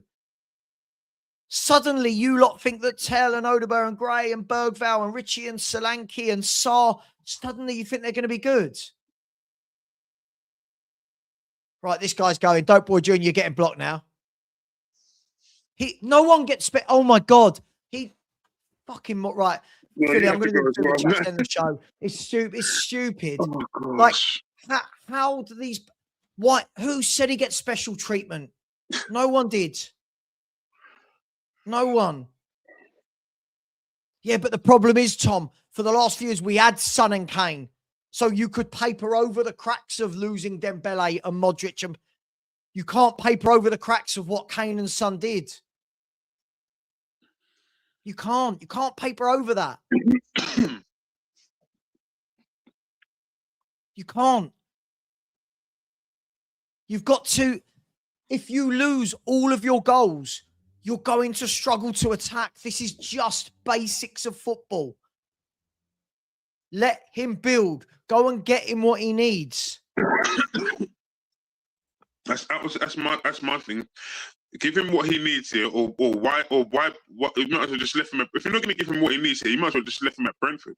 Leave him where he is. Exactly. As I've said before, I don't understand these people that keep saying Thomas Frank isn't getting special treatment. In what way? He's had 6 months.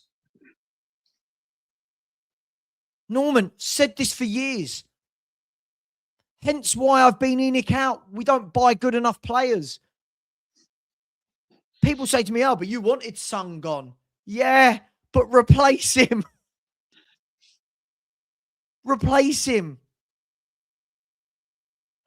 You can't put your put your DNA in the team with Sarr, with Gray, with Bergvall, Tell, Odeberg, Solanke, Ritchie. What are we doing here? And then the same person says Pep would struggle with this team. Doesn't make sense. Look at the Frank needs to put his DNA on it. Pep would struggle with this. You couldn't write it. You couldn't write it. What are we? It's two different messages, Savva. This is the problem. Yeah, there's so many different messages that are coming out that you just don't understand. It just like one contradicts the other one. So Pep would struggle with this team, but Thomas Frank has to do better with the team. Is that what you're saying? So which one is it? It can't be. But it can't be. You can't have your cake and eat it. Which one is it? It's one or the other. You got to decide which one it is. Look. At the end of the day, I'm just. It's just silly now. I know. I'm tired, bro. It's just silly. If Frank gets sacked, he gets sacked. Fine, but you know what? When the new manager comes in, I'm going to say the same thing. Please go and buy some better footballers. Please, whoever the new. I don't care if it is Ryan Mason. I don't care. Please. Of course, Pep would play better football. It's Pep Guardiola. What do you? Pep would get us top 4. Pep struggled to get his own team top 4 last year. What are we doing here? Oh my God! Deep breath, mate. Deep breath. Oh, mate. Philly, you now. So you know the conversations we have offline about what I'm planning for the future. Now, do you see why? Yeah, I do. Now, do you see why? Because there's too many children. There's too many children that don't understand you need time. Yeah, they haven't got the There's patience people going, to do it. well, look at Ange's first season. Yeah, Ange played once a week in his first season, had loads of time on the training ground, had Kulu, had Madison, had Son. He had players. This manager plays every 3 days and has got people like Archie. At the weekend, we had to play Archie Gray in centre mid. That's how bad it got. Down to the bare bones. I can't. The absolute bare bones of the squad, you know, Savva. And yet it's not enough here for people to realise how bad the squad is. The bare bones, man, is what Thomas Frank is working with, having to put players in the wrong position just to get a team out there. That is so bad. I watched like I said, the game was placid, Savva. And this. See, barbaric disdain. Again, you're right. You don't go from 17th to a well-drilled team in a few months. And this is the point. When people are going, oh, put your DNA on this team. Give him his players to put. Conor Gallagher will add DNA, right? You go and buy a top forward. Oh, Sam, stop. Please do. Just stop. You guys are making me hate YouTube. Just stop, please. Just stop. If you want me to keep doing shows and bringing up people's comments, just stop, please. You're the guy. You're the absolute twat that shits himself and will never come on. Why? Because you're a troll, right? No photo, no real name, right? Dope boy, he's gone. It's just silly. I want to have proper football conversation, but people have got to understand it takes time. But that's the thing, Savva. But Ty Rodgers. But no. Last season we weren't better. We weren't doing better. We were 17th and we lost 22 league games. So no, Ty, we weren't doing better. No, you can't just make things up. You can't just make things up. Mate, yeah, it's just, I think the love's got diminished because you can't have sensible conversations with anyone. It's just so silly. It's so silly.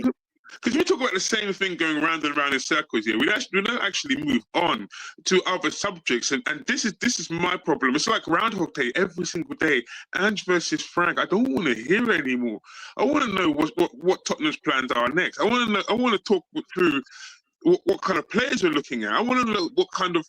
I don't want to be talking about the same subjects going round and round. It's boring. It's boring as far. I'm sorry. It is. It's sad as well. Let's just move on. Ange is gone. He's gone to Nottingham Forest and been sacked from there. Thomas Frank is here. He's here right now, and he's. We all see that he is in desperate situation. Yeah, the club itself has just brought Gallagher in. So let's see what the club has next up its sleeve. That's what I'm saying. Let's just see what the club has up its sleeve. Mate, absolutely. Right? Absolutely. All I want to see is, and again, for all these people that say you love Frank, all I asked for in the summer, Philly, was I want to see Frank come in, but I want to see him be allowed to get rid of players over a number of windows and bring in players over a number of windows. And I want to see what he implements over that time. So when people are saying this is what you wanted, no, what I want is further down the line. What I want is years away. What I want wasn't going to happen in 6 months, right? But all these people who expected everything to change in 6 months, it was never going to happen. You have to go through pain. All right. Short-term pain for long-term gain. But then, Savva, this is another one I'm going to say here. If we chop the manager now, yeah, right, there's a new manager coming in who's going to have to look at all these players again. So they're going to get a brand new life. And so we're going to be stuck here in 6 months' time saying, get that player out or get the manager out. So these players get another reprieve from another manager. And how many managers have they survived already? This is why I really don't want to change another manager, because I'm tired of watching these players in the main table. Over and over again, we've changed the manager, but the players remain the same. And this goes back to Mourinho's this quote: different managers, same players, same result. It's a Conte run. It's just the same, but more diplomatic. Just let him go to the end of the season. That's it. Let's see what they do for him in the window, right? And if it doesn't work, we can move him on. But if we're gonna say every manager gets 6 months to change everything, but this is Philly, grown adults as well. But I wanted to see more. Have some patience. Have a little bit of patience. Look how many people hated Levy and Enoch because they destroyed the club. But a manager can resurrect the club in 6 months. It's just crazy. We don't even have a proper 11, let alone a squad. Now, does that mean I think Frank's got everything right? No. Am I going to die on a hill for him? No. But let's be fair, right? Since the summer, I've heard this, right? In September, it was Iriola. Should have got Iriola. Look how well Bournemouth are doing this Iriola. They dropped off a cliff. It's Glasner. In October, got to get Glasner. I told you, Glasner's the right man. Palace have dropped off a cliff. Funnily enough, another manager, not being backed, playing twice a week, struggling, right? Then it went to, no, we should get Xavi Hernandez. Now it's moved to, we should get Reggie Debris. Reggie Debris, right? Whoever is doing well for a few months, the fans want, right? They would bring that manager in, and when that manager look at Glasner. Glasner is struggling like mad at Palace this season. Struggling. Funnily enough, because they didn't build the squad from what played once a week. We didn't build our squad from last season either, right? He's playing twice a week. Funnily enough, the players get tired. Their performances aren't as good. The players you rotate in aren't as good. Funnily enough, performances start to dip. Right. Results start to dip. Right? Why? This isn't rocket science. What Frank and Glasner are both doing is the same. They're basically doing the same thing, both in Europe. Both haven't got squads capable of playing 2 games a week, right? And there's 1 point between the two clubs. We're literally neck and neck on everything other than we've scored more, right? So all these people going, Glasner, it was Glasner, it was Glasner. Glasner right now would be struggling at Spurs. And we'd be saying the same thing. He's not good enough. He did it, right? Look, Brentford are doing better without Frank. Do you know what? Brentford are doing better without Frank. If they lose their next game, they could be mid-table, which is exactly where they were with Frank. And this is why fans change everything game by game. It is so reactive. It is so reactive. And kind of contradicts what we were just talking about, because Brentford play 1 game a week. So, yeah, I would suggest they've got time to rest their players between games. So, yeah, I would say that their players ain't going to be as ragged as Spurs ones or be having as many injuries as Spurs, seeing they play twice a week. But that's just me again. So the conversation that we're having here it's not really in this comment, really. But can you give us the head-to-head after? I mean, I don't even think it matters. Can you give us the head-to-head after 21 games? I don't understand what at 16 games it matters. Can we listen? I'll ask you this question: are Spurs going to finish on more than 38 points this season? We're on 27 right now. We're going to get more than 11 points in our next 17 games. We are, right? Yep, I agree with that. Right. Are we going to finish higher than 17th? Yes. Right. So then he's vice the manager, isn't it? Right. So if that's the case, why couldn't Ange do that for all the people that talk about Ange and Frank? It's just soul destroying. No, because we're not playing in an easy competition this year, are we? We're not playing in the Europa League this year. Unless the fans think the Champions League is the same level as the Europa League, and then that would be kind of catastrophic, because the Champions League is where is the big boys league. It's almost soul destroying. Do you know, I used to love YouTube. Used to have the bigger the channels got, you realize just how many idiots there are. Like, just so many idiots, right? We are 11 points off where we were last season. 11 points with 17 to play for. So what have we got to play? 17, 30, 17, 34. What's that? 51? We got 51, 51 points to play for.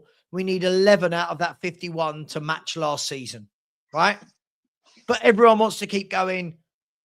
Ange v. Frank. Oh my God. Just stop. It's so boring. See, look. Do you know what I want to see, though, Savva? Oh, shut up. I'm not doing this. He tanked the league for Europe. No. 18 months he had shit form. 18 months. Stop this. We've never seen Thomas Frank have his best 11. Not once. Last season, by the way, in our first 12 games, right? In our first 12 games, we lost 5. With all of our fit players, with all of our better players. Why? I'm just bored. Let me do the super chat. No, I don't understand, Tapper. Yeah, I'm gonna end it one more time. Yeah, and it's gonna be this. People cry about Ange saying he had a winning mentality. To throw a game of football, yeah, is basically that you just give up before the game has started. So tell me again how that is a winning mentality. Because remember, he threw games. That's what he told you, yeah? So if you throw in games here, that means that you are no longer competitive in those games. So therefore, that is not a winning mentality straight off the bat. There you so go. anyone saying to me about winning mentality, you'll finish. And Tom, you are right on this one. That narrative only works in hindsight because no one was saying it at the time, right? I'm sorry, but if you have to throw every league game for half a season to play against AZ Alkmaar, Frankfurt, Bodo Glimt, and Man United. Yeah. Look, let me just, I want to show you something. Just before we go, I'm going to show you something. I think this is quite interesting, and then we are going to go. I can't believe all this. I mean, he was sacked 7 months ago. I can't believe we're still doing this. I think this is very interesting for all those people who hate Frank and think he's going to get sacked. I think this is very interesting. Matt Law saying, think it's significant that Frank is pictured with Heitinger. Also that Frank interviewed Heitinger himself before Christmas and drove the appointment. Said that may ruin a few conspiracy theories. Look. All right, look, let's you know, I do you know what? And I'll tell you what, this is a great comment. Again, I can tell this is from an adult. Every month it changes who the fans want as their next best manager. You watch how it's changed overnight to now Xabi Alonso. Before that was Xavi Hernandez. Before that, Glasner, Iriola. Like, we change our minds depending on who's doing well at any given moment. They won't give anyone time. I can't wait. I can't wait, mate. I can't wait. Mark, I don't see a lot to get behind. I also don't see a lot of players and lots of injuries and no backing. Back him, we'll be able to get behind. Right. Let's do some super chats. Big up to Mark Byers, become a new member. Big up to you, Mark. Fair play. We don't agree on a lot, but big up to you, my man. Thank you very much. Appreciate that. Big up to Shane Henson. Loads of new members today. It's absolutely madness. Big up to you, Shane. Really appreciate you, brother. Thank you very much for that. Members only show tomorrow afternoon, which are very different to these types of shows, by the way. If anyone's been on the members only shows, they're very relaxed. Ryan saying, Rain, how are you, bud? How's the weather? And what do you think of Gallagher and who's in next? I know he likes Gallagher and his family as well, he told me. But thank you very much, Ryan. I really appreciate you. Craig Fenner says we signed Johnson September the 1st, 2023. Lang started November the 1st. Yeah, I don't think Lang was behind that at all. Big up to you. Thanks, Craig. Really appreciate my man. Big up to Adam. Said surely any manager deserves at least a 10-game run with a full quota of first-choice players. Adam, this is what I mean. Can we at least see Thomas Frank with the Koglous and the Madisons and the Solankis before we start saying that this manager needs to be sacked by only playing with the squad players? Madness. Big up to you, Adam. Big up to Henry Wrong TV, who says, Savva, have you checked Frank's new assistant coach? I have. Johnny Heitinger. Yeah, listen, he should. I don't really have a strong opinion on that. If Frank's happy, I'm happy with it. Fair play. Big up. Apparently, they're going to sack him, even though they're letting him pick his coaches. Big up to you, Henry Wrong. Big up to the Two Mark Show. We're doing a show in the morning together. If this is, I think this is not Mark. That's the Cookmaster. That's what I was trying to say. I think this is Mark Cook, not Mark Sheriff. Big up to you, Mark. See you tomorrow. Thank you, buddy. Big up to Dean Law, always with a super sticker. Thank you very much. Really appreciate you. Big up to A. Morris, who's become a member. Big up to you. Yes, more adults in the chat. Big up to you. Thank you very much. And big up to Robbie Magic, said, thanks for the membership, Savva. You are welcome. West Ham prediction. I think we'll win 3-1. I think they're in a mess. I think Conor Gallagher will add a lot. I think it might buoy the team on a bit. The only thing I worry about is, again, I say 3-1. It's if these forwards that aren't good enough can take some chances. That's my point. Can they take the chances? We'll see. But big up to you, my man. Thank you so much.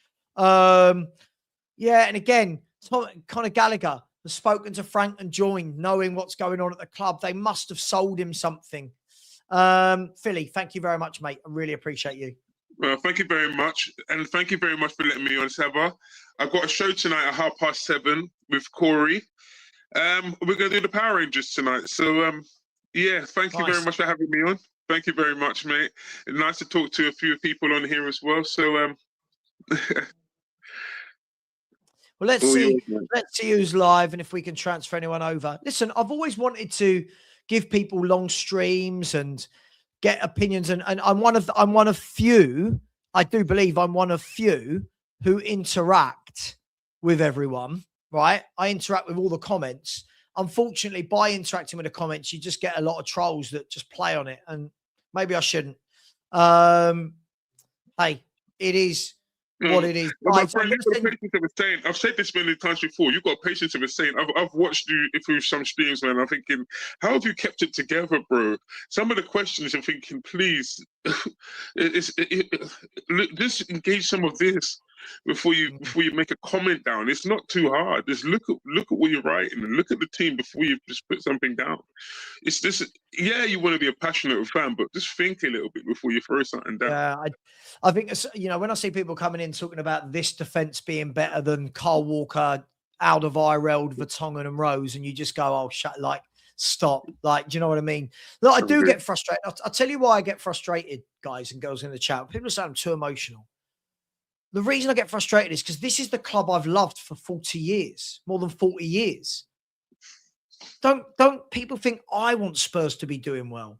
And all of this nonsense about your manager this, your manager that, you wanted this. We never had these conversations when I was growing up, right? Before YouTube, we would argue in a pub. We would debate in the pub before the game, after the game. No one would go, your manager, Frank. You wouldn't. You go on, manager got it right today. Manager got it wrong. Yeah, well, what do you reckon about him? Oh, I don't know. And now it's your manager. Oh, Ange. Oh, we didn't have this back in the day. I agree. We just talked football. And it was like when you lot all came to my house for the barbecue, everyone had loads of different opinions, but everyone's having banter, right? Yeah. Everyone was having banter with it. You know, like Luke bantering about Ange and this and that, the other. But, you know, it's just, you know, no. I time people out. You said yourself you were trying to wind me up. I blocked you for it, mate. That's why. If people come in and block, I don't want children in my chat, mate. All right? Right? So it's simple. Look, guys and girls, much love to you all. I'm going to send you over to Donna Sam. I can't really see anyone else that's live. So please get over there, show him some love. Say Savva Raid or FHTV Raid. Much love. And as always, get over to OK Jersey. Use the 8% at checkout. They've got some great sports and football clothing over there. Get over to their website. Much love. Take care. And as always, come on, you Spurs.